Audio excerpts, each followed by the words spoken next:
Welcome into historic Bossy Field as the Evansville Otters start their second series of the season, taking on the Trois-Rivieres Eagles. Hello, everybody. My name is Lucas Mackin. Alongside me is my partner, Riley Angel. And Riley, the first series didn't take a full win, but did get a game at the very least, and honestly had a lot of positives during that time. Absolutely. One of them, new signee just prior to the beginning of the season, JT Benson. We had a couple of bullpen guys come in and get good work like Griff Hughes, and the starting pitching against Gateway and the lineup that Gateway has was phenomenal. You couldn't have asked for a better start to this rotation than what you got just this past weekend. Absolutely. The starting pitching was huge. And a reminder, you're listening to the Papa John's pregame show. Papa John's is the official sponsor of the Otters pregame and postgame shows, available every game night, 20 minutes before and 10 minutes after every Otters game on the Otters Digital Network and Home Team Network. Home Team Network, obviously, is the exclusive home of every Frontier League game this year. Check out Home Team Network to sign up today and get a front row seat to every Otters game this year. Well, let's go ahead and look into the starting lineups for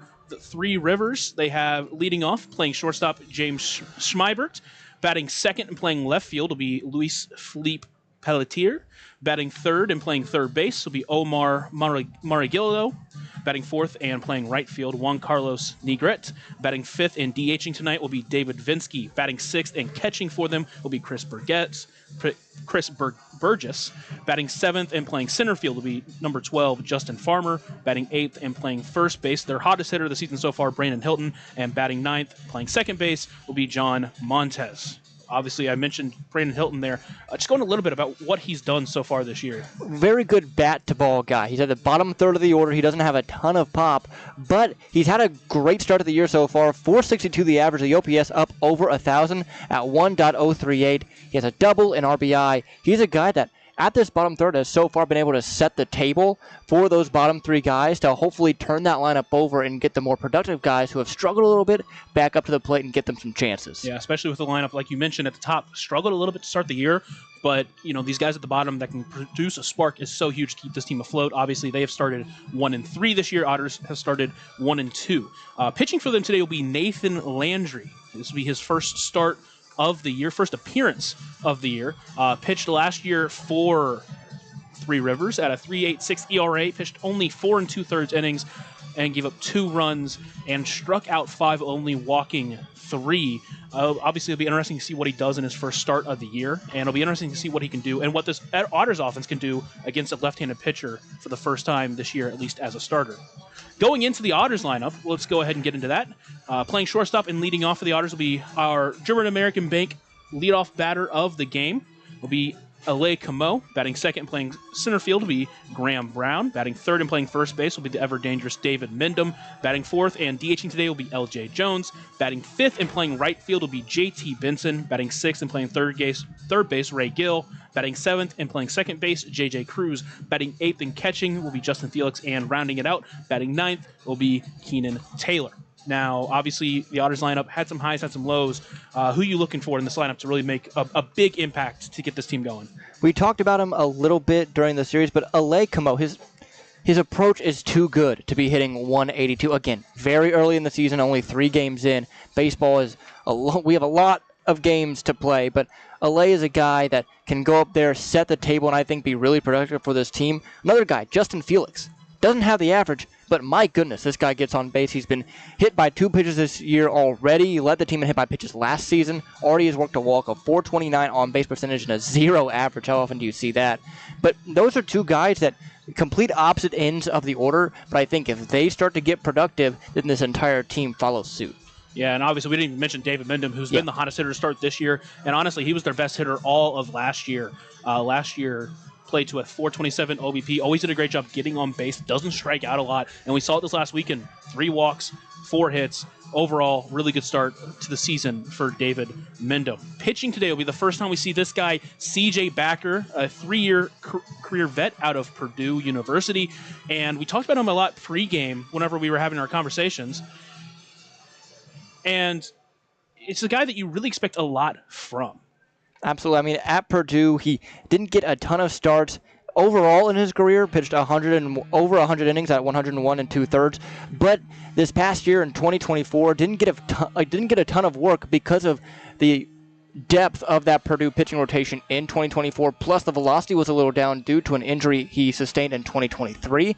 So we'll see if he can come in here, throw strikes, at least make the opposing team make contact, don't walk a ton of guys, and hopefully we see some positives for C.J. Backer, who we really don't know a ton about. Yeah, obviously a hometown guy. Grew up in Newburgh, Indiana, went to Castle High School.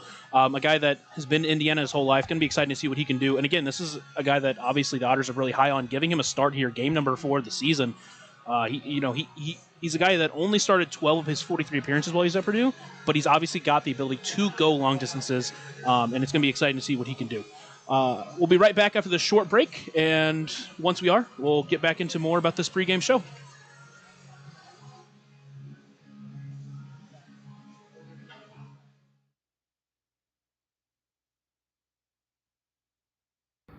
Maintaining our independence becomes more and more vital as we age. Swerka and More can help you navigate this important journey by answering your questions and connecting you to free and unbiased community resources and support services. If you are seeking advice for yourself or a loved one, let Swerka be your first call. More information available at swerka.org. Originally opening in 2004, Jacobs Village has been a home for adults with disabilities, giving these great residents a wonderful opportunity to live life just like you and me. Jacobs Village mission is to continue building a safe, walkable neighborhood community where people with disabilities and older adults can find meaningful relationships, affordable and accessible housing, and activities to keep their bodies and minds engaged. We can't wait to have Jacobs Village at the ballpark on July 3rd for our annual Red, White, and Blue and the Evansville Otters. More information on this great community partner is available at Jacobs Village, the Juneteenth Negro Leagues Baseball Tribute. All are invited to celebrate Juneteenth with us on June 19th for the annual Salute to the Negro Leagues game.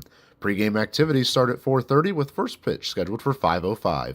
For information on these tickets, fans can stop by the Evansville African American Museum at 579 Sandra Matthews Way in Evansville or any local Evansville Vanderburgh Public Library.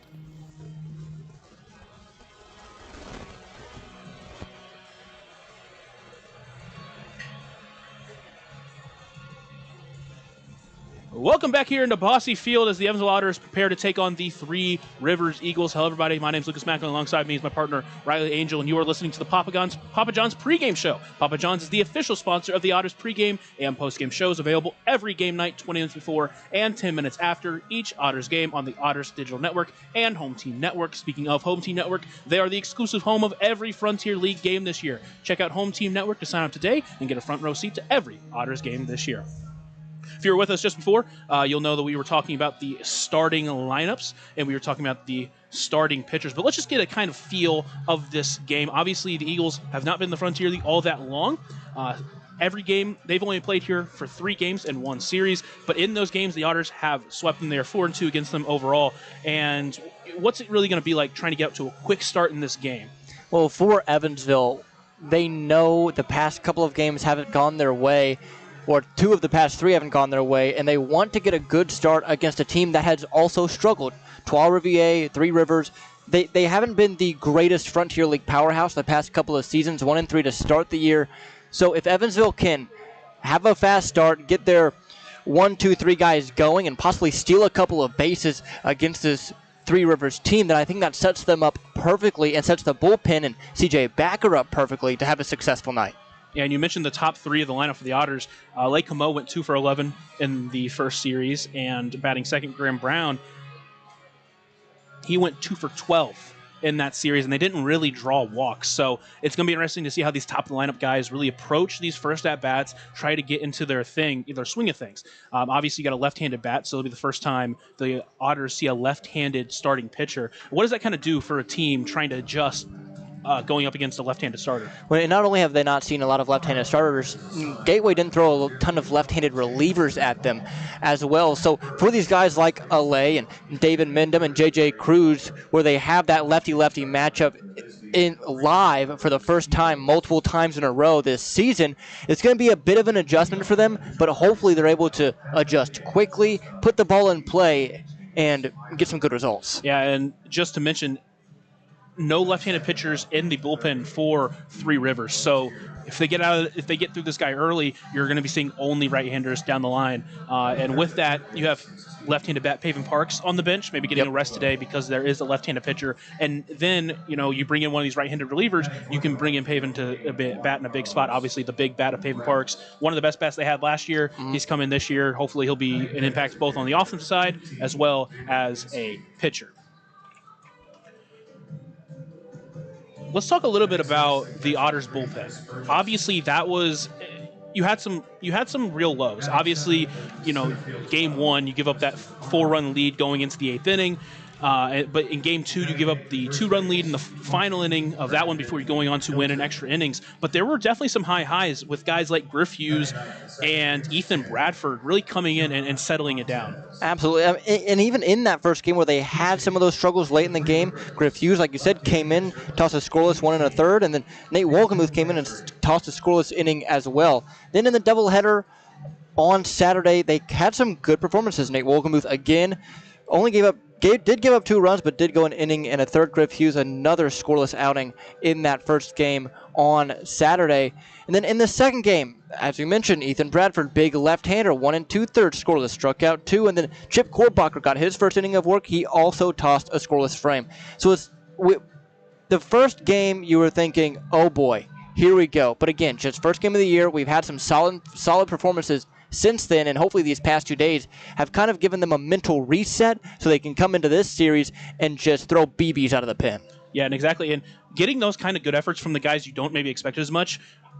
Obviously, Yohan Gonzalez and Alex Valdez, not the start of the season that you want, but you expect those guys to bounce back. You expect them to be big arms out of this bullpen going forward. So it's going to be exciting to see how Coach McCauley utilizes his bullpen today and where he goes to. Obviously, CJ Backer, we'll see how long he goes. We mentioned dealt with some injuries while at Purdue, so see if they want to protect his arm a little bit. He hasn't pitched since that season finished last year in 2024, so he is a fresh arm, and we'll kind of see how he comes out here and performs.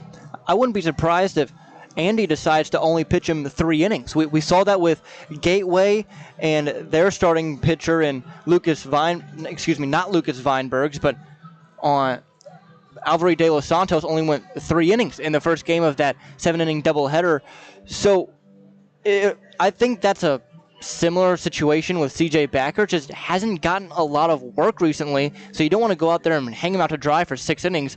Give him some time to work that arm up, work that stamina up. Reminder, CJ Backer, hometown kid, went to Castle High School, went to Purdue University, played there for 3 years.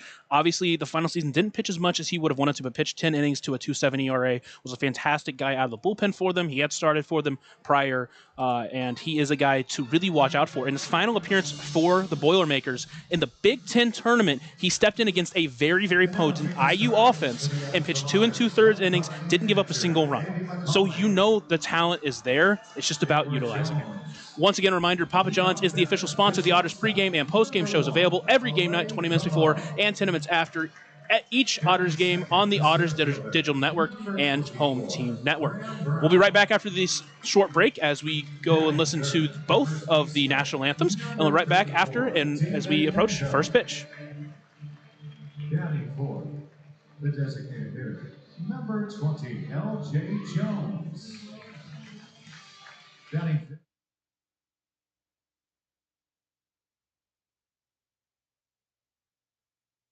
Catalyst Church Food Pantry is honored to be the nonprofit partner of Friday, May 23rd's Otters game. Catalyst Church invites the community, but also the churches from the tri-state to come and unite as one game, as one church, around one cause.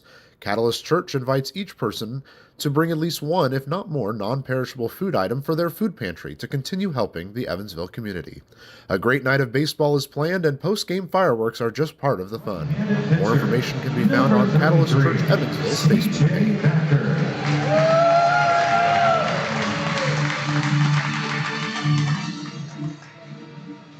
Tonight's game ball is delivered to you by Papa John's. Better ingredients, better pizza.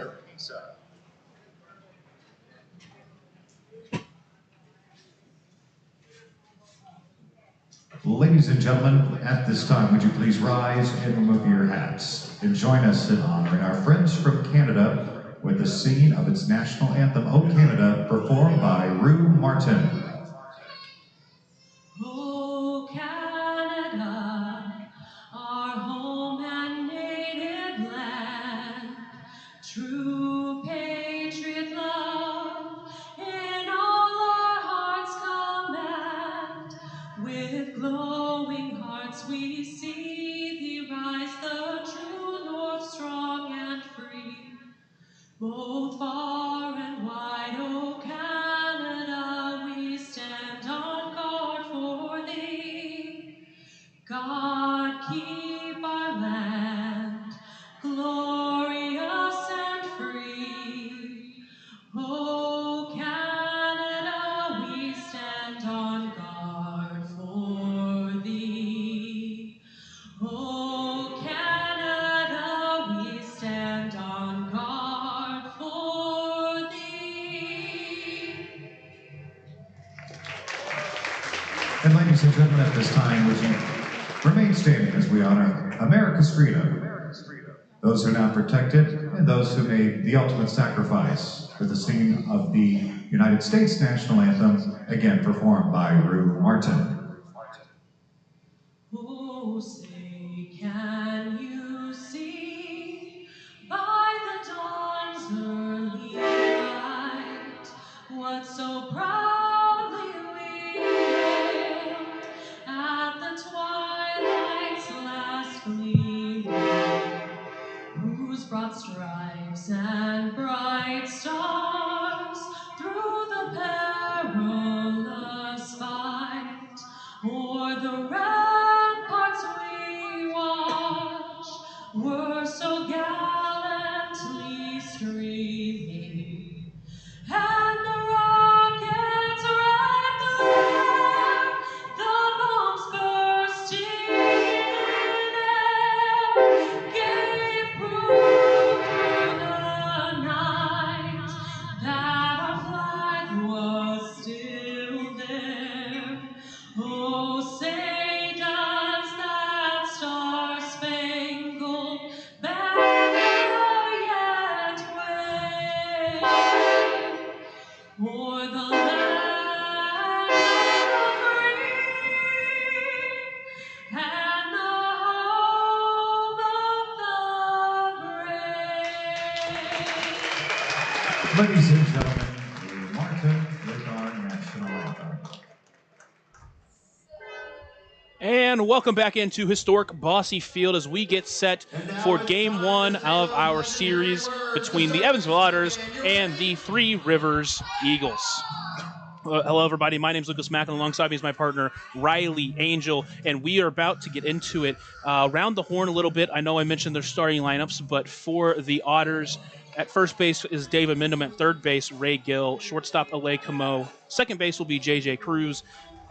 In right field will be J.T. Benson. Center field will be Graham Brown. And in left field will be Keenan Taylor. Behind the plate, Justin Felix. We've talked about his offense a little bit, but one of the things that we've kind of gotten to know while we've been here is that he's one of the best pitch callers in the Frontier League. That's why he's been behind there for so long. This being his fifth year with the Otters, he's been a great backstop for those pitchers. And for a guy like C.J. Backer in his first professional game, how is that really going to impact his ability to try to get out there and get a good start here?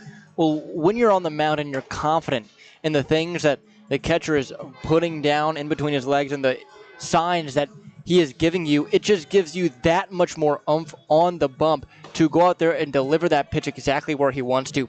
Sometimes if guys aren't super confident in the guy behind the plate and how he's calling the game and they tend to shake off a lot, that's where you get those kind of blow-up outings because they themselves are not that confident in their stuff because they're second-guessing themselves because the catcher is second-guessing themselves. When you have a guy like Justin Felix who can go out there, put down a sign, and you immediately are into your windup because you agree with it, that is amazing for a starting pitcher's psyche. Yeah, exactly. So leading it off for the Eagles will be James Smybert. He is a guy that is in his second year with the Eagles. So far this year, not a great start. He's in 13 at-bats, only has one hit. Does have 3 runs on the year.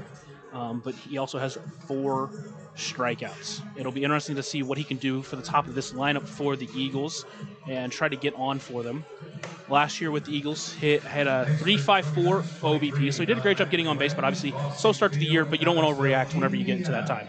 And with this entire top third kind of struggling a little bit, it'll be interesting to see how they come in here in Evansville and what their approaches are. Because sometimes when guys are struggling, you see them get up there and they're antsy. They just want to break out of it super quickly. When you're a leadoff guy, you can't really do that. You got to stay patient. And here comes Smybert up to the plate in the left-handed batter's box. Back foot on the back line. Backer will come set, and here comes the first pitch of today's game, taken outside for a ball 1. That one at 90 miles per hour. That's kind of around where we thought we'd see Backer today. We'll see if that stays consistent or maybe if it drops a little bit as we go through. Backer's next pitch. That one is taken outside as well, so quickly behind 2-0.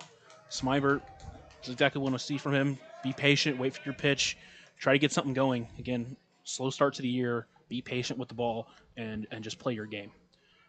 Backer, next pitch.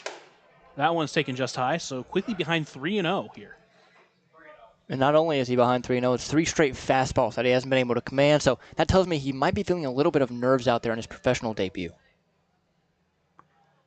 Here comes the 3-0 pitch. That one is taken just high as well, so a 4-pitch walk to start the game out there for C.J. Backer. Next up will be the left fielder, L.P. Pelletier.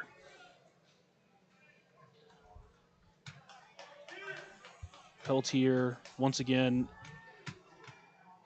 a guy who's had a little bit of a slow start, and we'll see what he can do here in his first at-bat. First pitch from Backer, taken low. So 5 straight balls to start the game here for Backer. Not what you want to see in the start of this game. And again, all of them fastballs, and he's missing different spots. He's trying to correct what he's doing wrong, but he's just not quite getting it. Backer looks over at first and will come set now. Next pitch from Backer. That one's taken outside, so quickly behind 2-0 once again.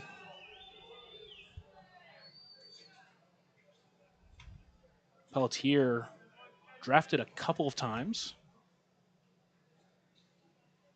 in his 4th season here with the Eagles. Next pitch from Backer. That one's taken just inside, so 3-0 once again way behind in the count. Smybert over at first, not a huge threat to steal, only had 7 a year prior. Here comes the 3-0 pitch. That one is in there for strike 1. So first strike of the game there for Backer. See if that can kind of get him into this one and keep it around. And took a little bit off of it to make sure he got it to his spot. Hopefully it resets him. Backer comes set. And the pitch. That one's ripped towards right field. Backing up on it is Benson. Still going back to the warning track. Gets under it for out number 1. So a big first out for C.J. Backer there as he, like I said, just tries to get into the rhythm of this game.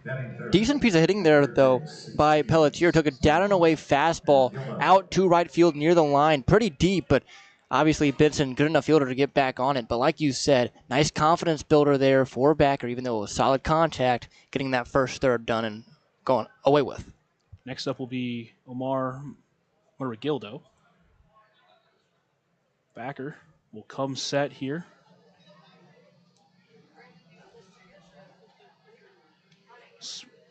And next pitch, taken just outside for ball 1. Smybert over there dancing a little bit at first, just trying to stay in the head of Backer. Maragildo spent 8 seasons in the minors with the Washington Nationals before eventually joining the Lake Countries. That one's taken low outside and gets away from Felix. And so Smybert will get second base as the count moves to 2-0. As great of a pitch caller that Justin Felix is, and he is elite at that. That's something that he does struggle with. You'll see him a couple of pass balls a game, and when there's a runner on first base, or runner on base in general, that's not necessarily something you want to see in the professional ranks. And Maragildo last played baseball in 2023 for Lake Country in the American Association, and is back here with Three Rivers this year. Here comes the 2-0 pitch. That one's in the dirt. Great stop by Felix to keep it in front of him, but count will move to 3-0. So clearly struggling with command here is Backer, something that you really don't want to see out of your starter. Smybert over at second, being held on by J.J. Cruz at second base. Backer comes set, comes the pitch. That one is taken. That one was close, but no cigar as it take quickly another 4-ball walk. So with one away, runners on first and second, that will bring up Juan Carlos Negret.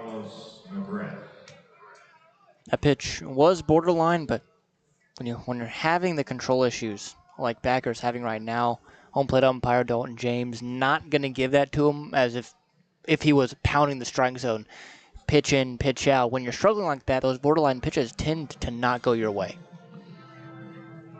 And as we have a quick conversation on the mound, Negret himself spent 6 years in the minors with the Kansas City Royals and the Atlanta Braves. Last year spent time between the Mexican League and the Puerto Rican Winter League, and is in his first season with the Eagles. So far on the year, 3 hits with a double, but only batting 200 so far. Runners on first and second, only one away for Backer, who will come set and will deliver. First one taken in there for strike one, so great job getting ahead of this batter on a pitch that was right on the black as well. Smybert on second, Gildo at first, Negret at the plate. Comes the pitch. That one is dribbled towards third, but will go foul. So quickly ahead 0-2 of Negret, and a chance to put yourself in a good position to get out of this inning. Negret in his final season in the Royals organization, bat .210 with a .306 OBP, hit 19 home runs, so it definitely has some power in that bat. We'll see how that applies to the Frontier League.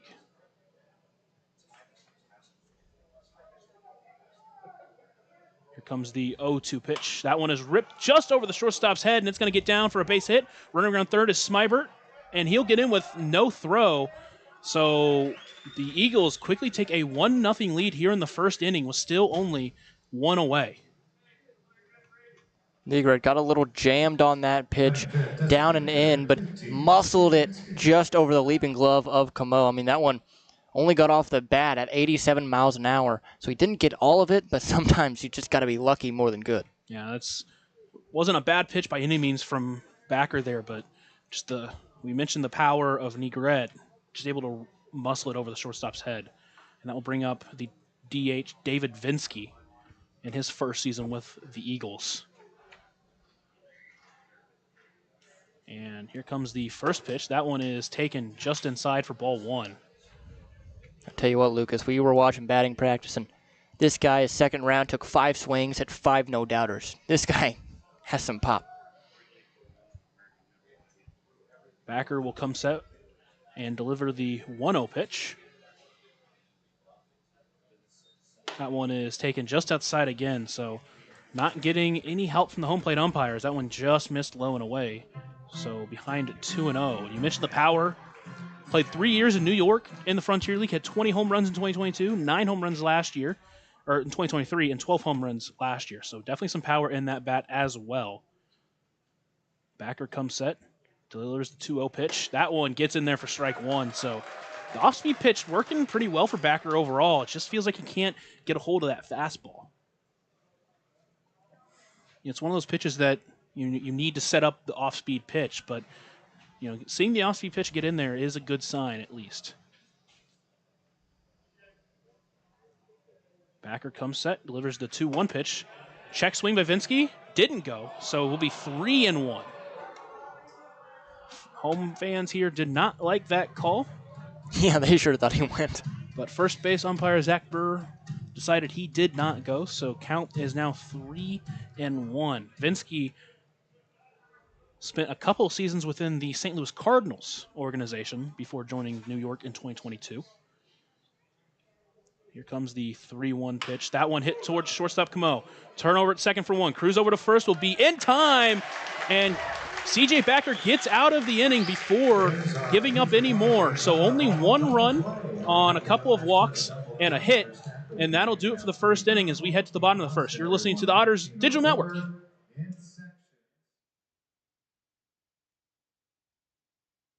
Right now in Vanderburgh County, over 800 children are in the child welfare system waiting for someone to be their voice, and you could be that voice by becoming a court-appointed special advocate, a CASA volunteer. Donating just a few hours a month of your time can change a child's life forever. Vanderburgh County CASA invites you to join them. Stand up, speak out, be for the child, be a CASA. For more information, visit vandcasa.com. That's VAND CASA.com. Ballet Indiana is made up of local ballet professionals, dedicated parents, and community members in order to provide unique and life-enriching experiences for hundreds of young dancers, while carrying out their mission to inspire a lifelong appreciation for dance for both our dancers and the Evansville community. More information on Ballet Indiana and information about their upcoming performances is available at balletindiana.org. And welcome back into Bossy Field as the Evansville Otters take on the Trois-Rivieres Eagles. Eagles took a 1-0 lead there in the top of the first inning, but the Otters will come to the plate trying to get something on the starting pitcher for the Eagles, Nathan Landry. Landry, a guy who was drafted in the 15th round by the Boston Red Sox, spent 3 years in their minor league system, getting as high as high A ball, played at the University of Missouri in the SEC, pitched to a 4-2 record at a 3.67 ERA. What do the Otters need to do to try to get something on in this guy? Well, hopefully they can just get something on him early. This is his first career start as an Eagle. Didn't start at all last year. So you question the stamina. Obviously, he started in the past in his playing career. But at the professional level, it is different, even if it is in the Frontier League. So hopefully Camo, Brown, and Mendham can get him working a little bit. Even if you don't get on base, work the count, make him throw pitches, and prove that he has the stamina. This will be interesting to see. In his final season with the Red Sox, pitched to a 5.24 ERA and 24 appearances in 46 1/3 innings pitched. Camo up to the plate. So far in the season, 2 for 11. Has been hitting the ball hard, but not a lot to show for it. But still looks like he's had some good at-bats as the leadoff hitter.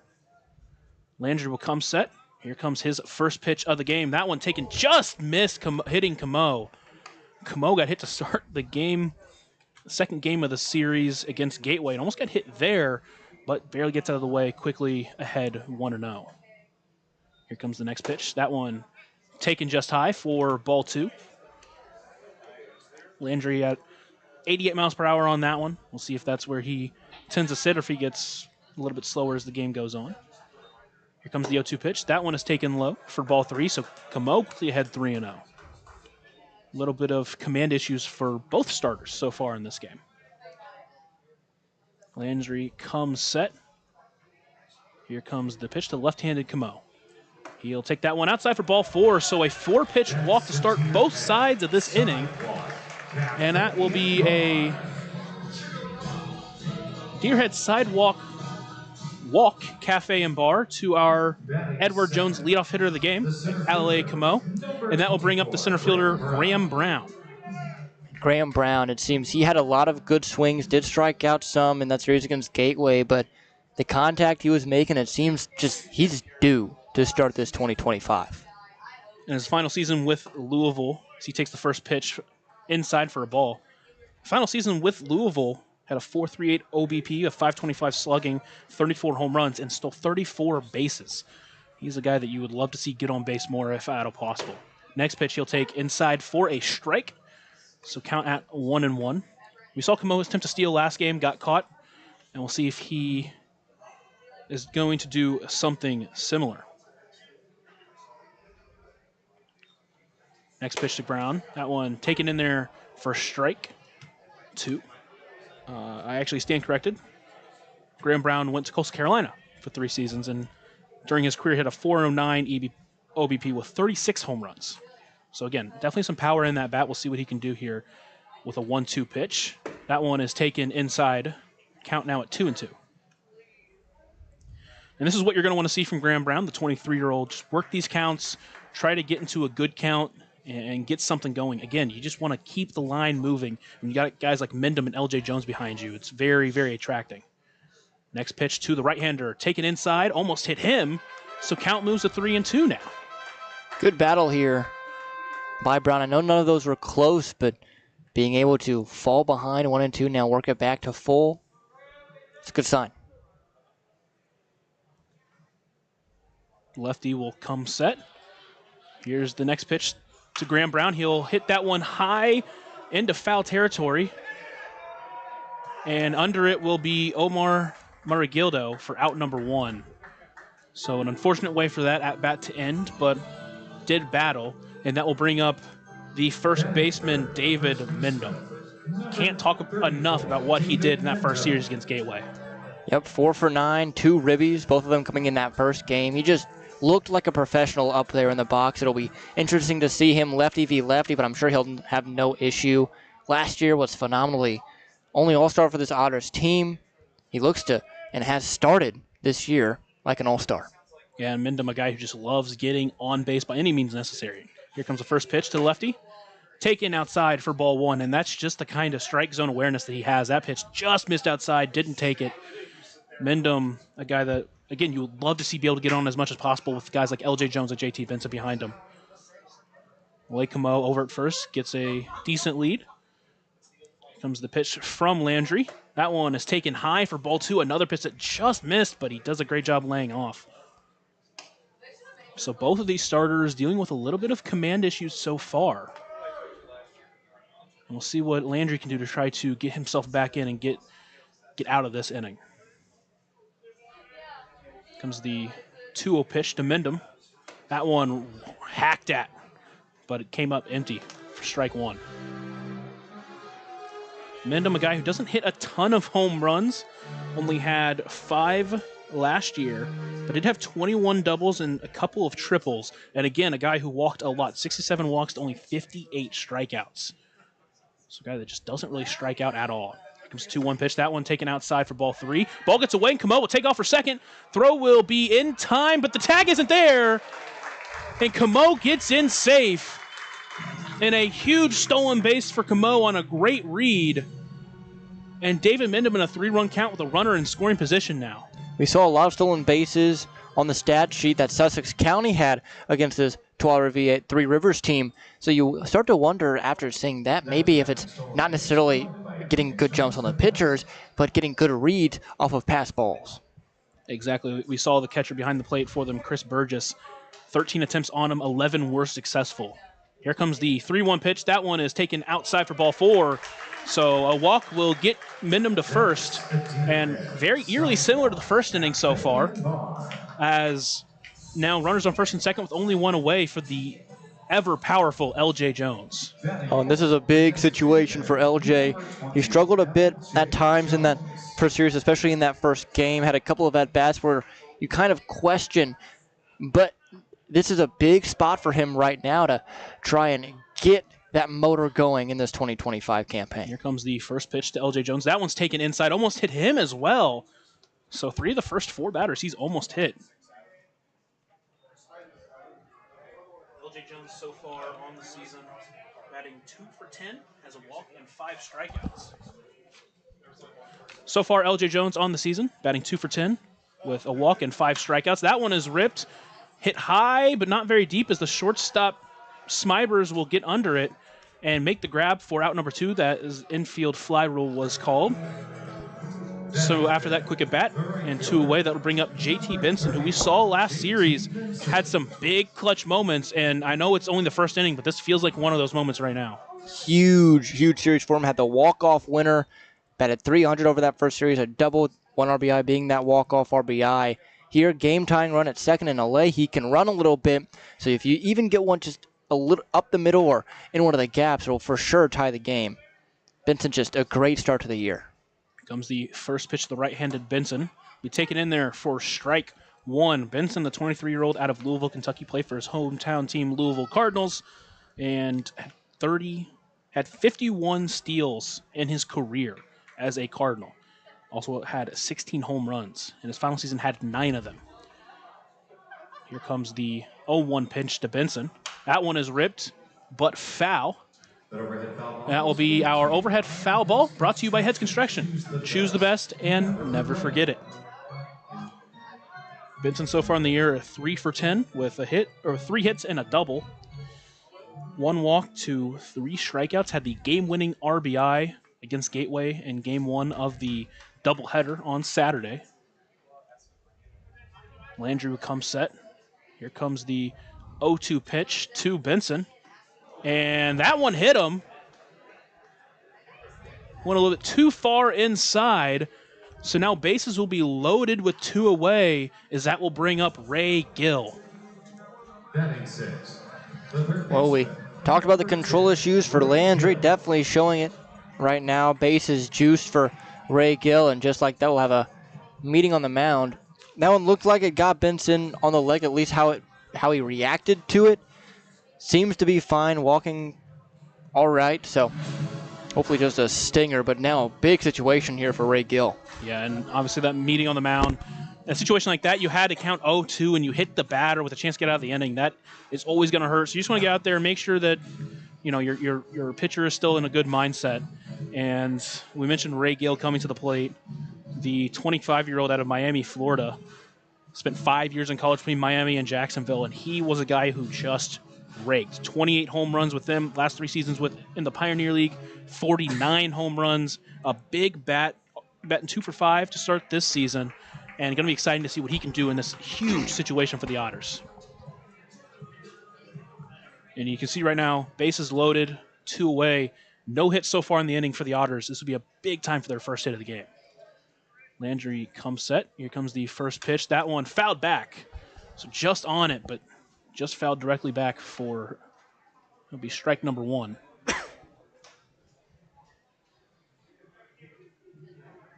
Ray Gill, a couple hits on the season. None of them have been extra base hits. But again, this is a guy we've seen that has plenty of power, not just so far in the preseason, but also just within his career. Next pitch to him, taken in there for strike 2. Gill obviously does not like the call, but called a strike nonetheless. So now, again, another batter at 0-2. See if Landry can finish him off. Landry comes set. Here comes the pitch to Gill. That one is hit. It'll be Maragilda who picks it up. Throw over to first is in time for out number 3. So Otters get bases loaded with 2 away, but don't make the Eagles pay. So we'll go to the top of the second inning. Otters down 1-0.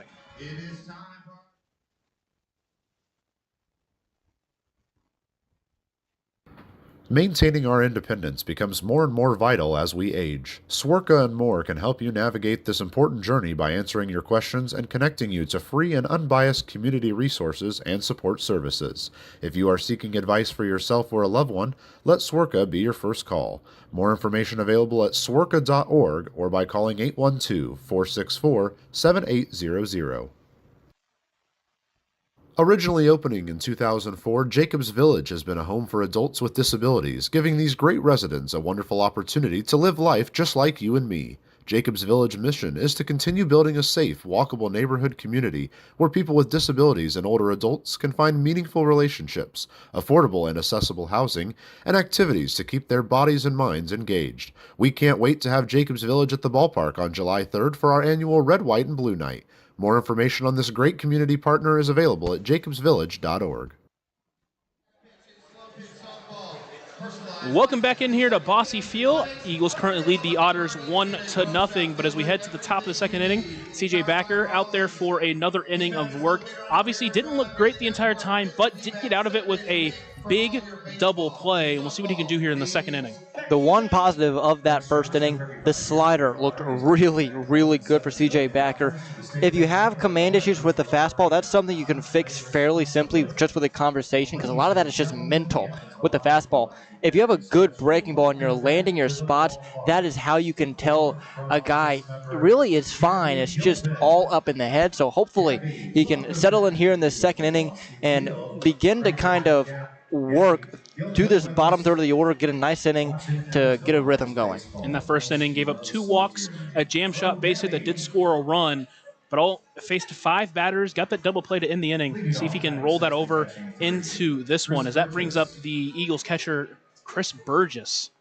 Burgess, a guy who we mentioned, defensive side of the ball, been run on a lot. We saw a little bit in the bottom of the first inning. First pitch from Backer, taken in there for strike one. That is a great look. So that one goes in there at 89 miles per hour. But Burgess on the year on the offensive side of the ball, doing pretty well with a 400 OBP, 3 hits and 2 runs. That one taken just outside for ball 1. So count will move to 1-1 now. Burgess, the 28-year-old out of Lithiona, Georgia, in his first season with the Eagles as well. Backer comes set. Here comes the pitch. That one taken just inside for ball 2. So got that first pitch strike, but a couple of balls. Burgess, the right-handed bat, a little bit in on the plate. Backer with the windup and the pitch. That one swung on a missed. So count now at 2-2. That one just above the zone, but got Burgess swinging at it. Burgess last year at Tri-City, 356 OBP. And that one swung on a miss for strike 3. Pulled the string and got him swinging. That is a German-American bank strikeout for C.J. Backer, his first of his pro career. And that will bring up the center fielder, Justin Farmer. There was that slider we were talking about, set it up nicely with a fastball up and in that got a swing and miss, then just buried the breaking ball to finish him off. Yeah, we mentioned it. Velocity a little bit down. He's not a guy that's going to blow you away, but if he can get that slider working. That first pitch taken for a strike. 92 for that him. one at 92. Again, not exactly, blow it by you guy, but if he can get that fastball up, it's going to be a dangerous pitcher here for the Otters. Comes the 0-1 pitch now. In there for strike 2, just on the outside part of the plate. Quickly ahead of Farmer, 0-2 now. And this is more of the Backer we expected to see when he started this game. He's really settled in. That's a great thing to see. Here comes the 0-2 pitch. Got him looking as another German-American bank strikeout for C.J. Backer. 2 so far in the inning. And that will bring up the first baseman, Brandon Hilton. We mentioned hottest hitter in this lineup. We'll see what he can do against C.J. Backer, who's really found his stride now. Yeah, he looks real confident out there on the mound right now. You could just kind of tell before he threw that last strikeout pitch that he was feeling himself a little bit, and now has a chance to really show it off against the best hitter so far this season for this Eagles team. Yeah, Brandon Hilton, 6 for 13 to start the year. First pitch, checked his swing, doesn't matter, it was a strike either way. Quickly behind 0-1. Hilton, left-handed batter, back foot on the back line. He's a former draft pick of the Milwaukee Brewers. That one is dribbled but foul.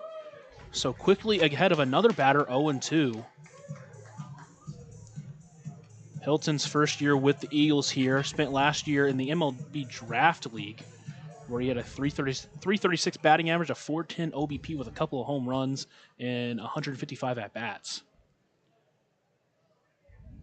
Backer comes set. Here comes the 0-2 pitch. And that one is blooped into left field.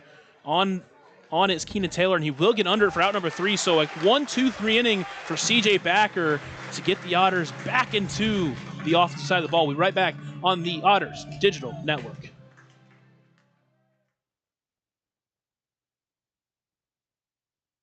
For the last 5 years, the Evansville African American Museum and the Evansville Otters have partnered together to offer tickets at no cost for the whole family for the Juneteenth Negro Leagues Baseball Tribute. All are invited to celebrate Juneteenth with us on June 19th for the annual Salute to the Negro Leagues game. Pre-game activities start at 4:30 with first pitch scheduled for 5:05. For information on these tickets, fans can stop by the Evansville African American Museum at 579 Sandra Matthews Way in Evansville or any local Evansville-Vanderburgh Public Library. Catalyst Church Food Pantry is honored to be the nonprofit partner of Friday, May 23rd's Otters game. Catalyst Church invites the community, but also the churches from the tri-state to come and unite as one game, as one church, around one cause. Catalyst Church invites each person to bring at least one, if not more, non-perishable food item for their food pantry to continue helping the Evansville community. A great night of baseball is planned, and post-game fireworks are just part of the fun. More information can be found on Catalyst Church Evansville's Facebook page. J.J. Cruz gets us started here in the bottom of the second inning. He'll be followed by Justin Felix and Keenan Taylor. We just saw a fantastic inning from C.J. Backer. That is exactly what we wanted to see, and it's going to be exciting to see how he goes forward, but hopefully we can try to get him some runs here. Oh, yeah, I mean, he looked really, really good, and when a starter goes out there and does that as quick as Backer was able to do that after a struggle of a first inning, it just motivates the offense a little bit more to go out and help your guy out and get some runs. Otters haven't scored since Saturday in the first game of that doubleheader, so we'll see if the offense can wake up a little bit against a guy in Nathan Landry who also struggled in that first inning with a bit of command. Had a couple of walks, also hit a batter, and he's going to go up against another left-handed batter here in J.J. Cruz. So far in the season, he's 1 for 6. Last year with the Otters, had a .250 batting average, had a home run and a couple of doubles. Comes the first pitch. He squares around to bunt, bunts it perfectly down the third baseline, but it will just hook foul. A beauty of a bunt to start, but just couldn't get it to stay fair. So all it will be the first strike of the inning. That's what happens here at Bosse Field. The infield grass lays a little bit higher up than the dirt does. So when it's going right down that line, if it hits that grass, it'll force the ball back and out of play. So hopefully, if Cruz does decide to do it again, he can lay it down, deaden it on that grass, and beat it out. So Cruz back into the left-handed batter's box. Landry, the lefty, will come set. Here comes the 0-1 pitch. That one taken way outside for ball one. Just another pitch that just wasn't a competitive pitch. We've seen him throw a lot of those so far in this game.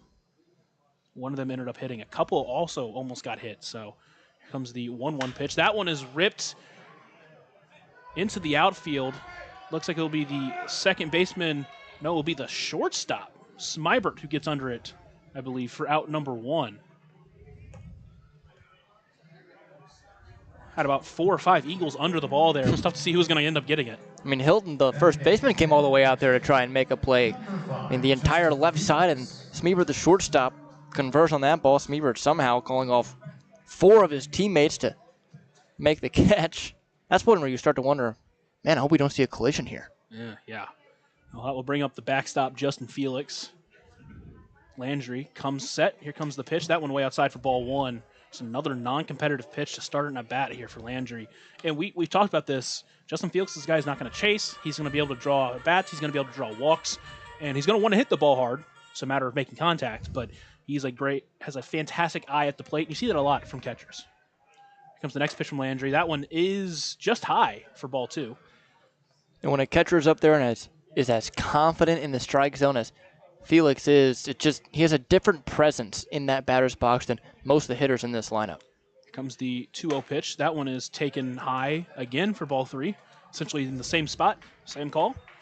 I mean, that's what you want from an umpire. You know, whether or not it's actually in the zone, as long as you're consistent, batters can get used to that. They'll be appreciative of that. So here comes the 3-0 pitch. That one is taken outside for ball 4. So a 4-pitch walk for the catcher, Justin Felix. And that Deerhead Sidewalk Cafe and Bar will lead to the number 9 hitter, Keenan Taylor. Already the 4th free pass, 3rd walk, and the hit by pitch for Nathan Landry, and the second one on 4 pitches. So that really makes you start to wonder, especially after to J.J. Cruz. He lost him a little bit early in the count. Cruz just kind of bailed him out with a pop-up to the shortstop. Hopefully he can settle in a little bit. So Keenan Taylor at the plate. First pitch he'll take inside for ball 1. Keenan Taylor, so far in the season, 1 for 5. Had they 2 RBI doubled. That was the only scoring for the Otters in regulation of game 1 of the doubleheader. Outside of that, still looking for his 2nd hit of the year. Next pitch to Taylor is taken in there for strike 1. So Landry back in the zone. Count will move to 1-1 now. Keenan Taylor last year spent some time with the Morehead City Marlins. Had a .444 OBP there. Next pitch taken low. Count will move to 2-1 now. And again, this is exactly what you want to see from the Otters. You have a pitcher out there that's struggling to find the zone. Be patient, wait for your pitch, and when you find it, try to rip it. Landry will come set. There's a 2-1 pitch to the right-handed Taylor. That one is taken inside, top corner for strike 2. So count moves to 2-2 now. You especially love to see that patience from the bottom third of your order as well. Exactly. And one of the things is just, it feels like he can't control the off-speed pitch. He's really struggled with control overall, but really haven't seen any competitive off-speed pitches. There's one, way low for ball 3. So count is full with 1 away. Justin Felix, not a stolen base threat. Probably won't see him run here on a 3-2 count, but potentially if you want to stay out of the double play. Landry comes set. Here comes the 3-2 pitch. That one is dribbled off foul towards the third baseline. Keenan Taylor, the 23-year-old out of Westfield, Indiana, stands at 5'10" in the right-handed batter's box. Landry will come set. Here comes the payoff pitch. That one is hit well into deep right center. Backing up on it is Farmer and Negrete, and Negrete will get under it for out number 2. So a hard hit ball, just hung up a little bit too high. Negrete gets under it, and we now have 2 away here in the bottom of the second inning. Good swing there from Keenan Taylor, made solid contact, just didn't quite get all of it, maybe off the end a little bit at 97 miles an hour off the bat. So, but good swing nonetheless. You feel good as a hitter, even if you don't like the result, going back into the dugout knowing you made solid contact. So even with these command issues, still haven't given up a hit, has Landry. So still able to keep the Otters off the board. And that brings up our Edward Jones leadoff hitter of the game, Alay Kamo, as he fouls off the first pitch to the left side to make the count 0-1. Kamo, we saw almost get hit with the pitch on the first at bat, ended up drawing the 4-pitch walk to start the game. He will come set. Here comes the pitch from Landry. That one's taken outside for ball 1 rather. So count moves to 1-1. And again, another pitch that's just not competitive from Landry. And the Otters doing a good job laying off these pitches. Felix with a short lead. Landry comes set. Here comes the pitch to the left-handed Kamo. That one is struck well to left, but Pelletier will be under it for out number 3. So Otters get one on the bases, but don't do anything with it. And we'll be right back after this short break on the Otters Digital Network.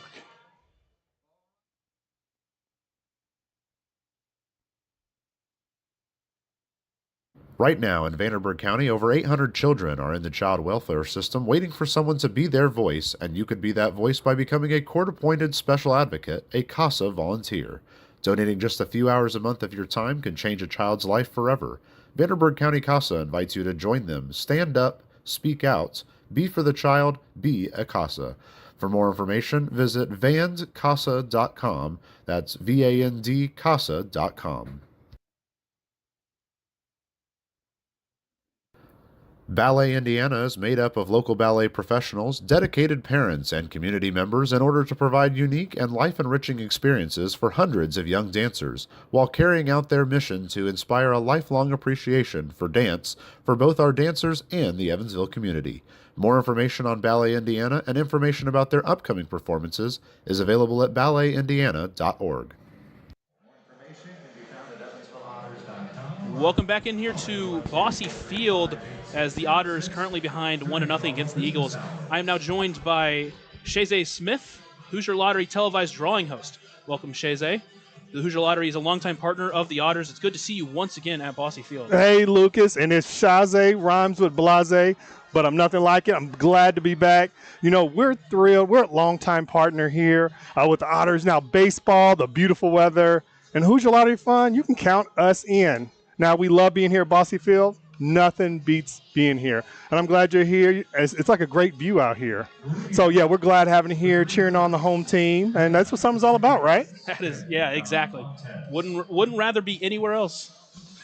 Yeah, that's right. The Otters have certainly appreciated the partnership with the Hoosier Lottery. We also appreciate the support the Hoosier Lottery provides to the community. Tell us all about that. Oh, yeah, Lucas. The Hoosier Lottery is all about fun. Now, you know, whether we're in the scratch-offs, those draw games, or fast play, we've got you covered. And yes, we want you to play responsibly. So we get excited about all those jackpots, but hey, we want you to have responsible gaming. We want you to be 18 older to play. And we're more than just those games. We support Indiana Hoosier Heroes, part of that mission to help build a stronger, safer, and smarter Indiana. It's a fun fact. Now, before you looked at that, how much you think the Hoosier Otters giving back to the state of Indiana over the 35 years? You know, honestly, I worked as the MC last year, so I did a couple of these reads. Oh, so you got it memorized? But before that, I had no idea. I'm going to be honest with you. I didn't think there was anything. Oh, wow. Yeah. So for 35 years, the Hoosier Otters given more than $7 billion. And that's a big B to support, those community heroes, those people that don't wear those capes, the police officers, the firefighters, their pensions. That one hit deep into right field, but Benson will get under it for out number 1 as Backer sets down his 4th straight.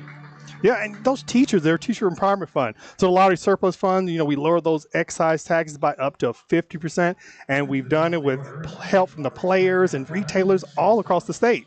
So along that, how did the contributions of the Hoosier Lottery impact the Evansville area? Now, just last fiscal year in Vanderbilt County, retired teachers got nearly $600,000. Can you believe that? That's wild. That's a good number. And retired police and firefighters, even more, $1.5 million to support their pensions. My dad's a firefighter right now. I would love to hear that. That's awesome. I know that's helped him along the way. So, and Laura, you'll like this one. To lower your vehicle excise taxes, $6 million. Wow. Boom, mic drop. So if you want to learn more, you can visit the HoosierLottery.com website, look at your county, and get an idea of how much your county is getting back from Hoosier Lottery, because big things happen around the state of Indiana. That's for sure. That one hit deep into left field. Taylor will not be on the gunner, so that's just a foul ball. So tell us about the exciting Hero of the Game promotion. Speaking of heroes, now when I grew up, I don't know about you, what did you think a hero was? Superman, Spider-Man. Superman, Spider-Man, they flew, they swung across buildings. But we often overlook those community heroes, those police officers, those firefighters. Those are the ones that we don't see. So every Saturday home game, we're going to honor those local heroes, those Hoosier Lottery that make us proud with the hero of the game here at Bosse Field. Now we're going to celebrate real people doing incredible things right here in the community every Saturday. That sounds absolutely fantastic. I couldn't think of anything better to do. I know. And earlier tonight, we had the pleasure of honoring a real hero, David Roner. Now, I was watching him pitch that pitch out there, and I said, David, how do you know how far to go? He said, you know what? I'm just going to go for it. And I watched him. I said, man, it was such an honor to see him. He's a Vietnam vet, worked at Whirlpool here for 41 years. I mean, a real staple of the community and a real community hero. Yeah. I mean, you couldn't think of anyone better for that. No. We offer a big thanks for championing our Hoosier Heroes. But what else can fans expect from the Hoosier Lottery when they attend an Otters game this year? Now, it all goes back to creating a fun and entertaining experience for the fans. Now, when enjoying the game, the fun, and the excitement, fans, you should keep watch for the Hoosier Lottery jackpot toss and that Powerball double play and that epic strikeout batter of the game promotion. Now, every time the Otters turn a double play or opposing team strikes out, select fans will win a Hoosier Lottery prize pack. You don't want to miss that. Lucas, no, you can't go out there. I have to say it. We just had our Hoosier Lottery strikeout of the game. Backer just struck out the Hoosier Lottery strikeout bat of the game. Perfect timing. Perfect timing. You could not ask for better timing. No, you can't go out there, Lucas. So don't try to go out there. I know you were trying to chomp the bit. I was kind of hoping that in between innings, but nah. No, and who think defense was such a reward? Now we love our fans. We want them to win, but just remember, you got to be 18 or older to play. Play responsibly. So, if you're a little bit under, don't try to sneak in. Make sure you're 18 or older. We want you to play responsibly and do the right thing here. Awesome. Thank you so much for joining us today. Hey. And thank you to the Hoosier Lottery for making a positive impact on the state of Indiana. And honestly, I would love for you to stay longer if you could. Hey, I could say, hey, you got to walk me through this. I do this a little bit, but you are the professional. We love being here at Bosse Field. Thank you, Luke, for having us.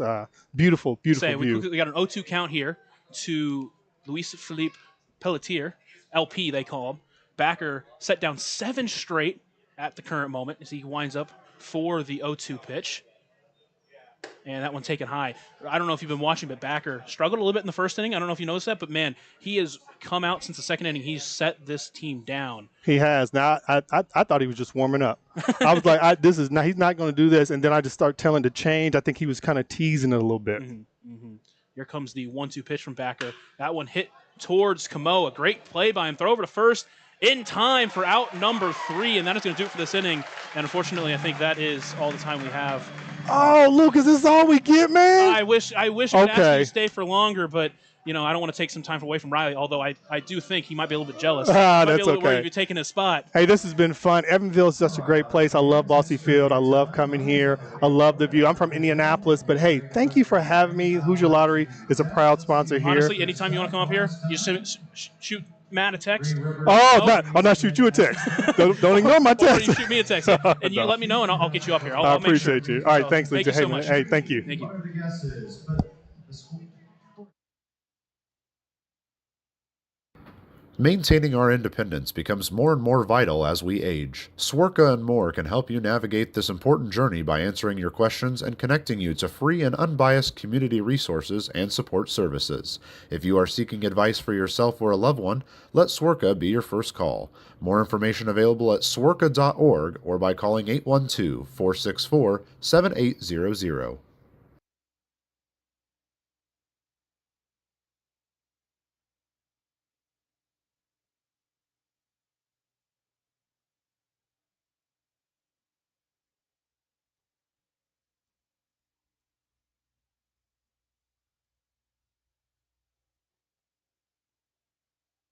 Originally opening in 2004, Jacobs Village has been a home for adults with disabilities, giving these great residents a wonderful opportunity to live life just like you and me. Jacobs Village mission is to continue building a safe, walkable neighborhood community where people with disabilities and older adults can find meaningful relationships, affordable and accessible housing, and activities to keep their bodies and minds engaged. We can't wait to have Jacobs Village at the ballpark on July 3rd for our annual Red, White, and Blue Night. More information on this great community partner is available at jacobsvillage.org. The center fielder, number 24. Welcome back in here to Bossy Field as Graham Brown gets us started here in the in the bottom of the third inning, rather. Obviously, just enjoyed that fantastic interview along with Hoosier Lottery, and along that time, CJ Backer, fantastic job. He's now set down 8 straight batters, and that does bring up the outfielder Graham Brown for the Otters as he takes the first pitch for a ball. And obviously, you weren't here during the interview, but what did you notice about Backer that last inning? Well, all of his stuff is working now, and when he gets behind the count, he's not afraid to work his way back. Next pitch fouled off for Brown. Count moves to 1-1. And when you're able to fall behind an account as a pitcher and work your way back with your fastball, with your off-speed stuff especially, it just makes it so much harder for the hitter because they can't sit fastball on a 2-0, 3-1 count. Exactly. So count now to the right-handed batter, Brown, 1-1. Next pitch. That one's taken low for ball 2. It feels like an inning. The Otters, they've had some opportunities. Feels like they really need to take advantage of it. They really do. I mean, leaving the bases loaded in the first really hurts. Getting a one-out walk and leaving Felix at first really hurts last inning. Hopefully they can work the count, get on base. 2-1 pitch. Taken outside for ball 3. 3-1 count now. And this is exactly what you want to see from a guy like Brown. Mentioned the first at-bat that he worked the count. This is something he's done very well throughout his career, and it's something you love to see at the top of the bat, especially because he had some at-bats in the last series. He fouls that one off the catcher, no. Burgess. It just went under the blocker, under the chest protector, rather, and just above the blocker, as we'll have a trainer come out and look at him. And obviously you're hoping that it's just a bruise. It's nothing serious. I played catcher for a while. I've experienced some of those, but this is a much higher level than I ever played at. I can't imagine what that's coming off the bat at. Yeah, my brother plays catcher as well, had a very similar situation to this happen to him. And I mean, he was out of commission for a couple of weeks, so hopefully, obviously not that serious. Burgess, tough guy, as are all catchers, but yeah, man. That is unfortunate. While we have this short break as they continue to look at Burgess, we'll take a look around the Frontier League. We have 9 total games going on today, including our own. Earlier today, we had Quebec take on Joliet. Quebec won that 2-0. Quebec moves to 4-0. They've obviously 3-time champions. They're searching for their 4th straight. They're the team to beat this year, and so far starting 3-0 or 4-0, just like you expect them to.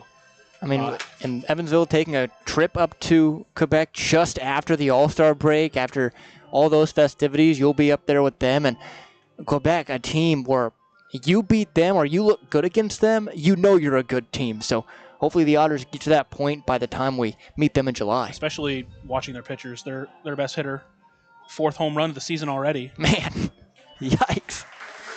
It'll be fun to see how the pitching looks. Looks like Burgess is standing up. Let's see if he wants to stay in this game or what they decide to do.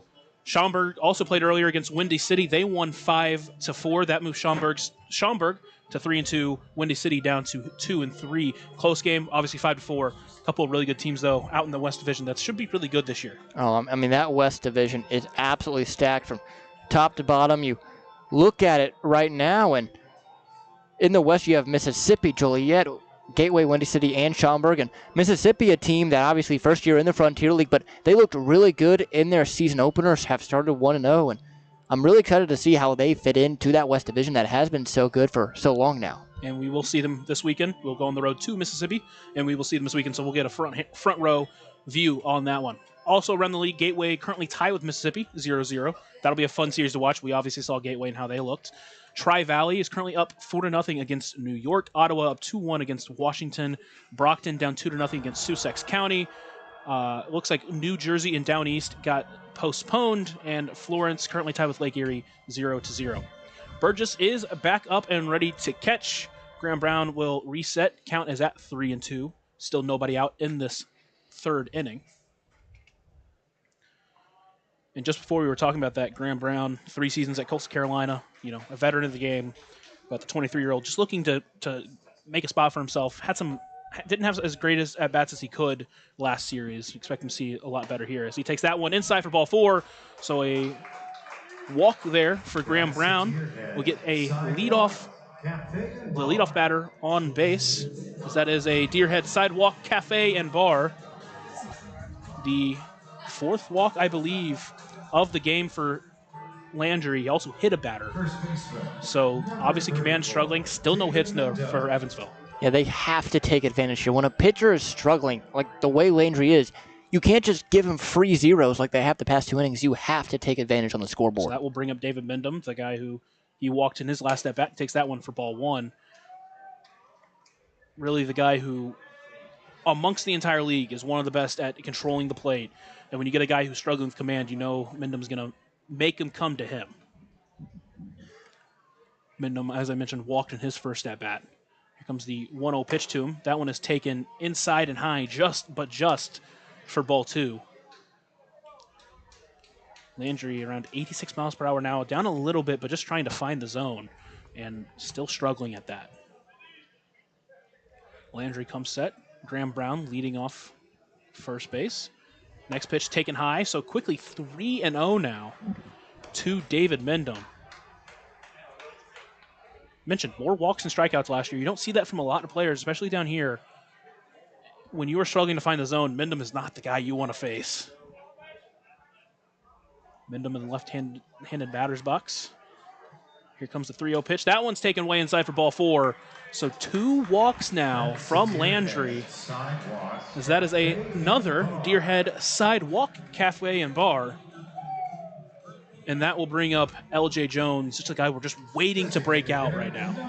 I mean, and you look at the resume, you know that this guy's good. Got all the way up to Double-A Springfield. Spent a year with the Padres rookie ball team where he had a really good 20 games. Hopefully he can break through here for the Otters and get them on the board. L.J. Jones worked the count last time. So here comes the first pitch to him. It's taken in there for strike 1, so big strike 1 there for Landry. L.J. Jones worked the count to full, but ended up popping out in foul territory in his first at-bat. We'll see what he can do here with the runners on first and second, and still no one out in this inning. Landry will come set. Comes the 0-1 pitch. That one is taken low for ball 1. Mendham at first, not being held on. Graham Brown at second, being held on by the second baseman, Montez. Jones will stand in the box as Landry comes set on the 1-1 count to Jones. That one is popped up into foul territory. That will be an overhead foul ball brought to you by Heads Construction. Choose the best. Never forget it. I always just aspire to be just as good as the great Zane Claude Felter on that call. The voice of Evansville is what they call him. Truly the voice of Evansville. Count 1-2 to L.J. Jones. Landry will come set. Here comes the pitch. That one is ripped towards left center. That will get down. Graham Brown will stop at third. So bases will be loaded with no one out in this inning. We saw the Otters in the second game of the doubleheader, have the bases loaded with nobody out, didn't get a single run. You cannot have this right now. Absolutely not. Now you got JT Benson, Ray Gill, two guys who have looked pretty good at the plate coming up. And especially now you're down in the game. You've had multiple opportunities. You've already had an opportunity with bases loaded in this game against Landry to break it open. Right now, you have to take advantage. That one was with one out, or that one was with 2 outs. Just couldn't get a hit to bring home those runs. Now you have no one out. You just need to get something in the outfield. Graham Brown, a good runner at third base, to score him. Here comes the first pitch to Benson. Swung on, tipped foul into the glove for strike 1. Got one to hit there, just swung over top of it. It looked like a sinker or a changeup type pitch from Landry. Benson was hit in the first inning that did end up loading the bases. Comes the 0-1 pitch to him. That one's taken in there just at the bottom half of the zone for strike 2. So quickly behind 0-2. But Landry has struggled to really put away batters so far in this game. Doesn't have a strikeout, has 5 walks, just gave up his first hit of the game. He will come set. Comes the 0-2 pitch. That one is ripped towards left field. Pelletier on his horse back at the wall will make the grab for out number 1, but it will easily score Graham Brown as Benson has done enough to tie this ball game at 1.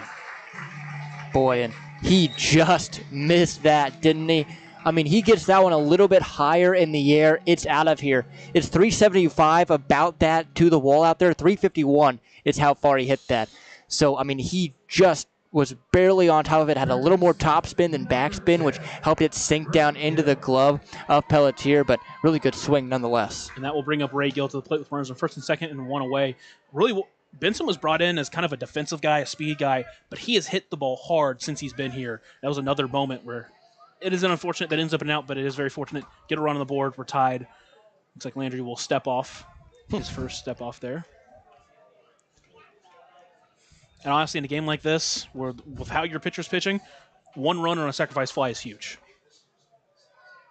Comes the first pitch from Landry.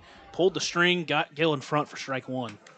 Gill was sitting first pitch fastballs. That's really all Landry's been throwing. I mean, yeah, when you have a guy who's struggling to find the zone, you're sitting fastball, you think it's there, but obviously it wasn't. Pulled the string on him. Gill now needs to adjust here. Comes the 0-1 pitch from Landry. That one swung on and missed, even lower out of the zone. Quickly behind 0-2. Gill's got to take his time real quick to adjust. Got to reset mentally here to those 2 swings. Gill is now 2 for 6 on the year. But a big moment for the Otters to try to break this one open. A base hit to just potentially take the lead. Landry will come set. Here comes the 0-2 pitch. Taken outside for ball 1. So good eye there from Gill to reset. Try to wait for something he can handle. Landry on the mound. Mindom at second base. LJ Jones at first. Being held on by Montez over at second is Mindom. Here comes the pitch from Landry way inside for ball 2. So quickly 2-2, and we've seen this a couple of times where Landry gets ahead 0-2 or 1-2, and then just starts to struggle and find his spot. And the Otters doing a good job battling back in these counts, trying to do something with the ball. And Ray Gill with another perfect example right here. Landry comes set again. Comes the pitch to the right-hander. Taken inside again for ball 3. That one a little bit closer, but still out of the zone. So count moves to full now. And again, another one of those situations that haven't really seen it so far this year, but maybe Otters are in the move to avoid a double play. Just have to wait and see. Not a ton of speed on the bases by any means, but Landry will come set. Here comes the payoff pitch. That one is fouled off to third. Runners were not going, so wouldn't expect that to change. That one looked like it would have been ball 4, but in this situation, just try to stay alive, keep battling, which he did there. Gill playing third base today. A 6'1", 25-year-old out of Miami, Florida. Played 4 seasons with Miami and his final season with Jacksonville. Landry will come set. Here comes the 3-2 pitch. That one fouled off again. That one fouled off Burgess again. Taking punishment back there. Boy, you just got to feel for the guy the first time and then that one. I mean, it makes you just think about a guy like Yachty, who played so much catcher over his career, and all those kinds of guys. We do have some action in the Eagles bullpen.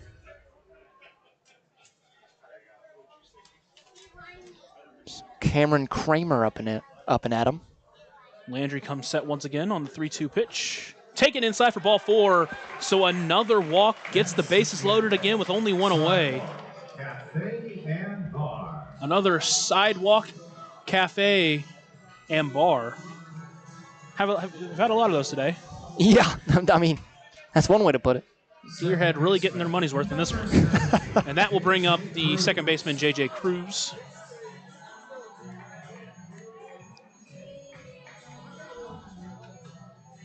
As he gets set, once again, bases are loaded with one away. We will have at least a visit. We'll see if they want to go to Kramer. I think this might be more of just give him some extra time to get loose in case things do go awry here. Cameron Kramer, in his first season with the Eagles, first season out of college, he pitched in one game in their first 4, pitched 2 innings, gave up a couple of runs, gave up 3 walks, struck out a couple. So another guy that potentially struggles with command. And again, the Otters, honestly, all year have done a fairly good job, for the most part, being patient. And it hasn't always worked out for them, but it's going to be interesting to see how we keep doing here. Yeah, patience really isn't the question with this offense. It's can they break through when that patience gives them opportunities? And so far, it really hasn't. Hopefully, here J.J. Cruz can break that trend. Looks like they actually switched the pitcher in the bullpen, I believe. Yeah. Charles Lefavre. First pitch, J.J. Cruz taken outside for ball 1. Did the old switcheroo down there? Yeah. I mean, unless our eyes deceived us and it was actually 44 instead of 14. But it's also very possible. Either way, different pitcher. J.J. Cruz at the plate with a 1-0 count. Here comes the pitch from Landry. That one is taken low for ball 2. Lefavre still hasn't pitched. He has pitched this year, rather. In his first season, he's also in his first season with the Eagles. In his one appearance, went 2 2/3 inning, only gave up 1 hit and walked 1, and struck out 3. So far been a good player out of the bullpen for them. That one ripped by Cruz to center, but it will be Farmer who gets under with ease. Mendham will tag and go home. He will make it with no throw, and the Otters taking a lead 2-1 here in the bottom of the 3rd inning. J.J. Cruz, second time in the game. He's hit the ball pretty hard today. That one right to the center fielder, unfortunately, but either way, did end up with a sacrifice fly, and the Otters have the lead for the first time for Backer. And getting bases loaded, no outs, obviously you want a little more than 2, but best case scenario is the 2 outs that you've had since then have scored runs. So exactly. They've been productive. And that will bring up Justin Felix once again. Very patient at the plate. One of the main guys you'll see be patient at the plate. He walked his first time up. First pitch to him taken low and inside for ball 1. Felix on the year coming into this game. Doesn't have a hit, but 3 walks. Has a 429 OBP, which, again, out of your 8-hole hitter, that's pretty good, all things being considered. Next pitch to him taken high for ball 2. And also a guy who, if he can make contact, it's going to go far. Hits the ball hard. So he's one of those guys that may strike out a lot, but he's going to be patient. He's going to walk a lot, and he's going to hit the ball hard whenever he does make contact. 2-0 pitch from Landry to Felix. That one's taken inside for ball 3. Gets away. Jones will go to third. Bobbled behind the plate for Burgess, and he'll think about going home for a second, but won't. So L.J. Jones gets through after a passed ball or a wild pitch. I don't know how they're going to mark that one. Count 3-0. Now there is a base open. Not exactly a hitter that you fear per se, but you don't want to just leave something over the plate, like you said, has a lot of power in that bat. Absolutely. And one of those guys that you just look at him, and he looks like he has power. He's a very bulky, firm dude. This will be the 8th pitch Felix has seen. The other 7 have all been balls. Here comes the 3-0 pitch. That one is in there for strike one. First time he's seen that today. Count will move to 3-1 now. And we'll see what his approach is, see if he's more patient than he is aggressive or if he's going to try to get one here. Landry will come set. Here comes the 3-1 pitch. Taken low for ball 4. So another walk on the day for Landry. His 7th walk on the game. And that's not even including the hit by batter he had. So that will bring up Keenan Taylor with the bases loaded, 2 away. And now here's a real chance to break this game open. Yeah, it would feel really good if Taylor could get something to fall here or even just work another walk, dig into that bullpen really early here and make it harder for the bullpen to get solid work later in the series. Looks like they'll let Landry go after Keenan Taylor as he comes set. Here comes the first pitch to Taylor. Takes that one for a ball. Count at 1-0. And just Landry, just completely unable to find the zone right now.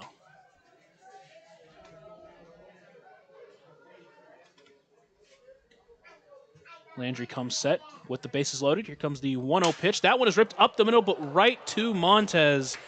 So the Eagles avoid disaster, but the Otters do take the lead with a 2-run inning as they will bring back out Backer, assumedly, as he tries to continue to maintain this lead for the Otters. We'll be right back on the Otters Digital Network. All right, everybody, it's time for the hit.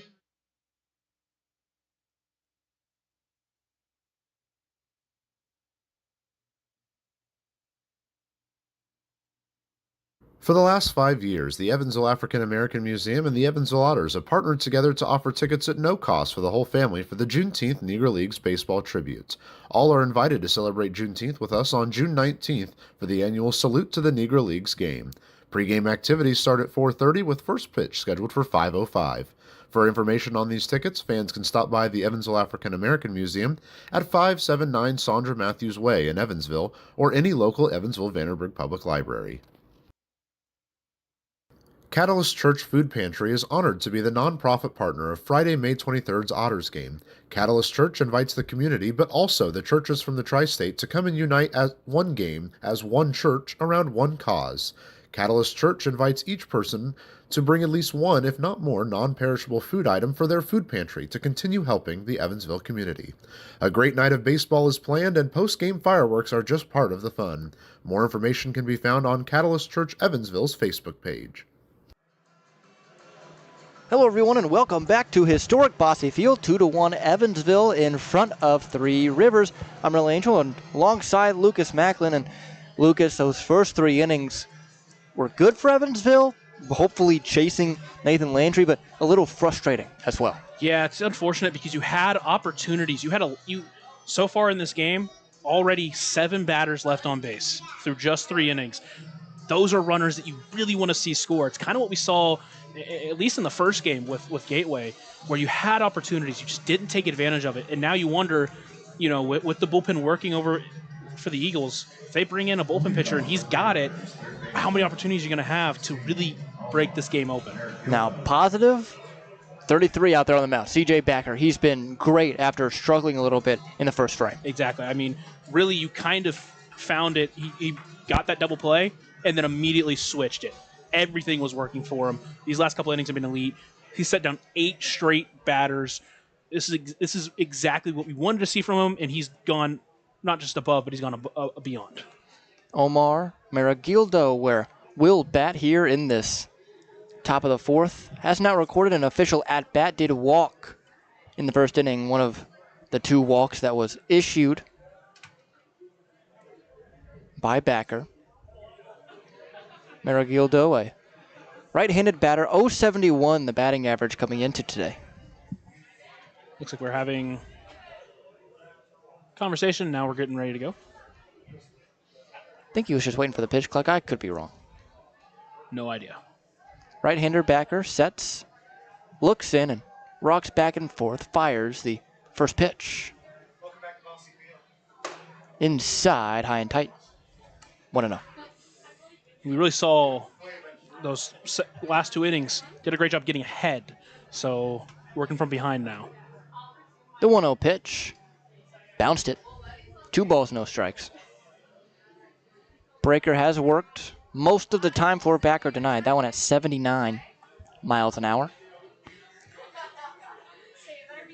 Seems like we've seen a fastball slider change variant repertoire for backer. It's the 2-0 pitch. Taken all the way for a strike, 2-1. Beautiful pitch, right top left corner of the zone. It's exactly where you want to put those fastballs against right-handed batters. Fastball for backer sitting around 88 tonight, the 2-1 pitch. Swung on and missed out in front, 2-2. We did see him top out at 92, but hasn't been anywhere close to Really, that. with him, you want to make sure you're hitting the zone. That's when he's at his best. His slider's working. You set him up with a fastball. As long as it's 80s, high 80s, 90, you're good. 2-2 jam shot, probably a broken back there. It was foul. He will go for some new lumber. Niehaus Lumber. There goes some more of it. Go get your new lumber at Niehaus Lumber.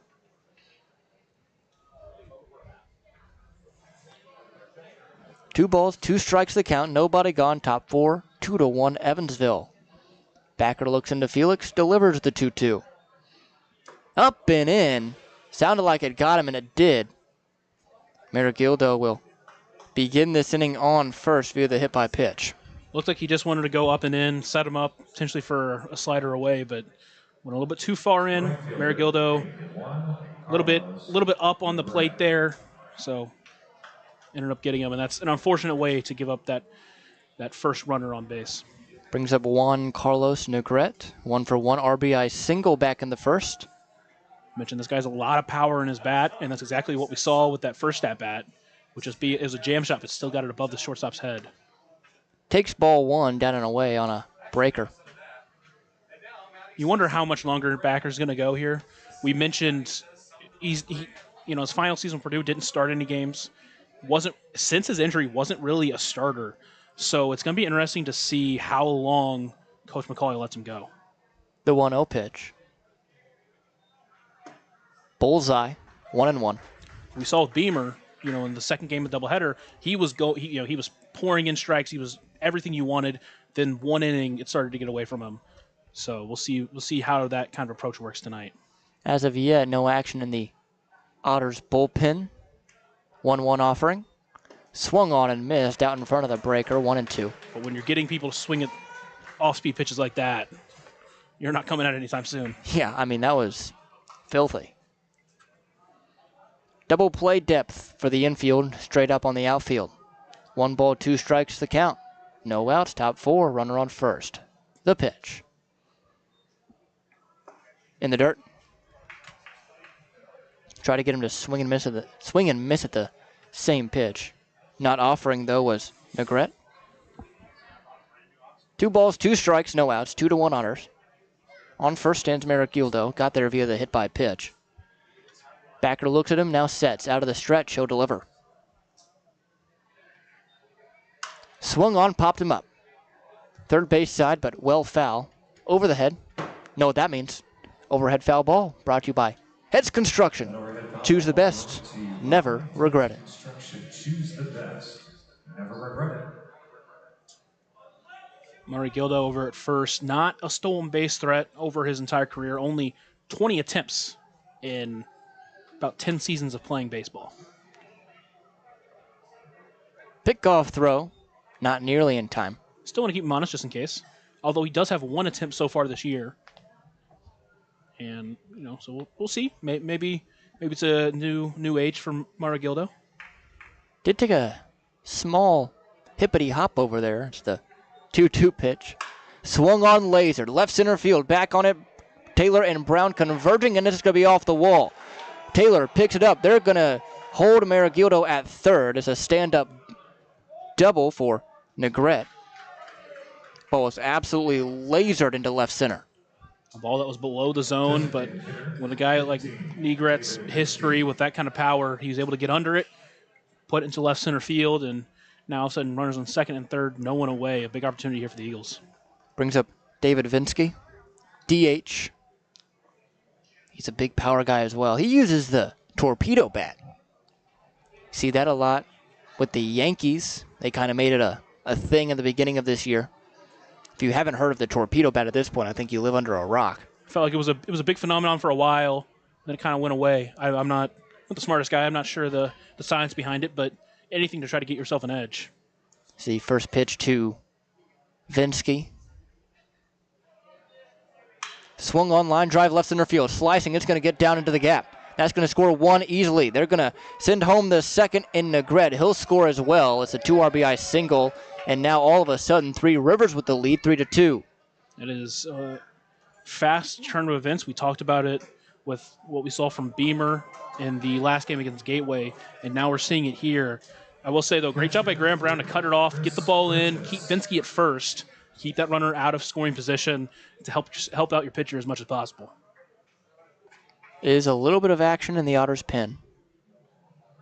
Seems like everyone now up and loosening, but only one man out there near the mound. Now make it 2. The Otters like to bring everybody out there. I don't know if it's more of a camouflaging tactic for the other team or if it's just a protection type thing. I'm not sure, but they like to bring everybody out to the bullpen.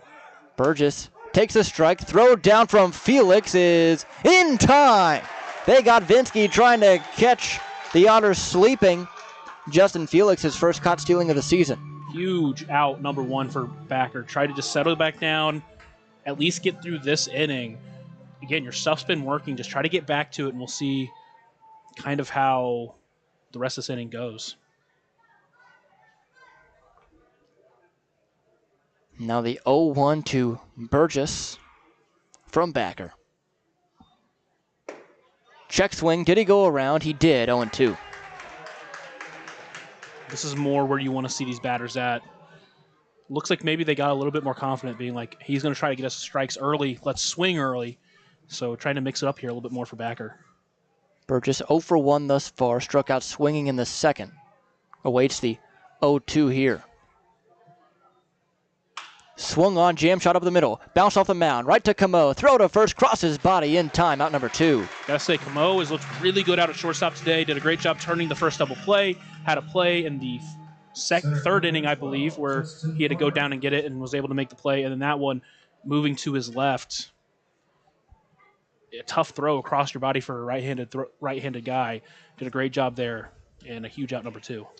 Justin Farmer now batting, 0 for 1 as well with a K. The pitch.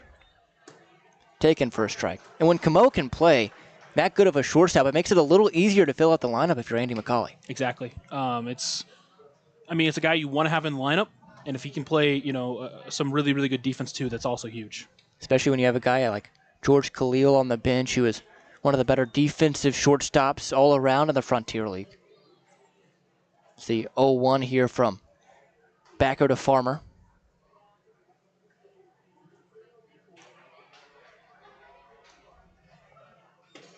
Taken for a strike. Backer back ahead in the count, 0-2. Yeah, George Khalil, just a little bit more on him. Played 3 seasons with South Carolina. Wasn't the best bat either, but the reason he was in there was because of his fantastic defense up at short. He's a guy that, if he's in the lineup, you're getting a stud shortstop, but Camo has done a fantastic job tonight. 0-2 from Backer to the center fielder Farmer. Swung on, bounced on the ground to third, past the reaching glove of Gill, who slipped a little bit on the infield dirt. It's going to be a 2-out single here for Farmer, just extending the inning for Hilton. Not a little bit unfortunate there, not that hard hit, but just found the hole between third base and shortstop.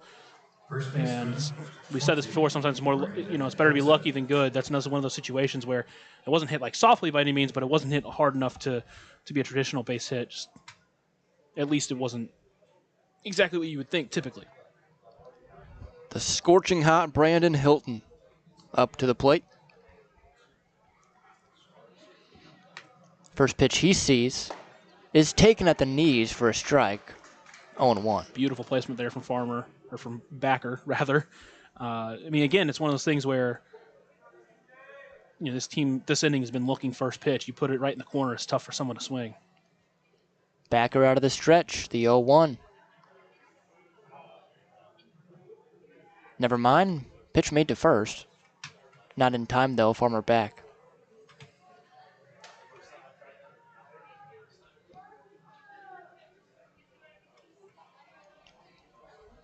J.J. Cruz at second, playing Hilton to pull. Big hole between short and third. The 0-1. Low. 1 ball, 1 strike. Now Farmer over at first base, he is a guy that will steal bases. So far in his career, 58 stolen bases, only caught 11 times. With 2 away, it'll be interesting to see if he goes trying to get himself into a scoring position. The 1-1. Taken outside. 2-1. Especially since Felix has already caught a runner stealing this inning. Be interesting. But as you mentioned, Farmer, good base stealer. And even if you do get caught, you set yourself up where Hilton will be leading off the next inning, which is not exactly a bad thing with how he's been hitting the ball. 2-1. Swung on, chopped high to Mindham at first, steps on the bag himself for out number 3. So Backer works through some trouble, but Trois-Rivieres takes the lead 3-2 going bottom 4. You're listening on the Otters Digital Network.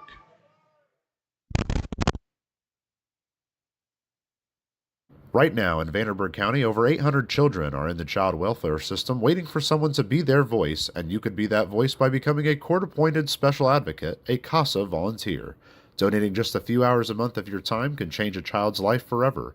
Vanderburgh County CASA invites you to join them. Stand up, speak out, be for the child, be a CASA. For more information, visit vandcasa.com. That's VAND-CASA.com.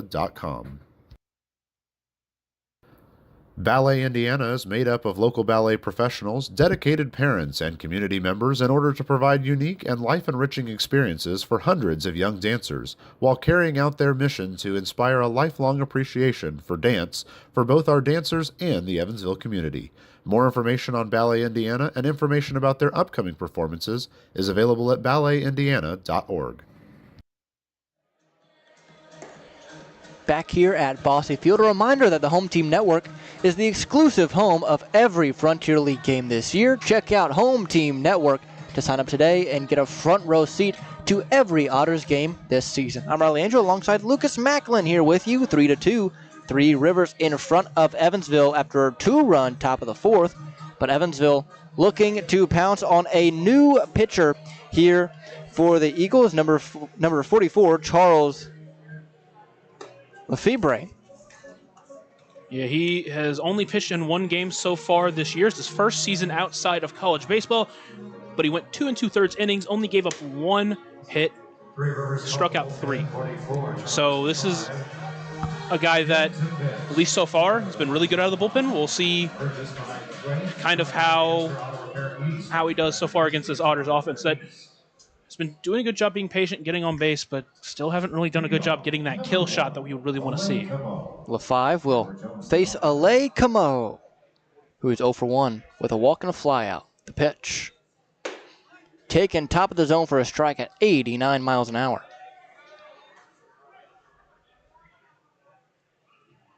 LaFive spent 3 years at St. Leo College, the St. Leo Lions of the Sunshine State Conference.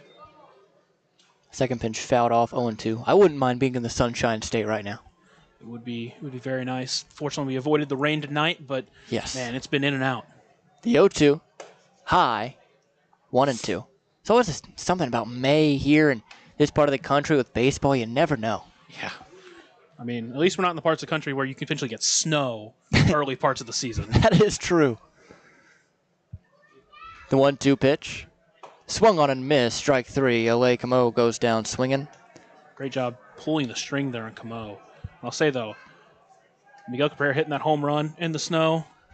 I mean, that's an iconic message, but I wouldn't want to be there. I mean, imagine being an outfielder looking up into the white snow trying to find a white ball. That would be tough. Good thing I was an infielder. Yeah. Good thing I didn't play. The pitch. Taken by the 2-hole hitter, Graham Brown. These are our friends to the north, so maybe they've played some baseball in the snow. It could very well possibly be.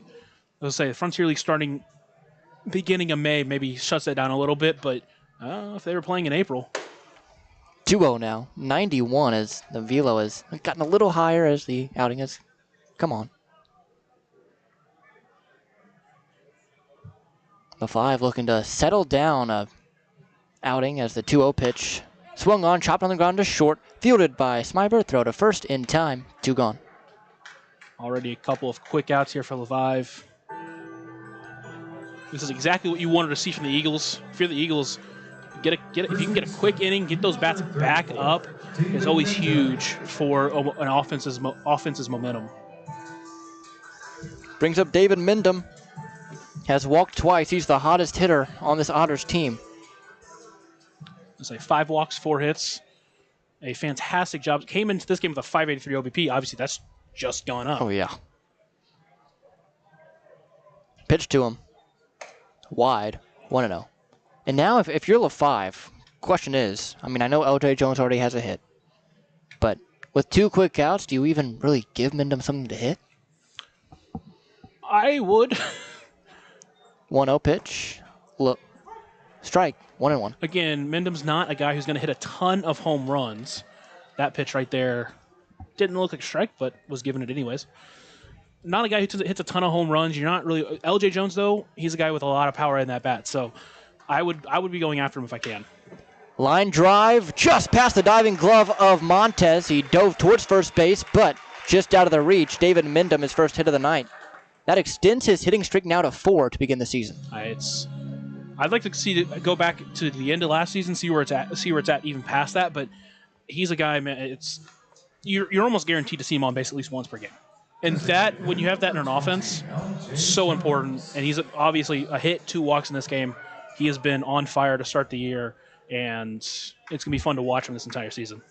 Brings up the 1-for-2 LJ Jones. LaFive sets and out of the stretch fires. Outside, 1-0. I'll say right now, I saw that pitch quite a bit low on Mindom's hit, but he still went down and got it and put it into the right field. LaFive pitches it high, but a 1-hopper to short. Smybert takes care of it and just goes to second for out number 3. So we now go to the top of the 5th, 3-2 Trois-Rivieres. You're listening to the Otters Digital Network.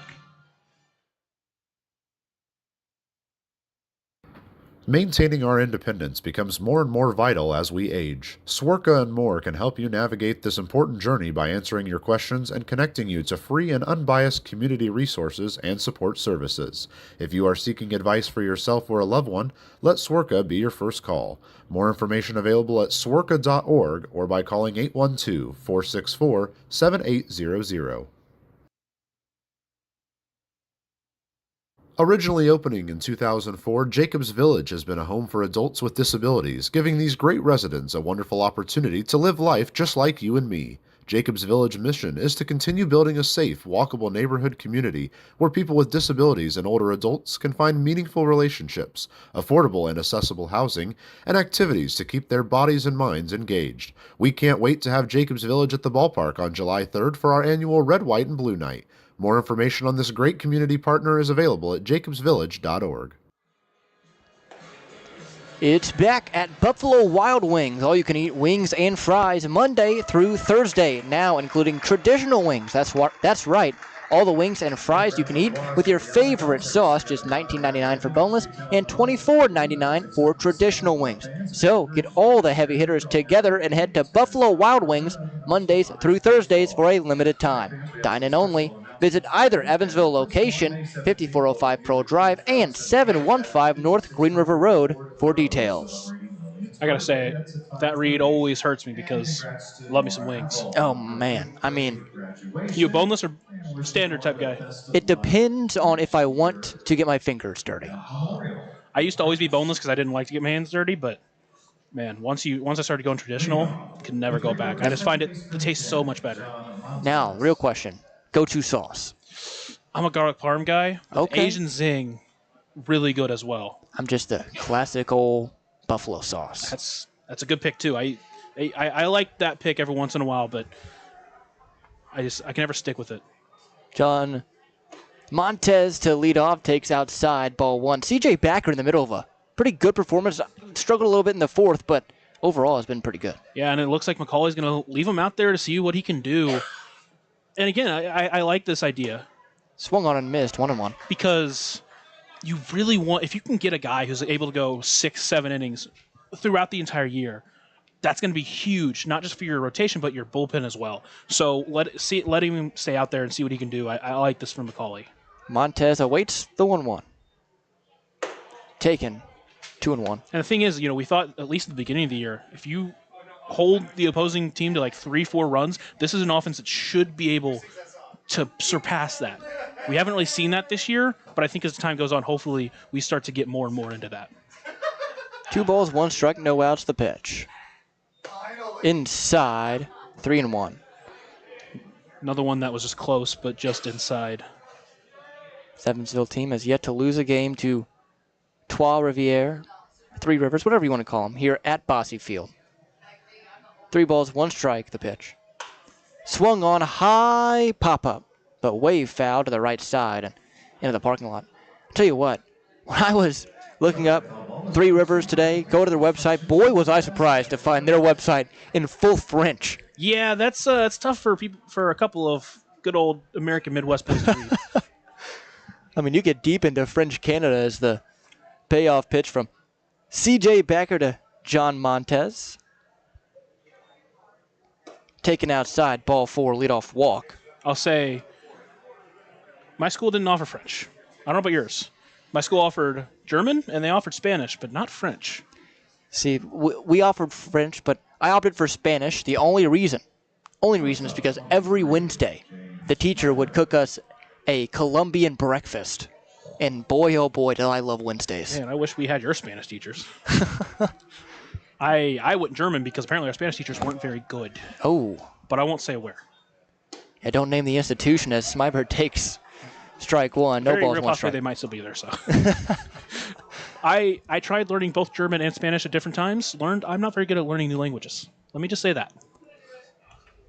I think it definitely takes some discipline, that's for sure. I mean, learning a new language is definitely no small task, as the 0-1 pitch from Backer. Swung on, laced. High fly ball right field. Back on it, Benson to the wall, makes a leap. Never mind, popped out of the glove. It's off the wall. Heading back to first base is going to have to be Smyber with that white ball, and the white wall out there. It's really hard to see it when it hits off. Yeah, that was a tough one. I thought he had it initially, but obviously he ended up not, and ended up keeping that runner at second because he thought he caught it as well. Had he made that catch, we might have had a double play situation, but almost a fantastic catch from Benson. Either way, at least he kept the runner at second. And we'll see if Backer can work his way out of this one. Man, you almost feel bad for Smybert there, hitting that ball as hard and as deep as he did and only ending up with a single. It's a tough one. 100 mile per hour off the bat, another 350 ball, but at very least it wasn't an out. Pelletier will bat now as he awaits the first pitch. Takes it low, 1-0. He's over 2 ground out, fly out. So we do have some action in the Otters bullpen now. We'll see how quickly they can get warmed up. Can't quite tell who's down there. It's not a great angle for me, at least. 1 ball, no strikes. Backer peers into Felix, now sets. He'll work out of the stretch. The 1-0. Swung on, high fly ball, left field. Back on it, Keenan Taylor has a beat. Ranging towards left center, catches it about medium deep. No advance from either runner. Big first out. And it's a huge first out there. Keep the runners at first and second. Now you set yourself up. A double play ends the inning. And you're not really in a situation where if you can get a couple of outs here in the next couple of batters, you're not really going to be in a sacrifice situation. So Ryan Wiltsey in the bullpen, I just looked down to see what he was doing. And I just saw a warm-up pitch end up into the parking lot. So that's interesting. Sometimes you just got to get those out in the bullpen. That way you don't do them on the mound. Omar Maragildo will now bat. He's reached safely twice. First pitch to him. Taken down and away, 1-0. See some first pitch off speeds here. Trying to get them going, but credit the Eagles doing a good job laying off those first pitch off speeds. Backer sets. Working out of the stretch with 2 on. 1-0 pitch. Swung on, fouled right back into the screen, 1-1. Say on those, been told when you foul them directly back like that means you just missed it. And that thing came back hard. Count evened up. 1 ball, 1 strike apiece. Backer sets. Looks back and fires. Swung on, chopped foul, third base side, right towards the Eagles dugout. Montez on second. Smybert on first. 3-2, Trois-Rivieres here at top half of 5. Smybert not being held over there at first, and he's getting a huge lead. Potential implications if they want to roll a double play. Here's the 1-2. Swung on, chopped hard on the ground to third. Gill, Fields, throws to second for 1. To first, no throw. Runner at second is retired, so 2 gone, and now runners on the corners. Fantastic play there by Gill to at least get 1 out. Now you're at 2 away. You're 1 out away from getting out of this inning, and you got a really good hitter up at the plate, but if you're backer, you couldn't ask for much more. You're 2 away and a chance to get out of this one. Juan Carlos Negrete is 2 for 2. RBI single and a double. Right-handed bat. Couple of practice hacks. Now sets as backer does himself. First pitch.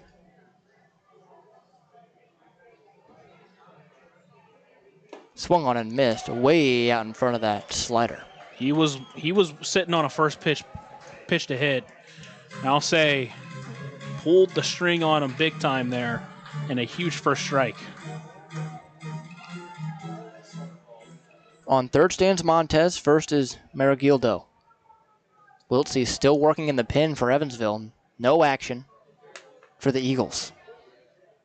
The 0-1 offering. Never mind, it's made to first, but not in time. Gildo got a little bit of a jump there before he went back. So almost got him, but he wasn't off enough to make it worth anything. Backer definitely paying some mind over to him. Marigildo now real close to the bag over at first, not much of a lead. The 0-1. Check swing, not nearly did he go around. It bounced in the dirt, 1-1. Beautiful night here in Evansville, Indiana. Dodged some rain early, but has since moved away. Not a cloud I can see. 1 ball, 1 strike, 2 outs. Top 5, 3-2, Trois-Rivieres.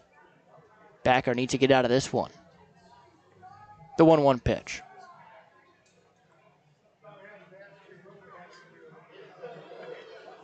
Outside, ball gets away from Felix. Marigildo does not go to second base. Backer's doing a good job differing when he goes, kind of holding there, making sure the runners can't get a good jump on him.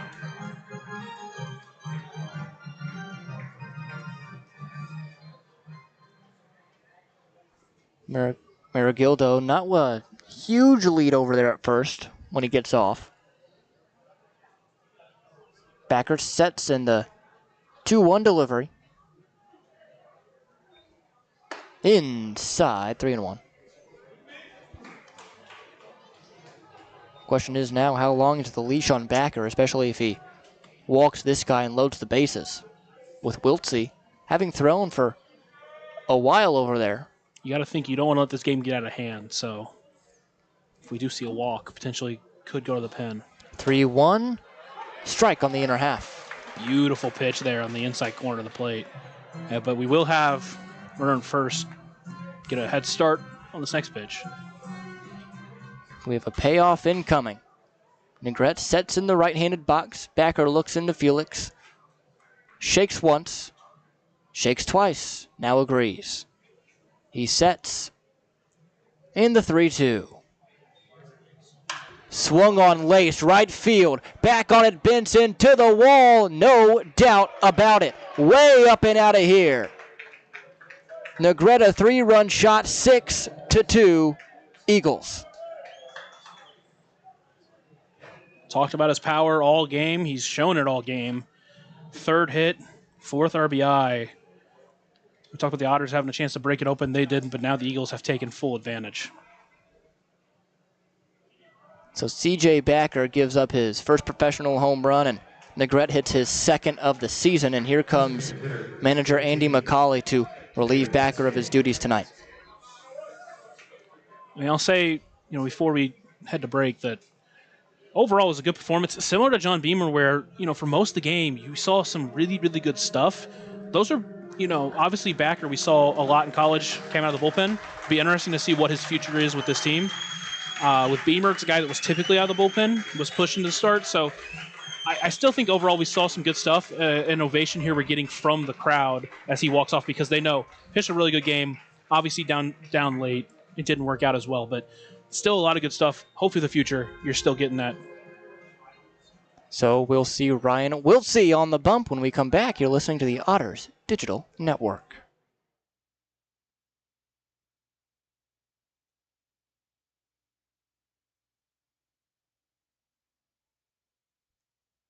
For the last 5 years, the Evansville African American Museum and the Evansville Otters have partnered together to offer tickets at no cost for the whole family for the Juneteenth Negro Leagues Baseball Tribute. All are invited to celebrate Juneteenth with us on June 19th for the annual Salute to the Negro Leagues game. Pre-game activities start at 4:30 with first pitch scheduled for 5:05. For information on these tickets, fans can stop by the Evansville African American Museum at 579 Sandra Matthews Way in Evansville or any local Evansville-Vanderburgh Public Library. Catalyst Church Food Pantry is honored to be the nonprofit partner of Friday, May 23rd's Otters game. Catalyst Church invites the community, but also the churches from the tri-state to come and unite as one game, as one church, around one cause. Catalyst Church invites each person to bring at least one, if not more, non-perishable food item for their food pantry to continue helping the Evansville community. A great night of baseball is planned, and post-game fireworks are just part of the fun. More information can be found on Catalyst Church Evansville's Facebook page.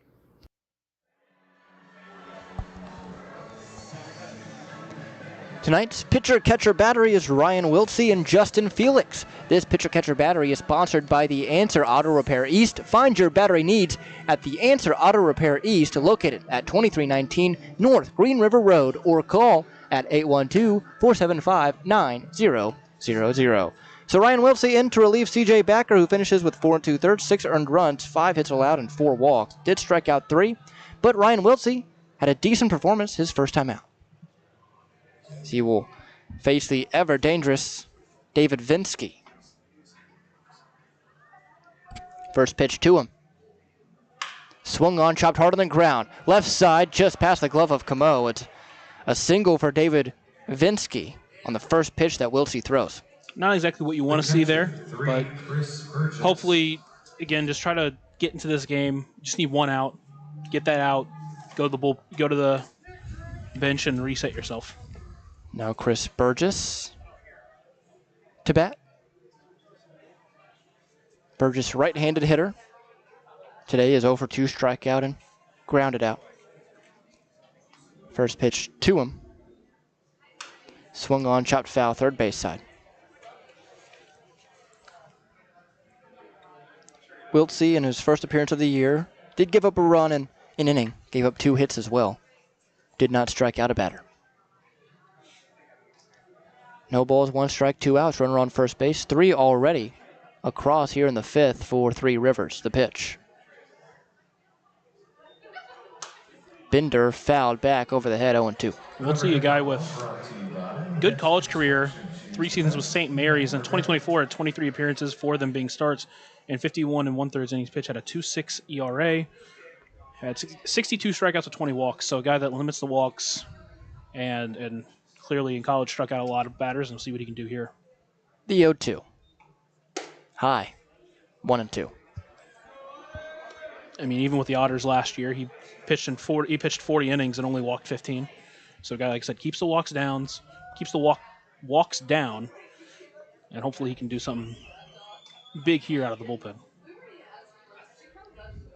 Otters need a big out here. 6-2. Eagles in front as time is called at the plate by Burgess. It's such a long inning. Lefebvre back over there in the bullpen, just warming his arm back up.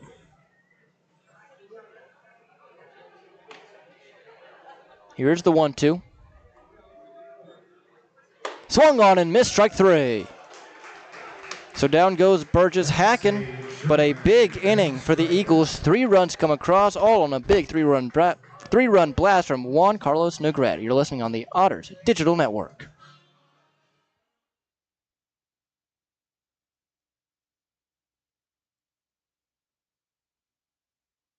Right now in Vanderburgh County, over 800 children are in the child welfare system waiting for someone to be their voice, and you could be that voice by becoming a court-appointed special advocate, a CASA volunteer. Donating just a few hours a month of your time can change a child's life forever. Vanderburgh County CASA invites you to join them. Stand up, speak out, be for the child, be a CASA. For more information, visit vandcasa.com. That's VAND-CASA.com.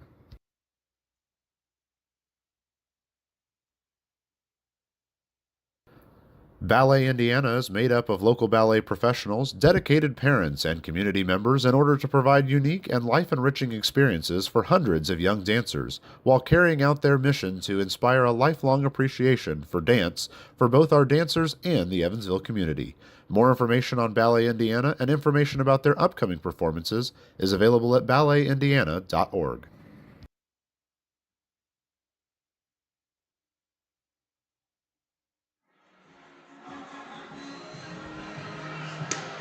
Back here in Evansville, 6-2. Trois-Rivieres in front. It was a rough fifth inning for C.J. Backer. Gave up a big 3-run blast and was relieved, but Ryan Wiltsey got him out. It will stay with LaFive here for Trois-Rivieres. He's in his second inning of work. Yeah, overall it was a good game for Backer, but an unfortunate way how it ended. But right now, for the Otters, you just got to go out there and hit the ball. I mean, you've had opportunities all game. You got to keep going out there and trying to get something going and pick up your pitcher in this one. And it really all goes back to those two opportunities they had with bases loaded. Multiple times with bases loaded, even in the same inning. Just couldn't quite break through. Only able to score 2 runs on 2 sac flies. Brings up JT Benson. Pitch inside, 1-0. He is responsible for one of those sac flies, so an RBI hit by pitch. For him, has not recorded in the at-bat. The 1-0 from LaFive. Checked his swing, but a strike anyway. 1-1. And one of the things that can be encouraging is that you're at least getting these opportunities. Like, you're not just being completely shut down, but man, it feels like you should be more in this game. Just above the letters there, 2-1. And it feels like through the first 4 games of this season, it's really been that. Just not being able to capitalize with runners in scoring position. 2-1. Swung on, chopped high on the ground to short. Smybert takes care of it. Throw across the diamond is in time for out number 1. I say just in time. Benson gets down the line fast.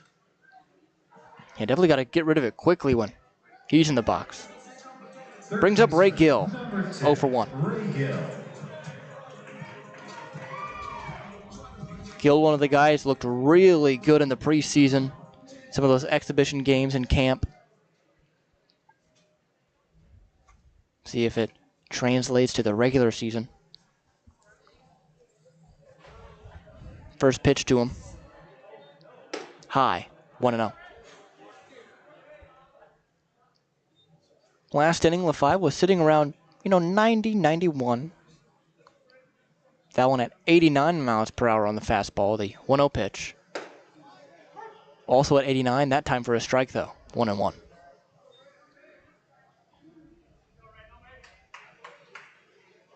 Tuesday night baseball here at the I almost said the Ford Center. We're at Bossy Field. The 1-1 pitch swung on and missed. 1-2. I don't think you could play baseball at the Ford Center. Well, probably not. I don't know.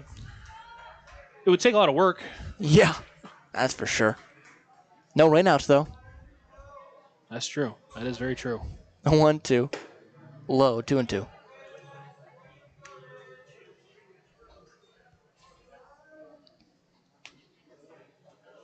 Gill trying to work the count here. 2 balls, 2 strikes, 1 out. The pitch.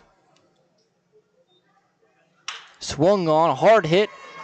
Just past the glove of Smybert, reaching towards it as he made his way towards the third base bag. And it's a 1-out single for Ray Gill, his first of the night. It just feels like it's really the first break the Otters have gotten on those hits. They've hit the ball hard multiple times where it just went right to defenders. That time, pounded it into the dirt, but got it through that hole between shortstop and third. And hopefully, this is the start of something in this inning. Brings up lefty J.J. Cruz. Sack fly for him as well. That was out to center field to Justin Farmer back in the 3rd inning. He's hit the ball hard a couple of times. See if he can do something with this one. Takes the first pitch at the knees for a strike. Infield and outfield both straight up. LaFive with the 0-1 offering. Swung on, chopped high on the ground, just over the reaching glove of Hilton. Taking the round at second base is Ray Gill. He's going to get to third easily. Runners at the corners now for the Otters, who are in business. That is a high bouncer. Hilton over there first. He's a tall guy. It still got over him. Again, it's just one of those situations where it's not hit the hardest, but it bounces high enough, gets just past the infield, and now another big opportunity here for the Otters. Just to let you know how high that one really bounced. Brandon Hilton stands 6 feet 8 inches tall, and he got up there to try and get it, and it was over his head. Brings up Justin Felix. He's worked 2 walks. First pitch to him. Taken right down Maine. 0-1.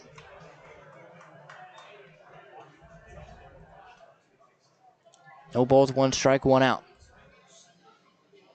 LaFive sets, infield double play depth. The pitch to Felix. Swung on line, drive left field. That's going to drop down for a single. Otters are going to get one back, 6-3. RBI single for Justin Felix, his first hit of the season. It's a productive one. Big time for a big hit. Just got to keep this line moving. 3 straight hits, just keep the line moving. That one hit hard. 91 miles per hour off the bat. Sinking line drive just in front of Pelletier. Brings up Keenan Taylor, who's flown out and lined out. First pitch to the right-hander. Swung on, fouled. 0-1. Hard swing on that one. I think he was trying to tie this game up with 1 swing. It's definitely very tempting. No balls, 1 strike now to Taylor. The pitch. Swung on, fouled right onto the plate, and it stops about an inch behind the dish. Ton of backspin on that. 0-2. Not really the at-bat wanted to see. So far, the Otters have done a really good job waiting and finding their pitch. Couple of swings there on pitches that weren't really in the zone, but still an opportunity here to battle and potentially do something with it. No balls, 2 strikes the count. Here's the pitch. Swung on, nice battle, fouled right into the third base dugout. Count stays. On deck, the top of the order, in Alay Camo. He's already batted 3 times tonight, has worked a walk.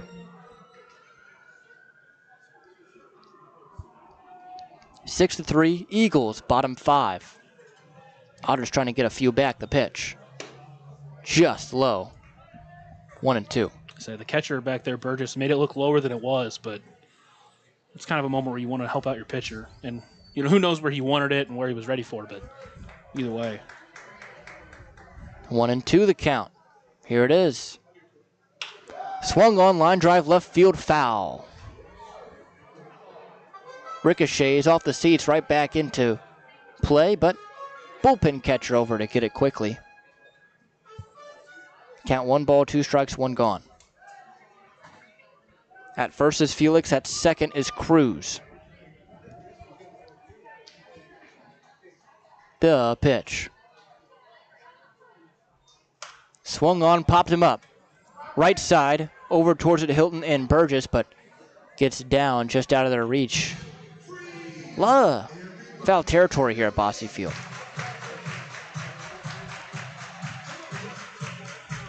Nice at back worked here from Keenan Taylor. Definitely a battle. LaFive looks in to Burgess and sets. Here it is. Swung on, high fly ball. Left center field, but over towards it, Farmer. Medium deep, makes the catch. No tack from J.J. Cruz. 2 gone. Pretty hard hit on that one. Just got a little bit under it. And stayed in the air long enough for Farmer to get under it and make the play. So just one of those where, again, hit the ball hard, hit the ball well, but just missed putting it into the gap and potentially, getting a couple runs for the Otters. Ole Camo now batting. Struck out, flown out, walked. Also a stolen base to his record. The pitch. Taken outside, 1-0.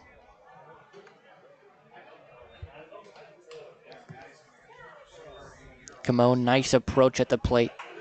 Looking to drive the ball the opposite way.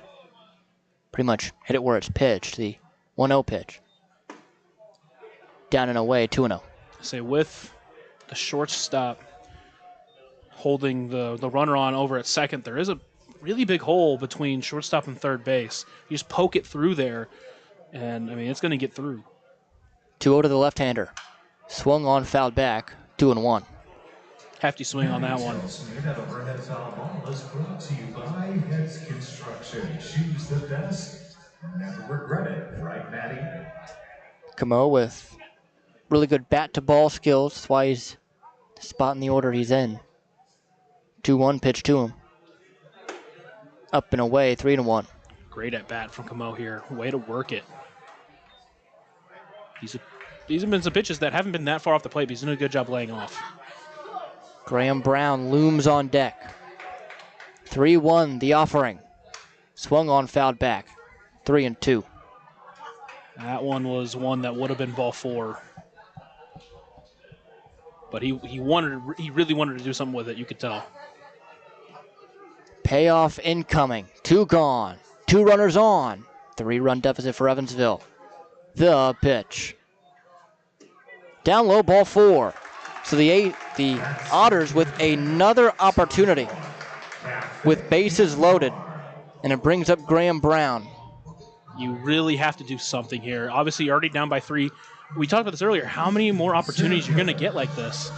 You need to do something here. Graham Brown, again, just even if it's just moving on to the next guy. Guy on deck has had a fantastic start to the season. Just got to do what you can. There is action in the Three Rivers pin. Burgess and LaFi will converse on the mound. Once again, this time actually warming up, is Cameron Kramer. Not fooling us this time. Now everybody's coming into the mound.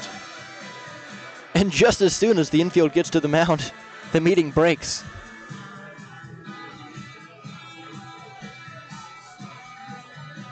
Big opportunity here for Evansville. They've had chances all night.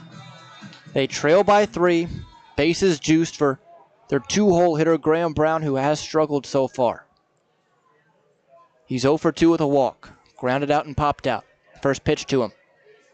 Swung on, high fly ball. Left field, back to it. Pelletier barely has to move for out. Number 3. So Otters fail to pounce, but they get one back, 6-3 the score. You're listening on the Otters Digital Network.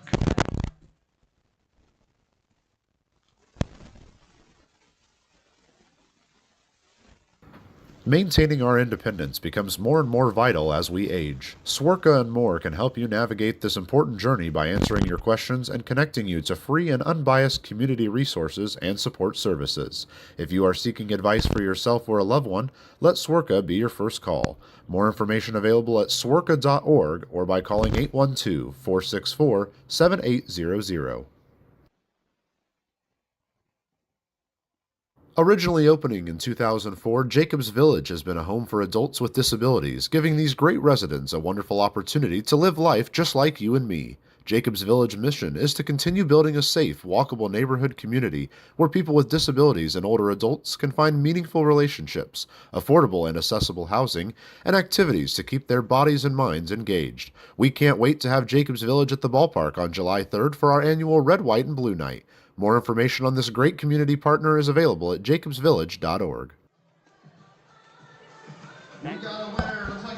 Pat here in Evansville, Indiana. 6-3.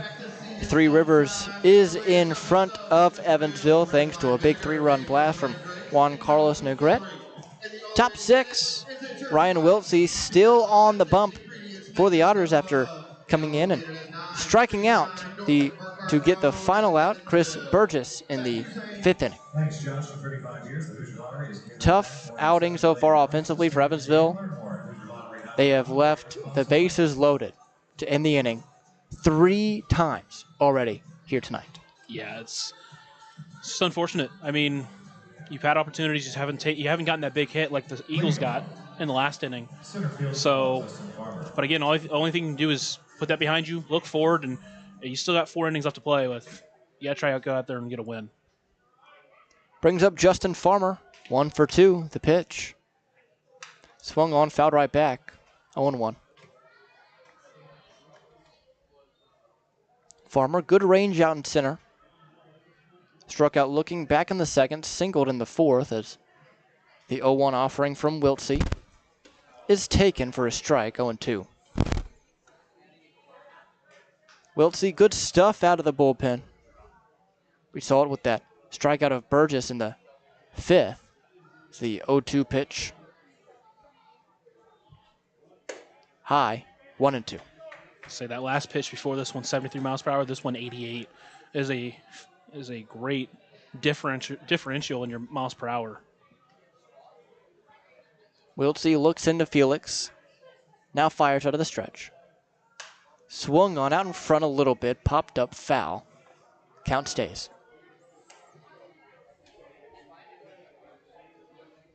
So the Eagles double the Otters so far here.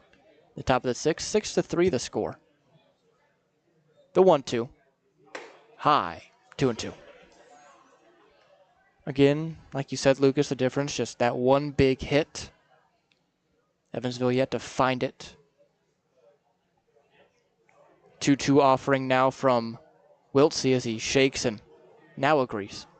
Time called.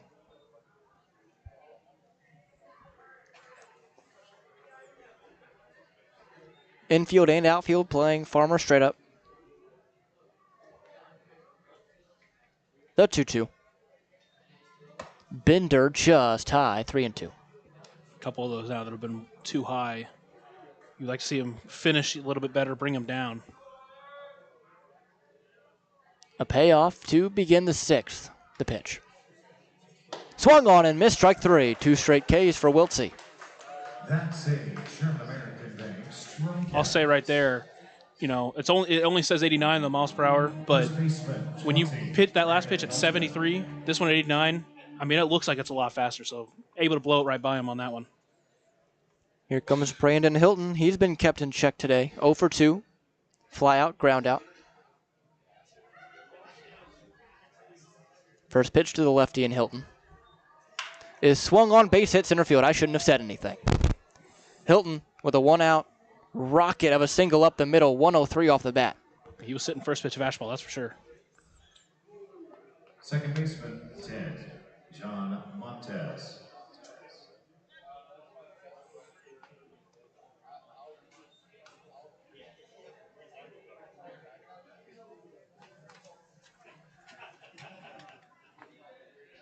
So that one off the bat at 103. Just hit right in that gap between second and short. Brings up John Montez. First pitch to him is taken for a strike, 0-1. Montez is 0 for 1, a walk and a fly out.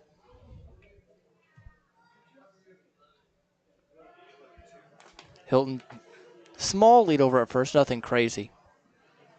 As Wiltsey delivers the 0-1. Taken just inside, 1-1. So this being the number 9 hole here, hitter, you want to keep as many of these runners off the base as possible because you get back to the top of the lineup that's been so good so far today. It's the 1-1 pitch. Swung on, a lasered foul down near the Otters dugout. 1-2.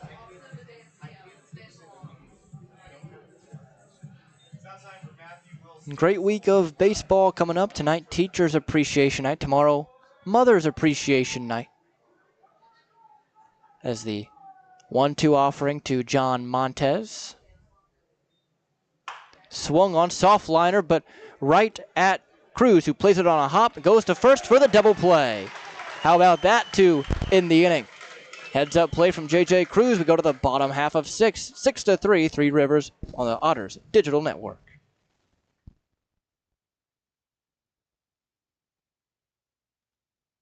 For the last 5 years, the Evansville African American Museum and the Evansville Otters have partnered together to offer tickets at no cost for the whole family for the Juneteenth Negro Leagues Baseball Tribute. All are invited to celebrate Juneteenth with us on June 19th for the annual Salute to the Negro Leagues game. Pre-game activities start at 4:30 with first pitch scheduled for 5:05. For information on these tickets, fans can stop by the Evansville African American Museum at 579 Sandra Matthews Way in Evansville or any local Evansville-Vanderburgh Public Library. Catalyst Church Food Pantry is honored to be the nonprofit partner of Friday, May 23rd's Otters game. Catalyst Church invites the community, but also the churches from the tri-state to come and unite as one game, as one church, around one cause. Catalyst Church invites each person to bring at least one, if not more, non-perishable food item for their food pantry to continue helping the Evansville community. A great night of baseball is planned, and post-game fireworks are just part of the fun. More information can be found on Catalyst Church Evansville's Facebook page.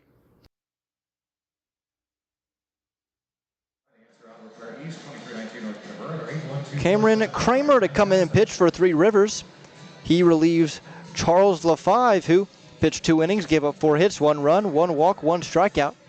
He'll try to keep these Otters batters in check, as both Landry and LaFive have been able to do with traffic on. We'll see if the Otters can continue to get traffic and finally break through. You would think if they continue to get men on base that eventually something has to come of it. Yeah, and this is a guy that has shown that he can give up runs. A couple of earned runs through 2 innings pitched. He's given up 3 walks, has struck out a couple. The first-year pro ball player out of Winona State. It's going to be interesting to see what he can do here, especially, you got a 3-run lead, and really when you have this kind of lead, your goal is to not walk anybody. That's really what this staff has done a lot tonight. They've gotten away with it, but you got to think if these walks keep plaguing them, eventually the Otters are going to get a big hit and turn this thing around. I mean, it's crazy to think that 9 different Otters have got on base via the walk, and they only have 3 runs. It's especially with LaFive, who gave up 4 hits. So 5 hits, 9 walks, and you have 3 runs. It's very sad right now, but the only thing you can do is look forward again. 4 innings to do something here. That's a lot of time. It's 12 outs to work with, and a team, again, they've looked good in this game. You just got to put it together, and you got the right guy up right here. That's Mendham. He takes ball 1 outside. 1-0. A little bit of a wild start here from Kramer. Seems like we've seen a lot of that tonight. Yeah, that's the thing with this. I mean, this pitching staff has shown that they are wild, and we'll see what they look like, obviously, the rest of the series, but The 1-0 to Mendham. Taken just high. 2-0. that's right at the zone where it's kind of been a 50-50 call. So Mendham gets benefit. Usually Mendham will get benefit the doubt with how good he is with the zone. He's already drawn 2 walks and a hit so far. The 2-0. That one's taken for a strike about 2 inches outside, 2-1. Yeah, even if you give it to him, it's one of those things where even if he does swing at it, he's not doing much with it. So Kramer sets, fires. Outside. 3-1. Kramer, one of those guys that is working exclusively out of the stretch. Base runners on or not.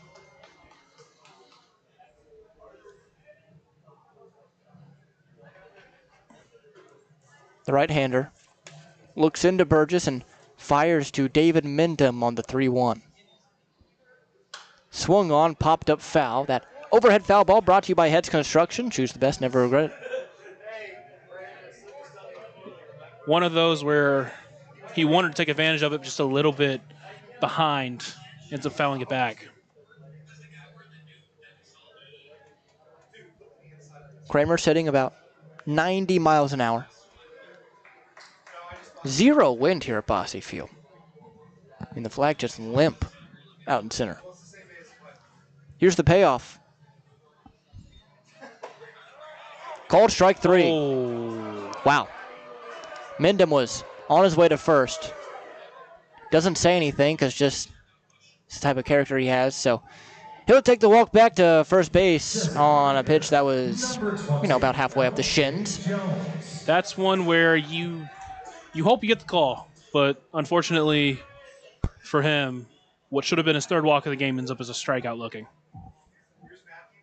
LJ Jones swings and fouls off the first pitch he sees, 0-1. It's frustrating because that's one that all night has been consistently called a ball. Yeah. Well, I mean, it was out of the zone. Yeah. It was quite a bit out of the zone, too. True. You kind of hope consistently it's called a ball. Out pitch at 92, by the way. The 0-1. That one taken low. 1-1. About where that Mendham strike was called? Yeah, about the same spot. 1 ball, 1 strike, 1 out. The pitch from Kramer. Inside, almost got him at 90. 2-1. I'll say this, home plate umpire Dalton James has been pretty good tonight. Yeah, He's been pretty good tonight, so that's what makes that call really shocking. And you hate to, point it out when it happens, but these guys, professionals and players playing for something bigger as the 2-1 pitch. Swung on and missed behind it, 2-2. Especially these guys that, like LJ Jones, who have fallen out of affiliate ball and trying to claw their way back. Yeah, exactly. Like I said, a guy like Mendham where, again, he does such a good job controlling the plate. He's a really, really good eye. I would say, if not the best in the Frontier League, at least one of the best. And you're not really going to catch that guy striking out at all, nonetheless looking. It's just, unfortunate. Here is the 2-2 to LJ Jones. Way wide. 3-2. That one hit the dirt in the opposite batter's box. Would have been tough to call that one strike 3. Yes, it would have. You would have had to have a pretty quick trigger. Here's the payoff to LJ Jones. Oh my gosh, tied him up, and he fouled that one basically off his hands into the Otters dugout. It looks like he's going to call him in because it is. You wonder if that actually didn't hit the bat but hit him. Because if it did hit him, I believe that is strike 3 and he's out. That is true. If it hits him, it's a swing and miss. It was tough to tell from up here. I mean, and you would think how fast that one came down, you would almost think it had to have come off the bat. Yeah. We'll wait and see. Obviously, they'll discuss. It's a really hard one to make the call. Yeah. In the moment. Oh, they're going to send him to first. Oh, potentially catcher's interference. Okay. Because that would be the only reason why they would give him first. So LJ Jones reaches first via catcher's interference. He's having a conversation with the umpire, with the head coach there. Again, that's the only reason why you would give him first in that situation, because he did swing. But either way, call it a break for the Otters there as they get a runner on. So LJ Jones reaches via catcher's interference. His second time on base tonight brings up JT Benson. Benson 0 for 1, sac fly, hit by a pitch, ground out. Maybe that's the break the Otters need. Like I said, just keep the line moving. First pitch to Benson. Taken high. 1-0. Huge hole on the left side as Smybert playing double play depth near the second base bag and Maragildo hugging the line. So there's a pretty big hole on both sides here for Benson. Fouls that one off. 1-1. Benson hit that one over 100 miles per hour. He's hit the ball hard tonight. Yeah. A lot of Evansville players have. That's the thing. They just have not been rewarded. And I guess that's baseball, but it's also definitely frustrating. Yes. The 1-1. Never mind, it's made to first. Because it feels like in this game, it's not a game that Evansville should be trailing by 3. When you look at the overall start from Backer, and when you look at just how many opportunities the Otters had, it feels like they should be out in front in this one, but they just aren't. And they just haven't taken advantage. The 1-1 now. Inside, 2-1. It's a great take there from Benson. On a really, really good pitch.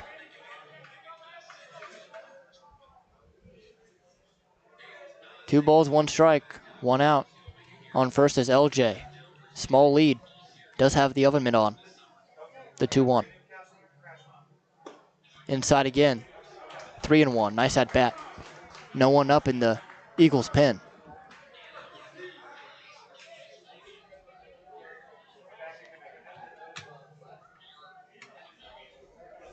The 3-1 offering.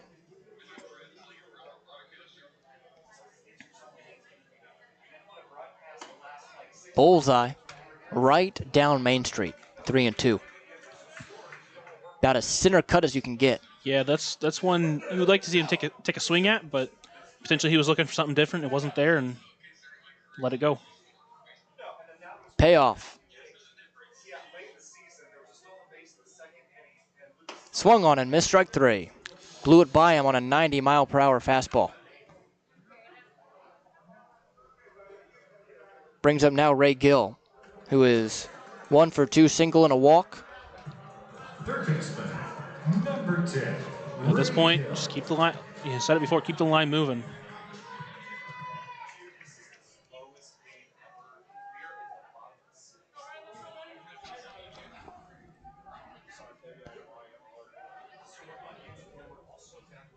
Here is the pitch. Swung on and missed. There must be some extra life on that fastball. It seems either he's hiding it really well or something. It's got to be one of those because it looks like, they just aren't finding it right now. 0-1 the count. Again, 6-3, Trois-Rivieres. Bottom 6. The pitch. Swung on, hard hit on the ground to Smybert, but he goes to second because that's been the night the Otters have had. We now go to the top of the 7th, 6-3. Evansville trails here on the Otters Digital Network.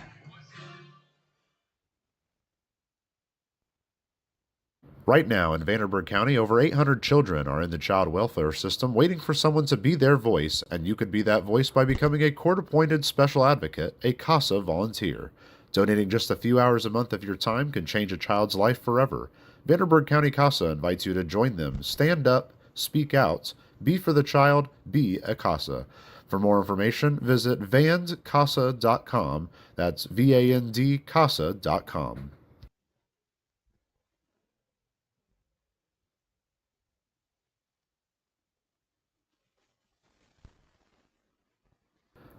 Ballet Indiana is made up of local ballet professionals, dedicated parents, and community members in order to provide unique and life-enriching experiences for hundreds of young dancers, while carrying out their mission to inspire a lifelong appreciation for dance for both our dancers and the Evansville community.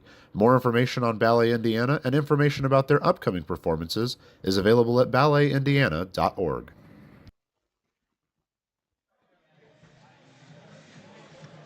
Welcome back into Bosse Field as the Otters currently trail 6-3. Ryan Wiltsey back out there for another inning of work.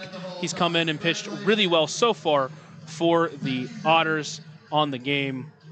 Pitched an inning and a third, given up a couple of hits, struck out a couple. He's faced 5 batters so far. He's done a great job, and we'll see what he can do against this Eagles squad. Tickets on sale at EvansvilleOtters.com.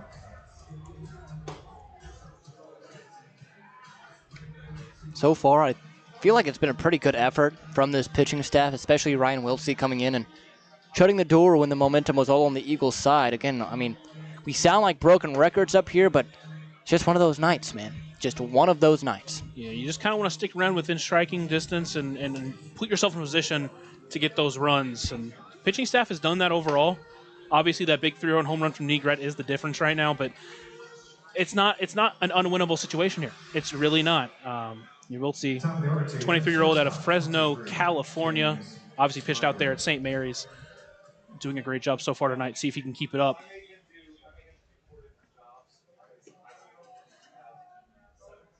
Back to the leadoff spot for the Eagles and James Smybert. And we'll see if he can see what he can do for the Eagles. Hitting a couple at bats, also has a walk struck out as well. It does have a run. Here comes the first pitch from Wiltsey to Smybert. Taken outside for ball 1.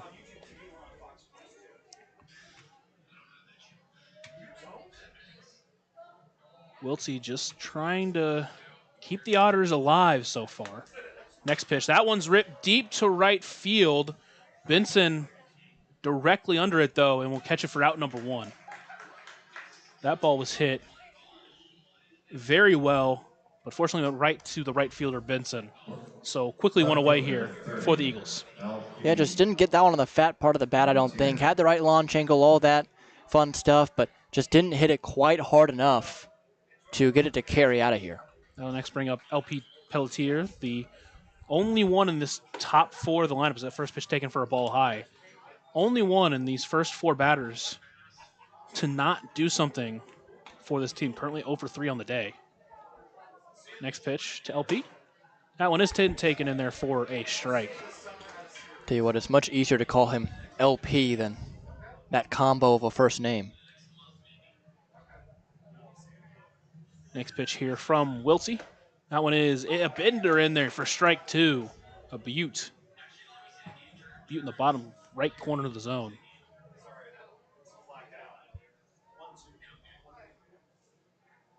Wiltsey in his second year with the Otters. Comes the 1-2 pitch. That one is a bender in the dirt. Held off. Count moves to 2-2.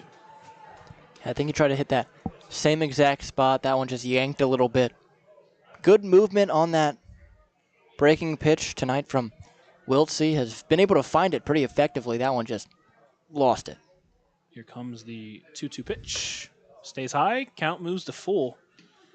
We mentioned Wiltsey does a good job eliminating the walks. Doesn't walk a lot of batters, but credit the Eagles. They're doing a good job working out these counts on him. Comes the 3-2 pitch. Fouled back. They're trusting Wiltsey a lot here. No rustling at all in the Evansville pen. Well, he's in his, now this is the 3rd inning he's worked, but overall 1 1/3. Wiltsey almost from the stretch, does a little leg kick out. Here comes the pitch. Taken in there for strike 3, dropped by Felix, but LP won't even take a run at it, as Felix will throw it down to first. 4 out. Number 2, that is a German-American bake strikeout. So 2 away. That'll bring up the 3rd baseman, Omar Maragildo, and we'll see what he can do with 2 away.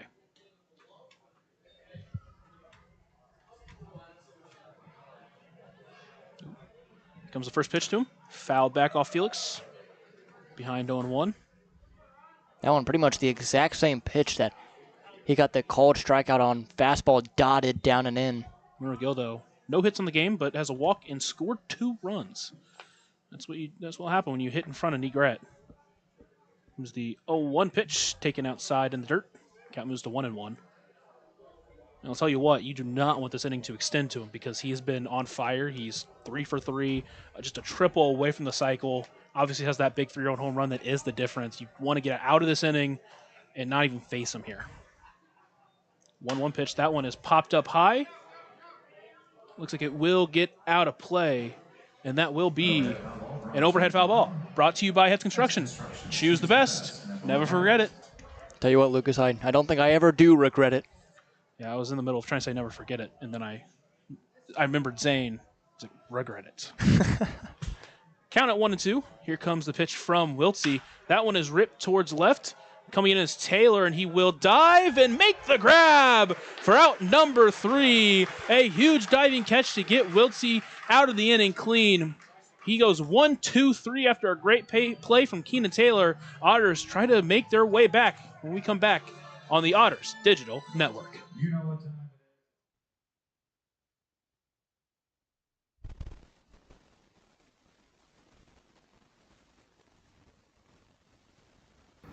Maintaining our independence becomes more and more vital as we age. Swerka and More can help you navigate this important journey by answering your questions and connecting you to free and unbiased community resources and support services. If you are seeking advice for yourself or a loved one, let Swerka be your first call.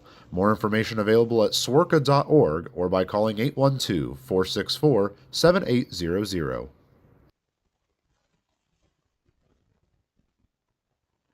Originally opening in 2004, Jacobs Village has been a home for adults with disabilities, giving these great residents a wonderful opportunity to live life just like you and me. Jacobs Village mission is to continue building a safe, walkable neighborhood community where people with disabilities and older adults can find meaningful relationships, affordable and accessible housing, and activities to keep their bodies and minds engaged. We can't wait to have Jacobs Village at the ballpark on July 3rd for our annual Red, White, and Blue Night. More information on this great community partner is available at jacobsvillage.org.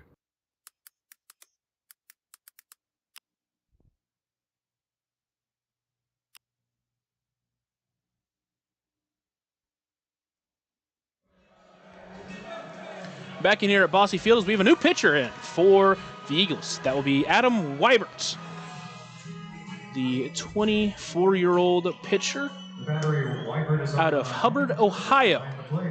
He'll be making his second appearance of the season. In the first appearance, only went 1/3 of an inning, gave up a run on one hit. Did get one strikeout. Also hit a batter. Threw a couple of wild pitches. So another guy that's been a little bit wild so far in the year. Historically, he's a guy that does walk a lot of batters in his career. And 8.5 walks per 9 guys. So it's going to be interesting to see what he does here against the Otters. That will bring up J.J. Cruz to lead it off for the Otters. And again, it's just like, get something going here and see if J.J. can get something going. Weibert comes set. Here comes the first pitch. That one is fouled to the right side for strike one. And sometimes you just feel bad for these bullpen guys. They come in early in the season, give up a run, and all of a sudden the ERA, like him, through 1/3 is 27. Yeah. So I like trying to say, just he's only given up one run, but 27 sounds scary. Next pitch, that one's taken in there for strike two. He's hitting at 93 right now. So a live arm here, just about controlling it. Cruz takes his time outside the box, now steps back in. Weibert will look in for a sign. Still waiting. He'll come set with 7 seconds on the pitch clock. Here comes the pitch to the lefty. Swung on a miss for strike three. So comes in and gets an immediate strikeout. That was nasty. Got him started with 2 low fastballs at low 90s, creeping up into the mid 90s, and then just pulled the string on him there with a slider down below the knees with a big swing and a miss on the back foot. And that will bring up Justin Felix. Felix has always been a guy with a lot of power. With his 2 seasons at Arkansas State, had 18 home runs. Had 5 home runs last year for the Otters with a 3.53 ER or OBP. Takes the first one in there for a strike on the outside corner. He's had a good night tonight. He's done a good job playing the zone. Weibert comes set. Here comes the 0-1 pitch. That one's taken high for ball 1. Count moves to 1-1 now. I'll say right now, if Weibert can control his pitching, he's got good stuff. So if he can continue to find the zone, it's going to be a tough matchup here for the Otters. Next pitch, that one's taken high for ball 2. And it's always hard when you get into the back third of these games and you start to see the setup guys and the closers, the really good arms that each team has out of their pen. Weibert comes set. Here comes the 2-1 pitch. That one is swung on and missed. Blew it by Felix there, and it counts at 2-2. And this bullpen may not be as good as what we saw with Gateway, but when you have those guys in the back of your bullpen, it's because you know they're ready for big moments. And Weibert, again, we see good stuff. It's just about kind of controlling it. And so far in this inning, he's done a pretty good job with it. Evansville with one of their back end guys up going right now as well. Weibert now comes set. Count at 2-2 to the catcher, Justin Felix. The pitch, that one is hit high towards the right side. On the move is Hilton, and it will get out of play. So Felix stays alive with that one. Tell you what, it's always fun to see when, these old parks have the bullpens out in the open. All the guys just scram. They just have to get out of there. They don't know where they're going. They're just running. Yeah, I was watching a high school game last weekend on Saturday, and one of the right fielders came in, tripped over the bullpen mound, so it can be a hazard for the outfield as well, or for anyone in the field, really. Justin Felix with 2-2 count. Here comes the pitch from Weiberts. That one is taken high. Count moves to full. Felix doing a great job being patient tonight. When parks have those little nooks and crannies like that, it's always an advantage for the home team who play 48 games at that one spot each year and just know the ins and outs. Full count pitch from Weibert to Felix. That one is hit high backwards into foul territory. Third baseman Margildo behind it. Oh, Burgess tried to make the grab and he dropped it. So Felix gets another life. It's a big break right there. I mean, again, we've been saying it. That's one that the Otters just really like to have tonight when you've struggled to, whenever people do get on, to get them home. For Felix, who is a guy, good night tonight, not a huge contact guy, to get an extra life like that. Great eye at the plate. Just sets the stage for him to get on base. Already 2 walks tonight for Felix. 1 for 1 otherwise with an RBI. Here comes the payoff pitch from Weibert. Taken there for strike 3. Another one where he thought it was ball 4. That one was close. And home plate umpire Dalton James hearing it from the home crowd.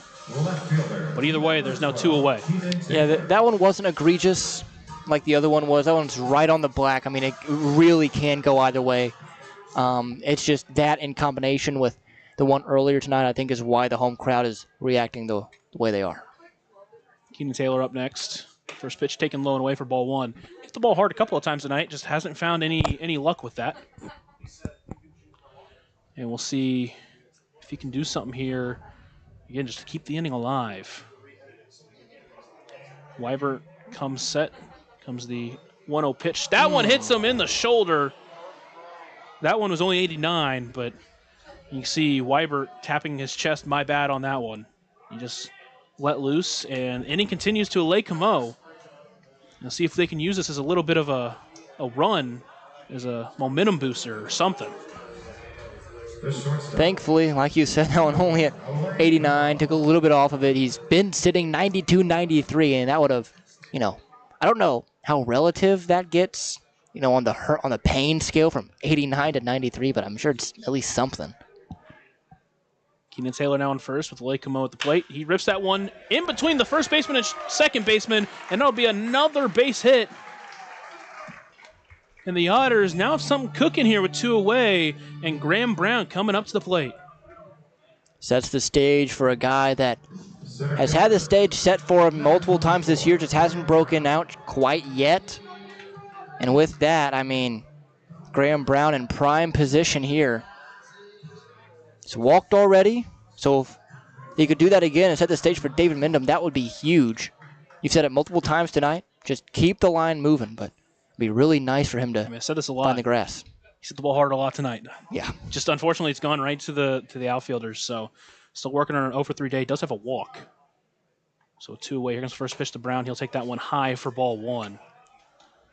That one just a bit high. And looks like we'll have a quick mound visit from Burgess. I mean, how many times we've said this? Another big opportunity here for the Otters to really dig into this lead, to really give them a shot at potentially stealing this game. Absolutely. I mean, they've left 13 runners on base tonight. That's not in runners in scoring position. I can go back and count right now, but just left on base in general, 13. So you have to find ways to get it done. 3 innings with the bases loaded with 2 away. Yeah. So Burgess back behind the plate. Weibert will now come set. 1-0 pitch here to the Otters center fielder. That one is taken in there for strike 1. Count moves tied. That fastball right in the middle of the plate. Weibert was just trying to make sure he got a strike there, and he definitely got it. He'll come set now. 1-1 pitch to the right-handed batter. That one almost hit him as well. Just got out of the way. Count moves to 2-1.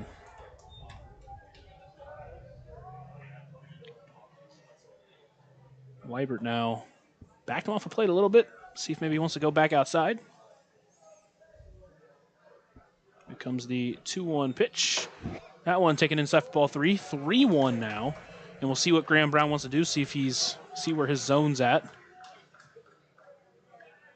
Just a chance here to find your pitch, grip it, and rip it. Weibert comes set.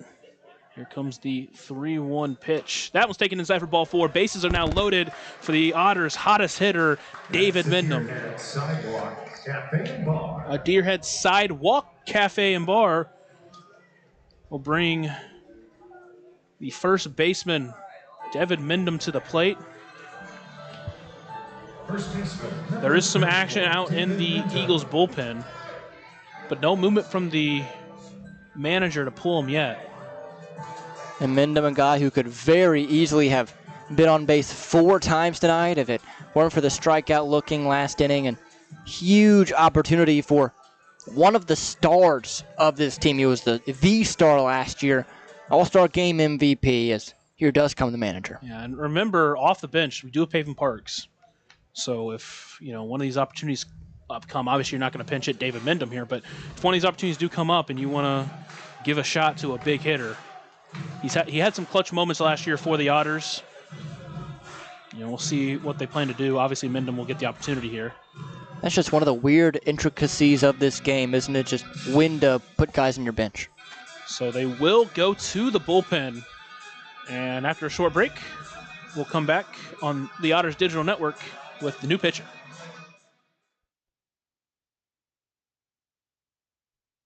For the last 5 years, the Evansville African American Museum and the Evansville Otters have partnered together to offer tickets at no cost for the whole family for the Juneteenth Negro Leagues Baseball Tribute.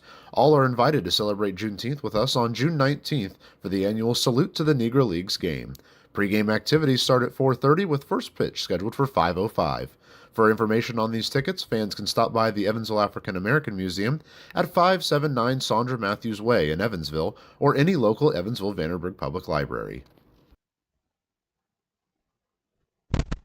Catalyst Church Food Pantry is honored to be the nonprofit partner of Friday, May 23rd's Otters game.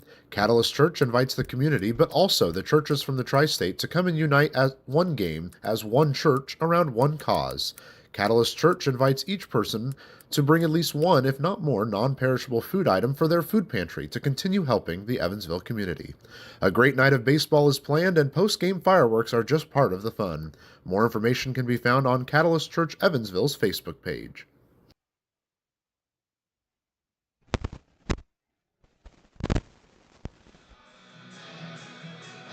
New pitcher on the mound for the Eagles.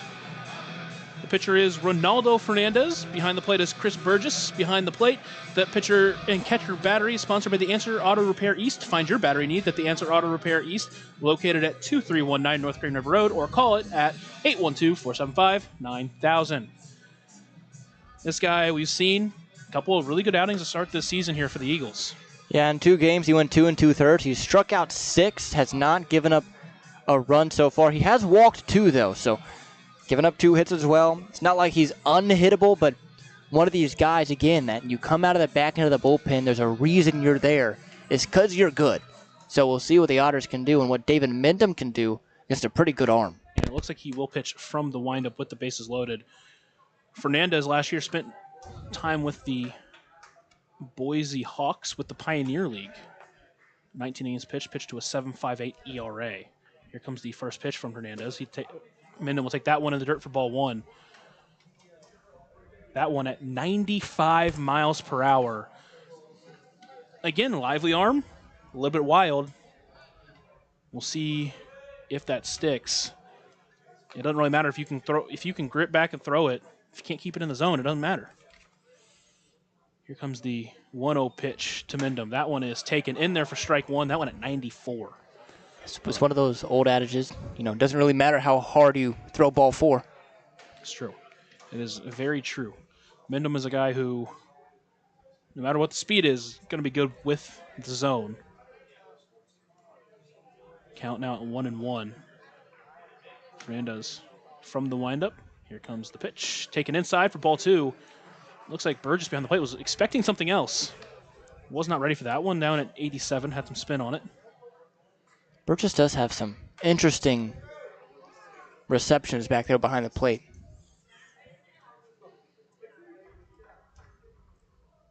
Fernandez comes set.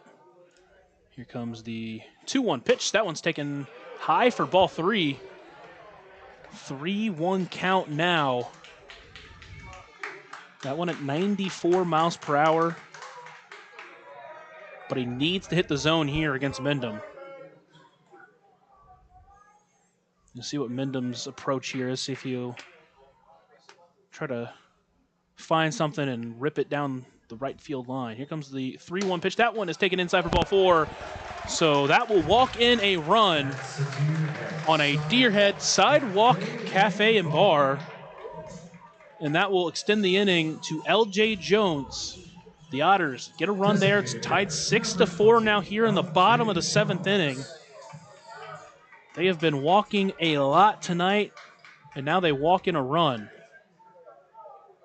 That is Mendham's 3rd walk of the night. 7 walks between the top three hitters on this Otters team. Here's the first pitch to L.J. Jones. He checks a swing on a slider outside for ball 1. LJ, one of those batters, he's hunting that first pitch fastball. He's not going to see a lot of them, but when he does get one eventually, he'll be ready for it. This is the 10th walk for the Otters, and I believe they've had a couple of hit by pitches as well.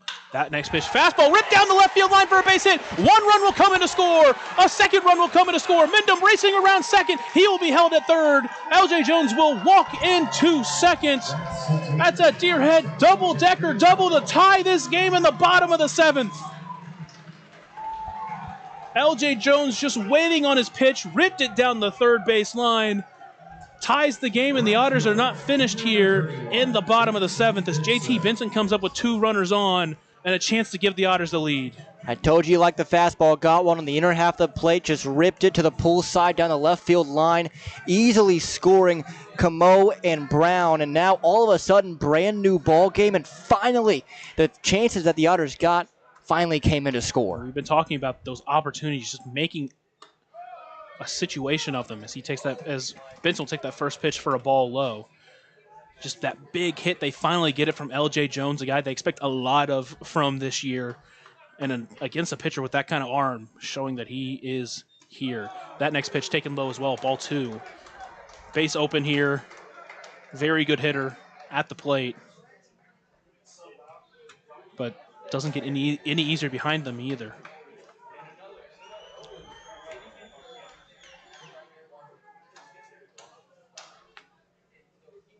Fernandez comes set from the windup. Here comes the 2-0 pitch. That one swung through by Benson with strike 1. That one down at 92. Yeah, crazy to think that he was out in front of a pitch at 92 miles per hour. J.T. Benson working on an 0-for-2 day, but does have that sacrifice fly that scored a run. Scored the very first run of the game for the Otters. In fact, that one hit towards the right side, but easily taken in by John Montez. Throw to first will be in time, but not before the Otters score 3. Tie the ball game here in the bottom of the 7th.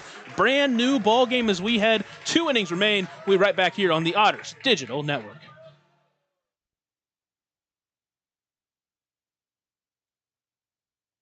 Right now in Vanderburgh County, over 800 children are in the child welfare system waiting for someone to be their voice, and you could be that voice by becoming a court-appointed special advocate, a CASA volunteer.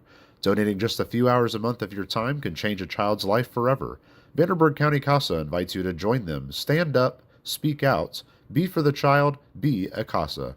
For more information, visit vandcasa.com. That's VAND-CASA.com. Ballet Indiana is made up of local ballet professionals, dedicated parents, and community members in order to provide unique and life-enriching experiences for hundreds of young dancers, while carrying out their mission to inspire a lifelong appreciation for dance for both our dancers and the Evansville community. More information on Ballet Indiana and information about their upcoming performances is available at balletindiana.org. Back here in Bossy Field, we have a new pitcher for the Evansville Otters. It is 19, Yohan Gonzalez. His second appearance, his first appearance didn't go well. We've talked about it a couple of times. Faced 3 batters, didn't get a single out, gave up a home run. But a pitcher that we expect a lot of. Look, you had an opportunity here to just reset yourself, go in here, and just get, hopefully get 3 quick outs, get your offense back out there.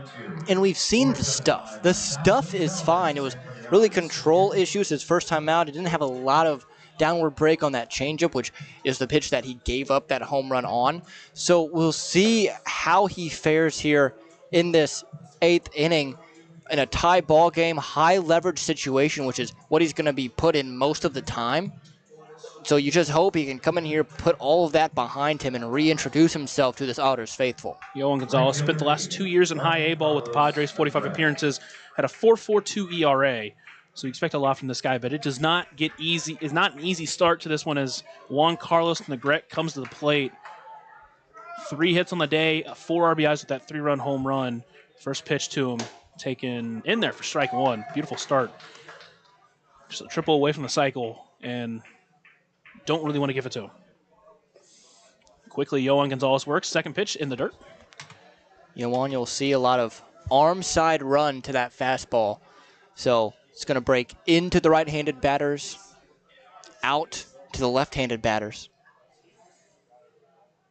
Gonzalez from the windup. Here comes the 1-1 pitch. That one hit hard to right field. Benson on his way back, and he will jump and make the grab out there for out number 1. Had a play out there where he just dropped it earlier, but this time he gets to it, makes the out. Big out number 1 there for Yohan Gonzalez. Timed his jump perfectly out there, did Benson. Slamming into that Cox Group sponsorship sign out on the wall. And Yohan, with that run into the right-handed batter, and Negrete got him to jam himself, even though it was hit hard, out to the opposite way and right. And that will bring up David Vinsky, the DH, today. First pitch to him, taken in there for strike 1. Like we mentioned, JT Benson, he's hit the ball well this year, but he was brought in for outfield help, and we've seen it today. He's done a great job getting to those balls. Even in the one he dropped, he still got to it. That one, taken in there for strike 2, so quickly up 0-2 against David Vinsky. It's great to think we haven't even seen one of Benson's main threats, which is his base running ability. We haven't seen him take off or stolen back yet, and he had nearly 40 in college ball his last year with Louisville. Mm-hmm. Vinsky stepped out of the box, take a break. Now he's back in. He's working on a 2-for-3 day with a couple of RBIs to his name. The next pitch to him. That one, check the swing, doesn't matter. He did go for strike number 3. That is a German-American Bank strikeout for Yohan Gonzalez, who is quickly making himself at home after the first outing that did not go so well. And this is the stuff we imagine. 93, crazy break on a fastball, and Vinsky, who's a very good hitter for this Trois-Rivieres team, just could not hold it up because his bat speed is so much and strikes out. And that will bring in the catcher, Chris Burgess. First pitch to him, taken outside for ball 1. Working on an 0-for-3 day with a couple of Ks. Hopefully Yohan can get him here and get a quick 1-2-3 inning and get those bats back up. Gonzalez from the windup. Here comes the pitch. That one swung on and missed. Blew it right by him at 91. Strike 1. Burgess digs in a little bit in that batter's box. Gets back in there. From the right-handed batter's box, Gonzalez winds and throws. That one taken in there for strike 2. Got Burgess thinking it was way in there, but it cut back in. Count at 1-2 now. Burgess came in with a .333 batting average, of 400 OBP, but the Otters pitching has held him in check. 1-2 pitch. Ooh, didn't bend enough, almost hit him, but Burgess gets out of the way. Count moves to 2-2. First time he's thrown that, a bit of the slower breaking ball rather than the mid-80s slider. I feel bad attacking Burgess has been hit hard behind the plate. Yeah. Almost got hit there. Didn't, though. Count at 2-2. Here comes the pitch from Gonzalez. That one fouled back. Just off the lip of the roof here. Count stays at 2-2. I mean, this is exactly what we wanted to see from Gonzalez from day one. What he's showing us right now is what we would love to see out of a guy who you're going to expect to, again, play a huge role in this Otters bullpen. Here comes 2-2 pitch. Swung on a miss for strike 3. Another German-American bank strikeout. Yohan Gonzalez, 2 strikeouts in the inning. Goes 1-2-3. Otters coming back up in the bottom of the 8th inning with a chance to take the lead after tying it last. We'll be right back here on the Otters Digital Network. Maintaining our independence becomes more and more vital as we age. Swerka and More can help you navigate this important journey by answering your questions and connecting you to free and unbiased community resources and support services. If you are seeking advice for yourself or a loved one, let Swerka be your first call. More information available at swerka.org or by calling 812-464-7800.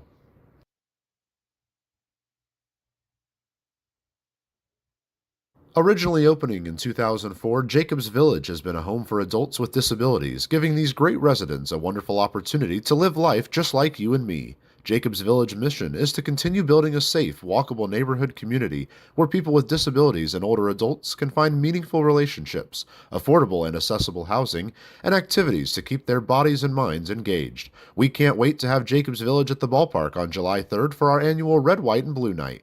More information on this great community partner is available at jacobsvillage.org. Back here at Bosse Field of the brand new ball game, Otters tied it up with 3 runs in the bottom of the 7th inning. They go to the bottom of the 8th, still tied after a fantastic inning from Yohan Gonzalez. Same pitcher out there, Ronaldo Fernandez, stays out there for another inning of work.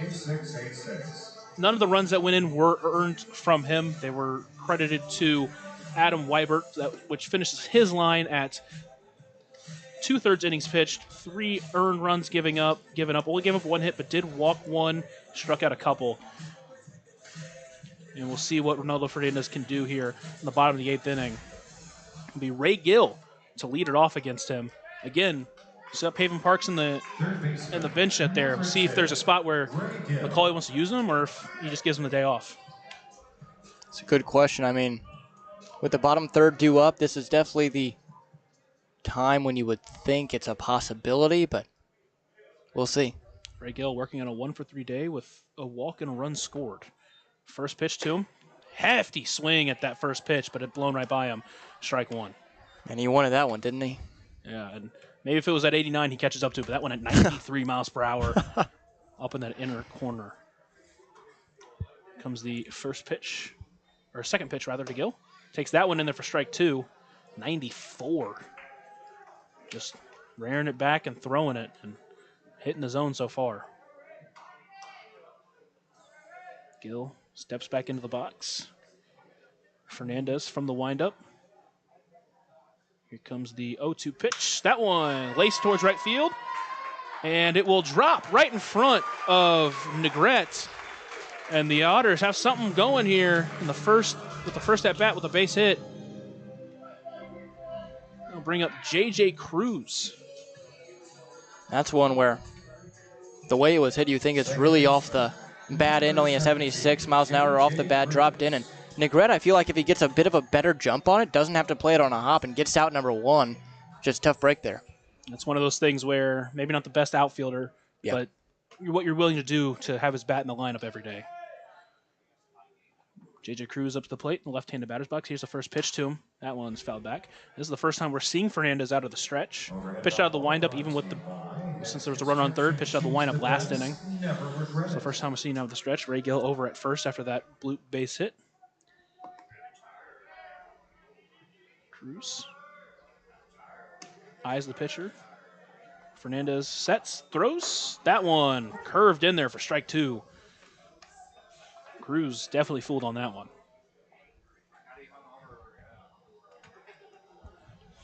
So another 0-2 count here for Fernandez. Last time it ended up with a base hit. We'll see what Cruz can do with 2 strikes. Comes the pitch from Fernandez. That one just foul tip, staying alive. That's what we like to see from Cruz. It's one of those fastballs where 93 up just above the letters that looks so good, but can rarely catch up to it. Especially at 93 miles an hour. Did a good job just getting the bat to the ball and fouling it off. J.J. Cruz, the 24-year-old from Cerritos, California. Next pitch, swung on a miss for strike 3. Pulled the string, got him swinging. That's a big out number 1 there for Fernandez. Next, we'll bring up Justin Felix, who's working on a near-perfect day. 1 for 2 with a couple of walks. RBI, did strike out his last time up, but not after working a full count. Felix steps to the plate. Fernandez comes set. Gill still at first. First pitch to Felix, taken in the dirt for ball 1. That one, great stop there by Burgess to keep that in front of him. Keep Gill at first. Yeah, phenomenal backhand pick by Burgess. If that gets to the backstop, then Gill, no doubt, is standing in scoring position with less than 2 outs. Felix steps back up into the plate. Comes the 1-0 pitch to the backstop. That one taken up for ball 2.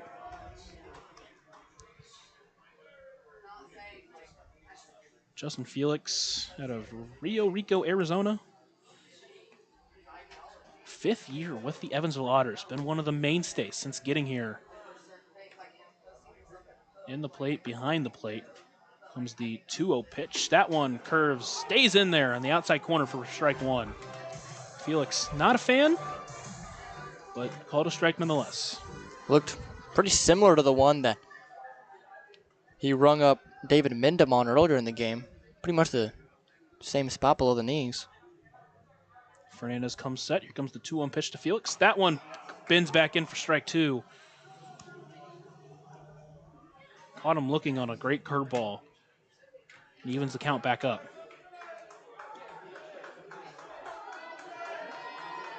Ray Gill over at first. Not typically a stolen base threat. Doesn't have a huge lead. Here comes the 2-2 pitch. That one, a fastball that he fouls off towards the third baseline and just stays alive. I mean, that fastball, Felix definitely wants back. That's more center cut than the steak I get at Texas Roadhouse. I mean, that thing is right on a tee. Yeah, at 93, just worried about catching up. Sometimes you miss an opportunity to get a big hit. Count still at 2-2. Here comes the pitch from Fernandez. That one curves. It's in there for strike 3. Felix checked his swing, but it doesn't matter. So now 2 away, as that will bring up Keenan Taylor for the 4th time today. For left fielder, number 12, Keenan Taylor. It'll be his 5th time. He got hit by a pitch in his last at-bat. That was a 2-out hit by pitch that started that entire run in the last inning. So it's proof that even if there's 2 away, you can still get something going. Fernandez comes set. Here comes the first pitch. Blew it by him. Way late on that one for strike 1. Yeah, Taylor was nowhere close to that. I mean, he didn't get the front foot down until that one was about 59 feet, 6 inches away from him. Fernandez comes set again. Gill still at first. Comes the 0-1 pitch. Curves in there for strike 2. Fernandez this inning has just got everything working.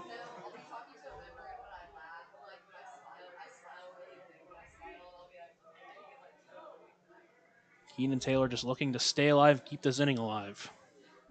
Fernandez comes set once again. The 0-2 pitch. Curveball poked into left center field. It'll be Justin Farmer who gets under it for out number 3. So Otters get 1 hit but do nothing with it. Game still stays tied as we head to the top of the 9th inning here on the Otters Digital Network.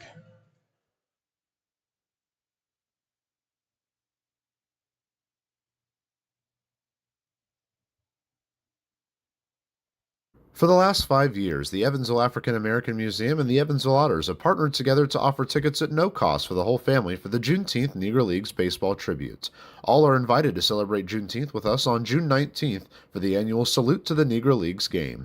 Pre-game activities start at 4:30 with first pitch scheduled for 5:05. For information on these tickets, fans can stop by the Evansville African American Museum at 579 Sandra Matthews Way in Evansville or any local Evansville-Vanderburgh Public Library. Catalyst Church Food Pantry is honored to be the nonprofit partner of Friday, May 23rd's Otters game. Catalyst Church invites the community, but also the churches from the tri-state to come and unite as one game, as one church, around one cause. Catalyst Church invites each person to bring at least one, if not more, non-perishable food item for their food pantry to continue helping the Evansville community. A great night of baseball is planned, and post-game fireworks are just part of the fun. More information can be found on Catalyst Church Evansville's Facebook page. New pitcher once again here for the Evansville Otters. It'll be Griff Hughes onto the mound. Catcher still Justin Felix. That is our pitcher-catcher battery. This pitcher and catcher battery is sponsored by the Answer Auto Repair East. Find your battery needs at the Answer Auto Repair East, located at 2319 North Green River Road, or call at 812-475-9000. Griff Hughes onto the mound once again. We've seen some really, really good work from him so far this year, and hopefully this is something he continues. He gets this game still tied into the bottom of the ninth. Last time out went an inning and a third, giving up a hit, struck out 2, did not walk a batter, and no runs allowed. He also tossed a scoreless outing on opening night last Friday. So we'll see if he can continue his great work that he's had so far this season into tonight. Big left-hander will face 2 lefties. Yes, that will bring in the center fielder, Justin Farmer. First pitch to him. That one is quickly hit over to J.J. Cruz at second. Throw over to first will be in time for a quick out, number 1. I was going to mention Griff Hughes spent 4 seasons with the Carson Newman Eagles. Then came over to the Otters last season, and man, was he immediately a very effective pitcher out of the bullpen. 36 appearances, 44 innings pitched, a 3.07 ERA. So far this year, 3 innings pitched, 4 strikeouts already. He has the lone Otters win as well with a great bottom of the 8th inning in that 7-inning game in extra innings. That will bring in Brandon Hilton, as you mentioned. 3 straight lefties coming up. First pitch to him, taken outside for ball 1. And it feels like with what we saw from him last weekend, if this game does go into extras, it would be very shocking if they went away from him. Yep. Assuming he gets through this inning clean at least. Absolutely agree. Hughes comes set. Here comes the 1-0 pitch. That one chopped over to the shortstop, Camo. Throw over to first will be in time for out number 2. Quickly, 2 away for Griff Hughes. Camo just showing how smooth he is over at shortstop with that glove, charging in on that little cue ball shot to him. One-hand field throw across his body while he's charging the opposite way in a strong throw on target for the out. I mean, this guy, if he continues to be a great bat at the top of the order, star shortstop. And that will bring in the second baseman, Montez, to the plate. Currently 0 for 2, does have a walk and a run scored. Just trying to keep this inning alive for the Eagles. Hughes will come set. Here comes the pitch. First pitch taken in there for strike 1. Griff Hughes still just 23, 6'4" out of Knoxville, Tennessee, and has really shown since joining the Otters last year. Next pitch from Hughes. That one is just inside for ball 1.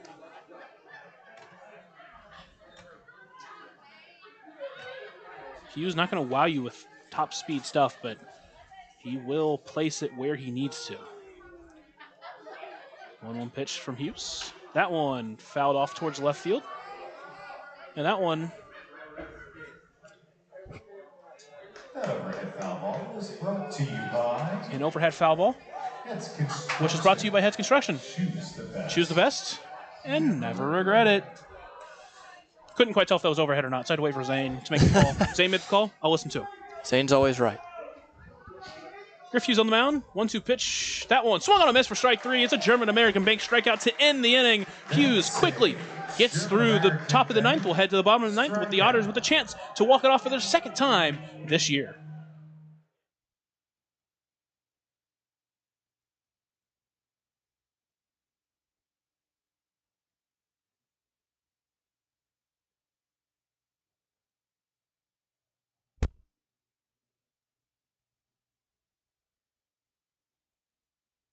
Right now in Vanderburgh County, over 800 children are in the child welfare system waiting for someone to be their voice, and you could be that voice by becoming a court-appointed special advocate, a CASA volunteer.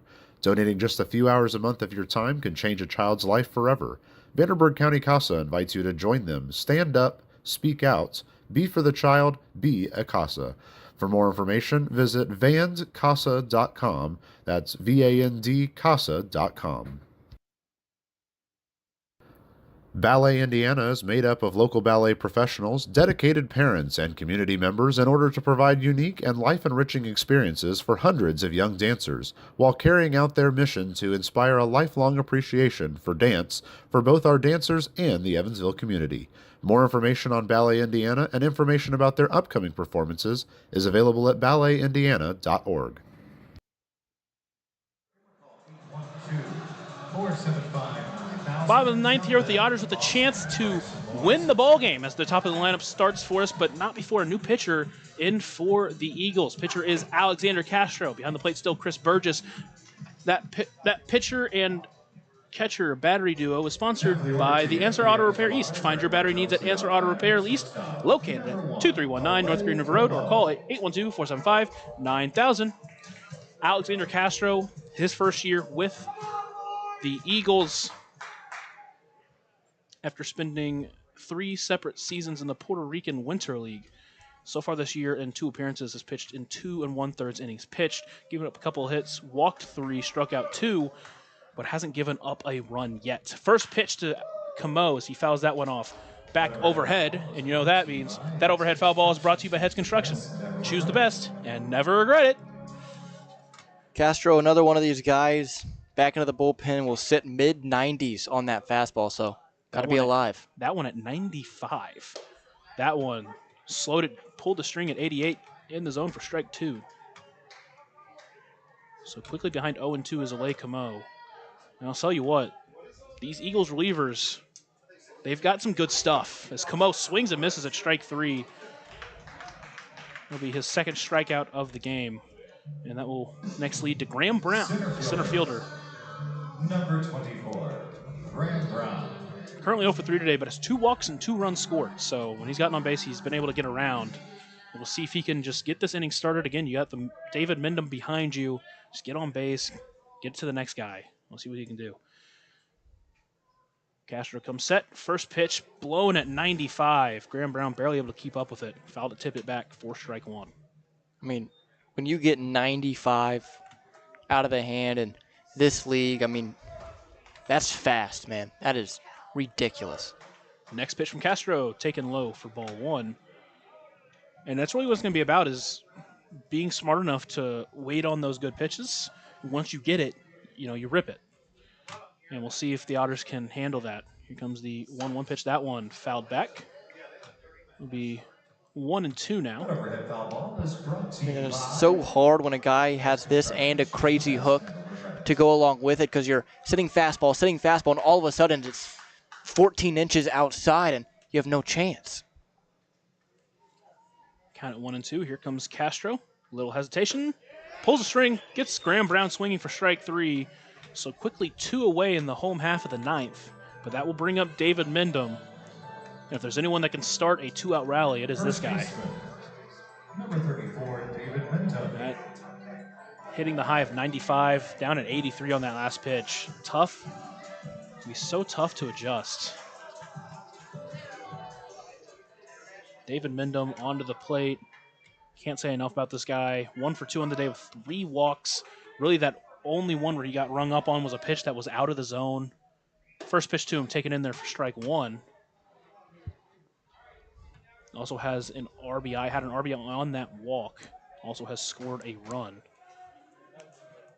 We'll see what he can do here. Quickly behind 0-1 with 2 away in the home half of the 9th. Next pitch from Castro. That one's just fouled back. Quickly behind 0-2. Castro's fastball a lot different than Gonzalez's mid-90s fastball that we saw early. Gonzalez had a lot of break side to side. Castro with a lot of ride on that pitch, so it stays up a lot longer than what the hitter is used to. Castro, the 6th pitcher used by the Eagles this game. That one's ripped to center, but right at the center fielder Farmer. So quickly 3 up, 3 down for both sides. And we've got extra baseball once again. Once we get back here on Otters Digital Network, we'll have extra innings.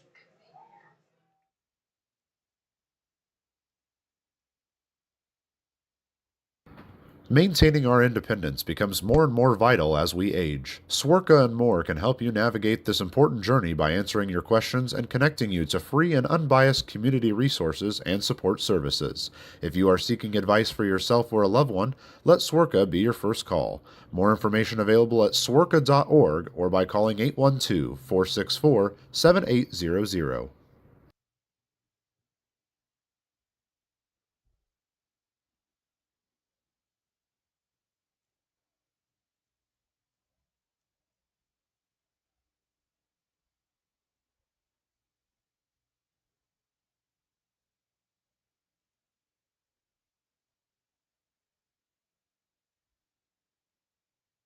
Originally opening in 2004, Jacobs Village has been a home for adults with disabilities, giving these great residents a wonderful opportunity to live life just like you and me. Jacobs Village mission is to continue building a safe, walkable neighborhood community where people with disabilities and older adults can find meaningful relationships, affordable and accessible housing, and activities to keep their bodies and minds engaged. We can't wait to have Jacobs Village at the ballpark on July 3rd for our annual Red, White, and Blue Night.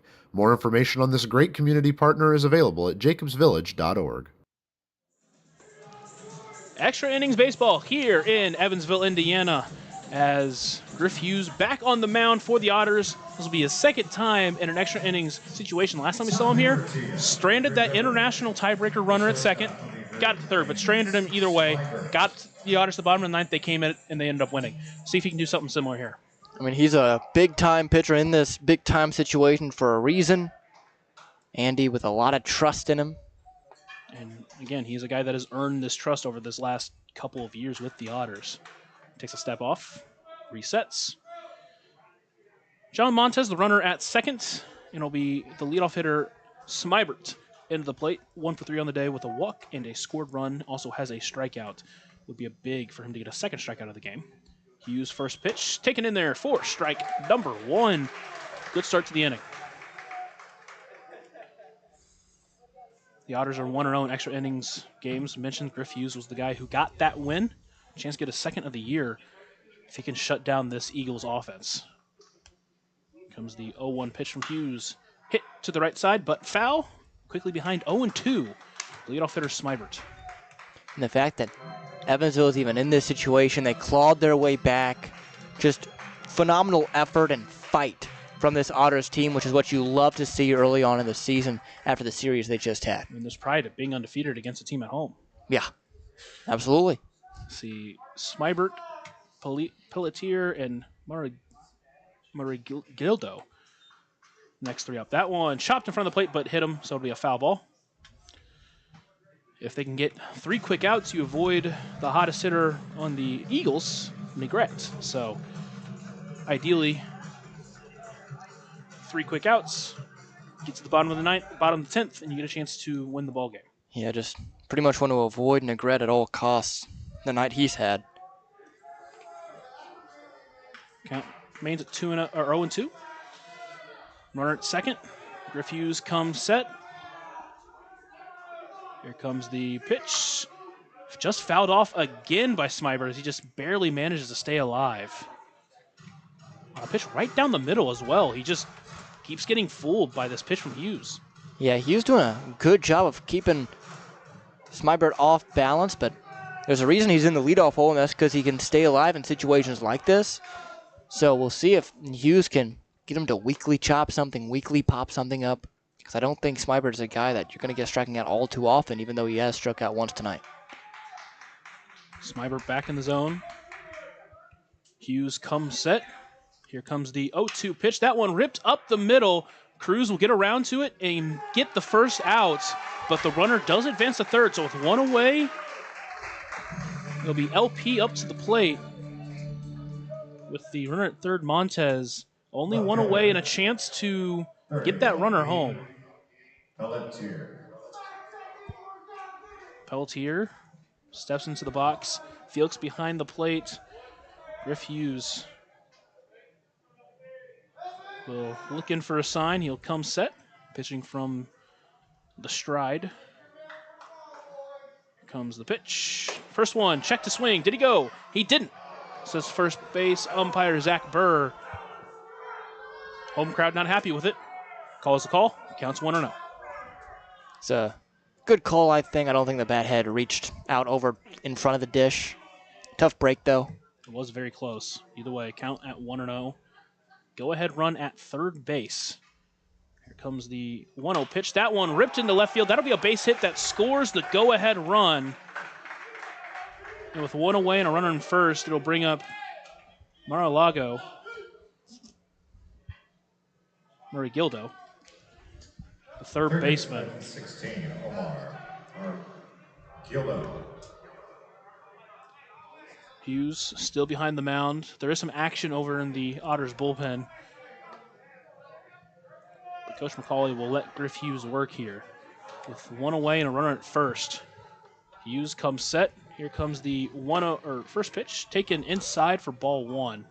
That's Nate Wolgamuth up and at him. The Evansville pen. I don't know if Trackman's right on that call. No, I can't imagine. Count 1-0. 1-0 pitch. That one is taken in there for strike one. Strike.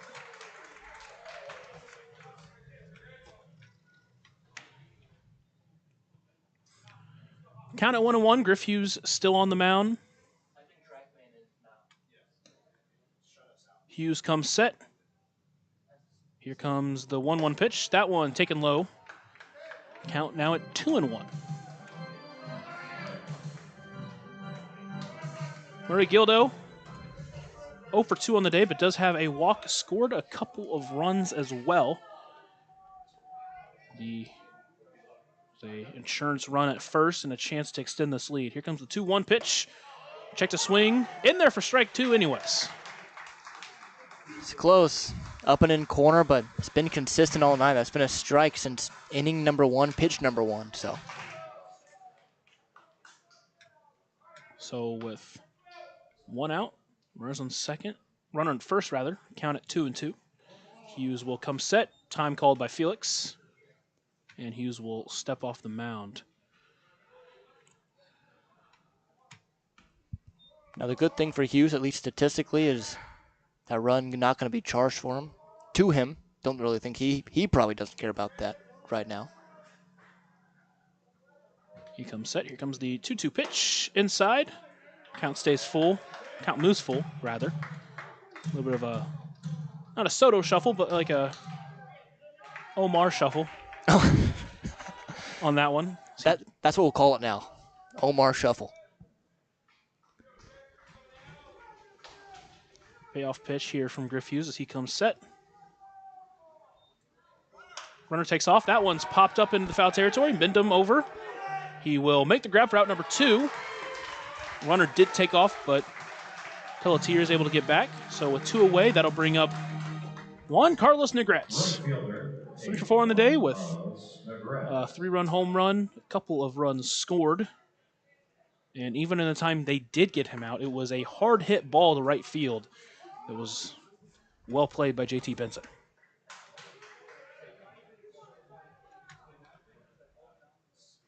We'll see how Hughes tries to attack him here as Negrete comes set. Hughes will come set. Here comes the first pitch of the at-bat. In there for strike one.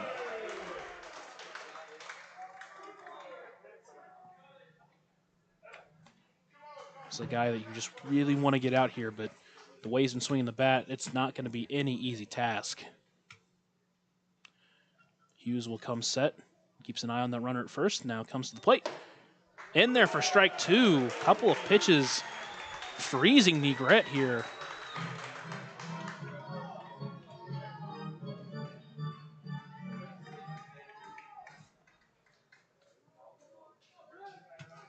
Counter 0-2, 2 away here in the top of the 10th inning.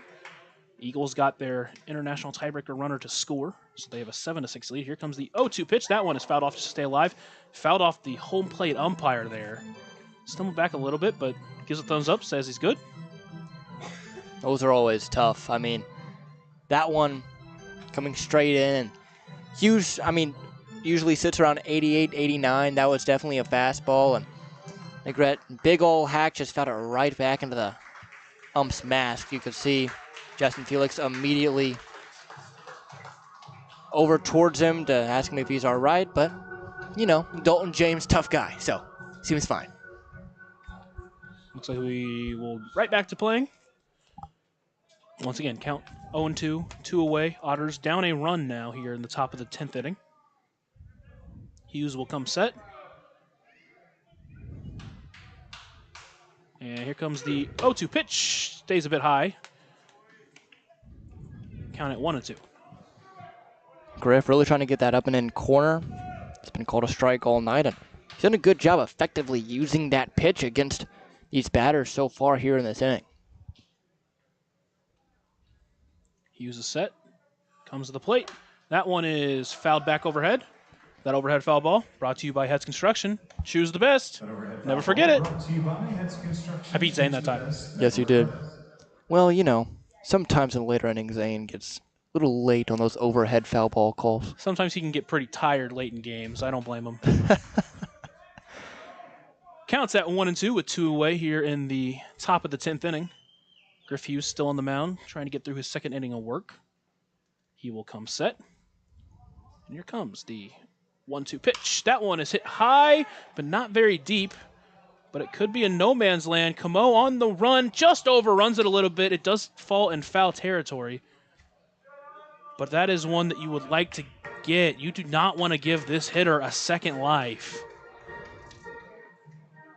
I mean, that's such a tough play for Camo, because Keenan Taylor is playing pretty well and pretty far off the line, not playing Negrete to fully pull, so it's a really long run for him. Camo really speedy, had a nice first step, but when you're going that fast and the ball has so much backspin on it that it's kind of dancing up in the air a little bit, it's hard to read it correctly, especially when it's that high. So second life here for Negrete. Count still at 1-2 with 2 away here in the top of the 10th inning. There's the pitch from Hughes inside for ball 2. Little dance there from Negrete to get out of the way. What an at-bat Juan Carlos is putting together here. I mean, he is battling. That's what we want to see from a guy who clearly is your star hitter on this team. 2-2 count. Here comes the 2-2 pitch. That one is hit high and deep into left field. Keenan Taylor on his way back, and that one gets out of the ballpark. His second home run of the game.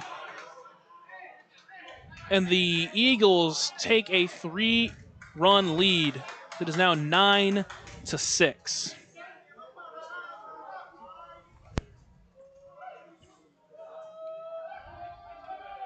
Two home runs on the day, 6 RBIs, 6 of their 9 RBIs for Negrete. It's just one of those where leave it over the heart of the plate on a 2-2 pitch, and he takes advantage. Next up, David Vinsky, DH. 2-for-4 day with a couple of RBIs himself. Now you just got to reset, get this next guy. First pitch to him. Taken in there for strike 1. And that last one, I mean, we know what he sets, high 80s, and when you give a guy like Negrete a chest high, middle of the zone, 88 mile per hour fastball, when he's battled like that, you're not going to get it back. A 1 pitch taken just high, 1-1. And then you start thinking back about that pop fly ball to foul territory, Camo just barely overrunning it. Mm-hmm. Again, talk about not giving a guy like that an extra life. And when you do, come back to haunt you. 1-1 count, swung through by Vinsky. Count now 1-2. And this game has just been so brutal to the Otters tonight. Just one of those nights where it seems like anything that can go wrong will go wrong. Griff Hughes comes set. 1-2 pitch. Taken just inside, maybe a little bit high. Count now at 2-2. Just one of those that you would like to get, but either way, call the ball. Got to come back and get him here. Comes the 2-2 pitch. That one chopped towards Camo. Little awkward bounce, makes the play, throw to first in time. So Otters get out of the inning, but not before the Eagles strike for 3 on a 2-run home run Juan Carlos Negret home run. Otters coming to the bottom of the 10th, need 3. We'll be back here on the Otters Digital Network.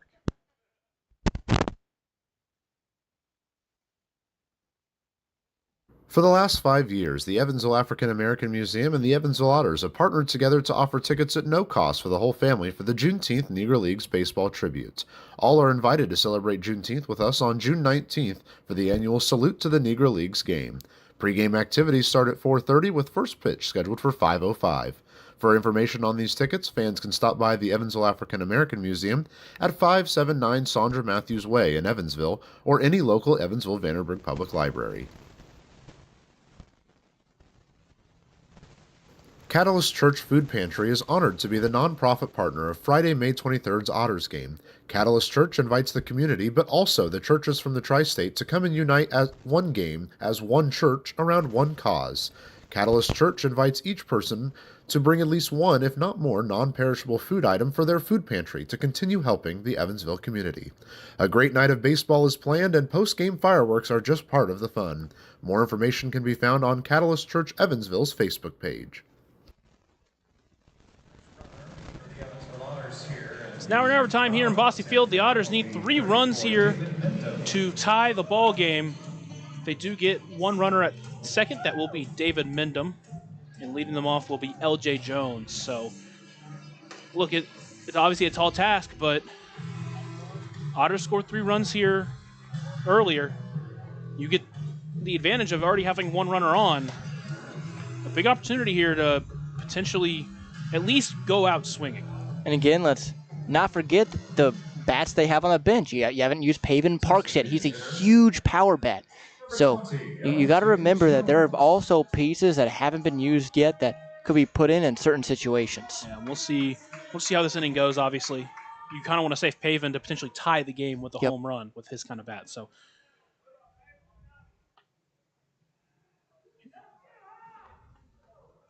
Castro comes set. Here comes the first pitch. That one is taken just inside for ball 1. Castro's such a good 9th inning of work. This is the first time that this middle of the order will see him. Castro comes set. 1-0 pitch. That one ripped foul for L.J. Jones. I gotta say, L.J. Jones having a good game today. Really seeing the ball well. Put on some good swings, couple hits, couple RBIs. With the 2 RBI double down the line. That really put them right back in this game. You're hoping that he can just get the line moving, get the tying run to the plate. Comes the 1-1 pitch. That one taken outside for ball 2. Good job by L.J. Jones holding it.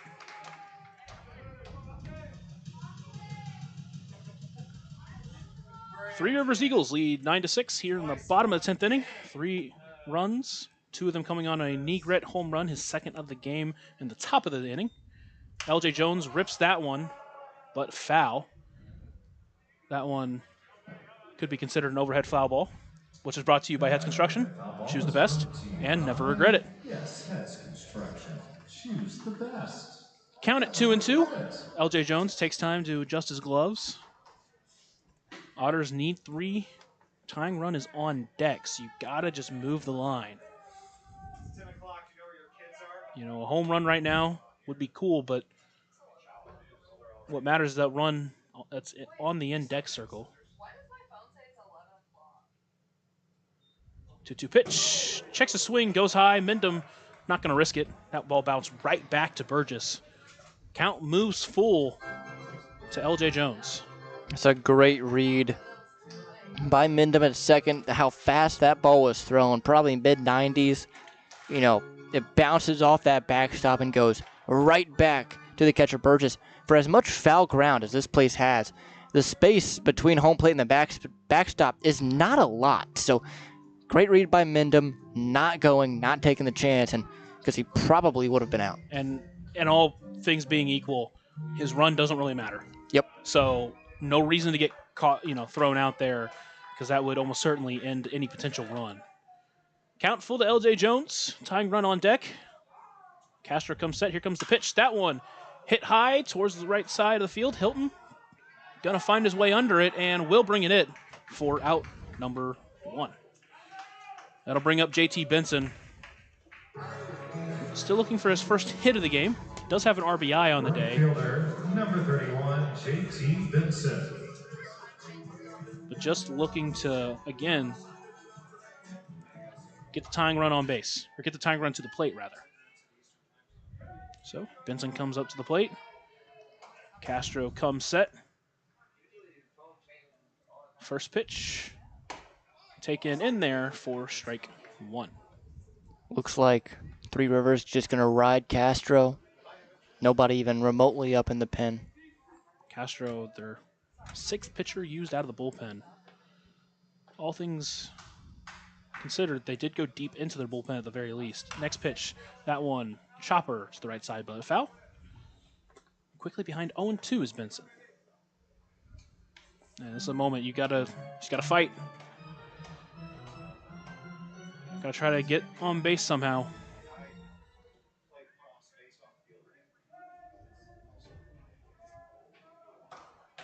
Castro on the mound.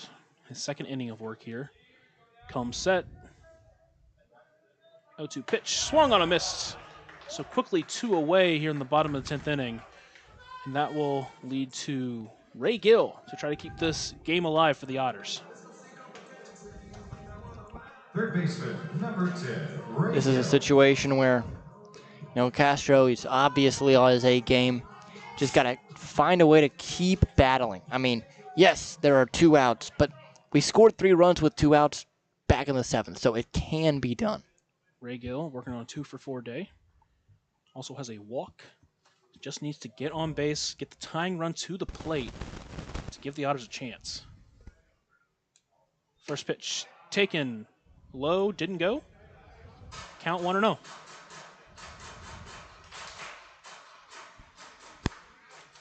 Gill, a guy that throughout his career has just been a really good hitter. Done a good job getting on base, but also done a good job of getting power. This is a moment where you just need to find a way to get on base.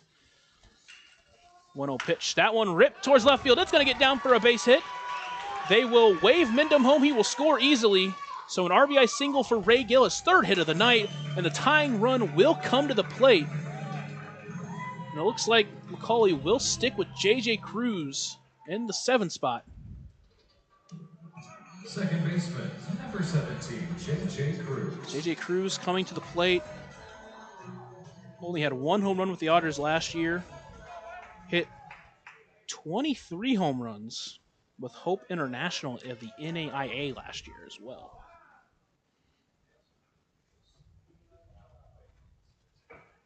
First pitch to J.J. Cruz, taken low for ball 1. 24-year-old out of Cerritos, California, with a huge opportunity here.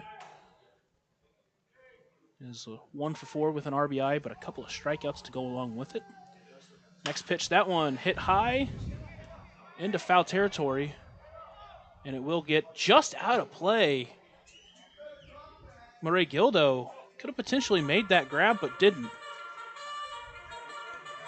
It's a weird play. I mean, he feels the warning track underneath him on his cleats, knows that there's a walk coming. He's got to brace for it, and you make the decision there.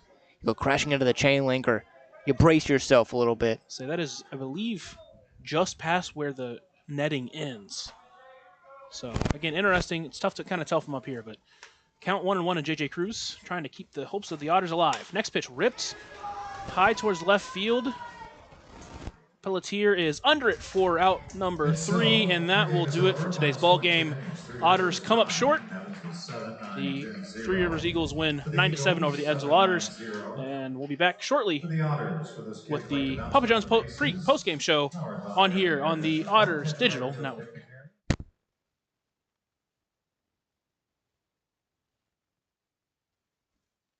Right now in Vanderburgh County, over 800 children are in the child welfare system waiting for someone to be their voice, and you could be that voice by becoming a court-appointed special advocate, a CASA volunteer. Donating just a few hours a month of your time can change a child's life forever. Vanderburgh County CASA invites you to join them. Stand up, speak out, be for the child, be a CASA.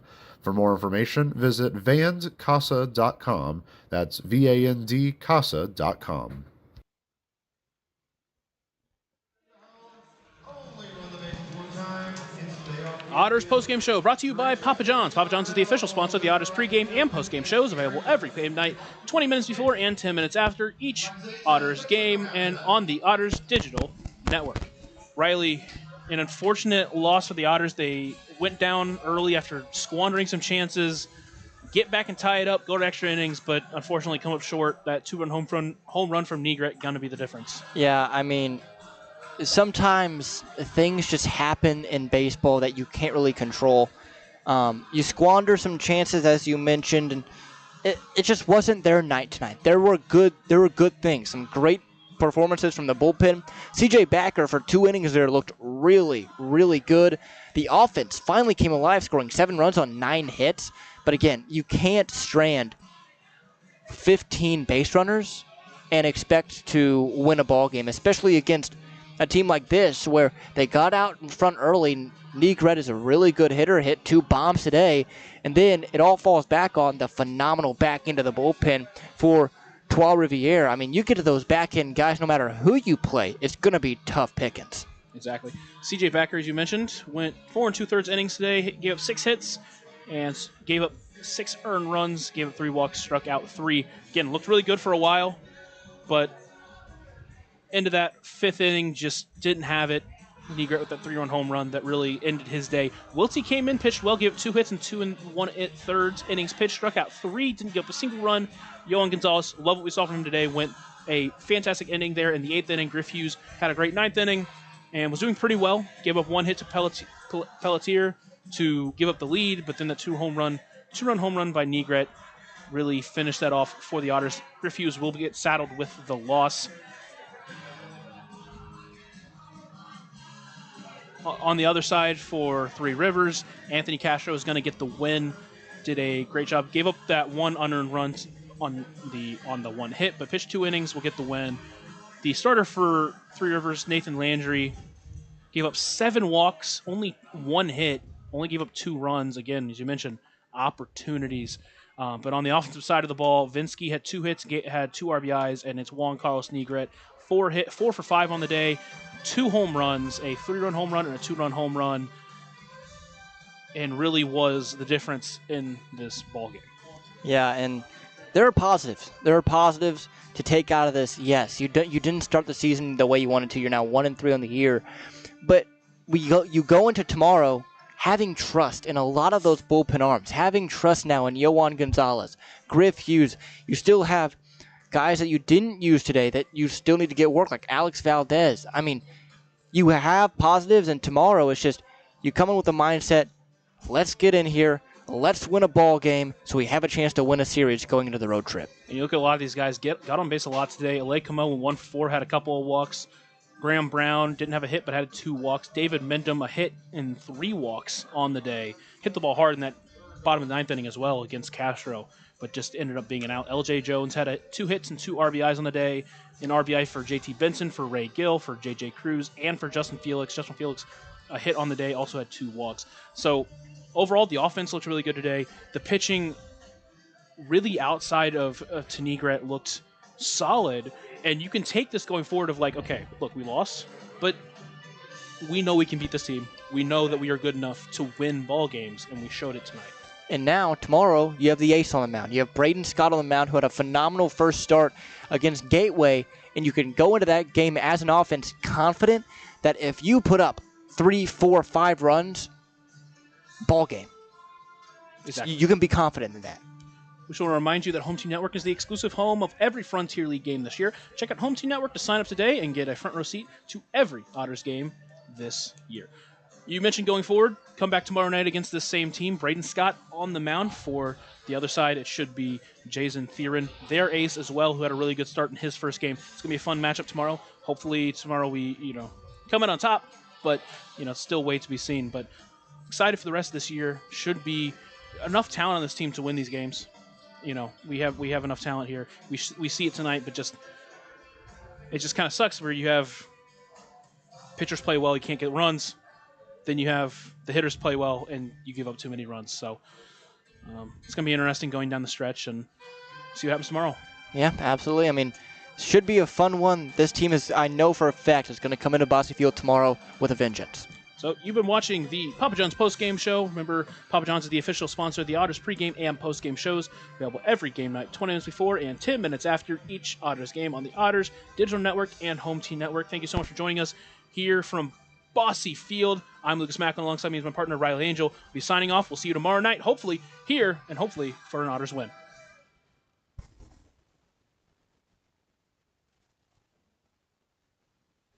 Thank you, guys.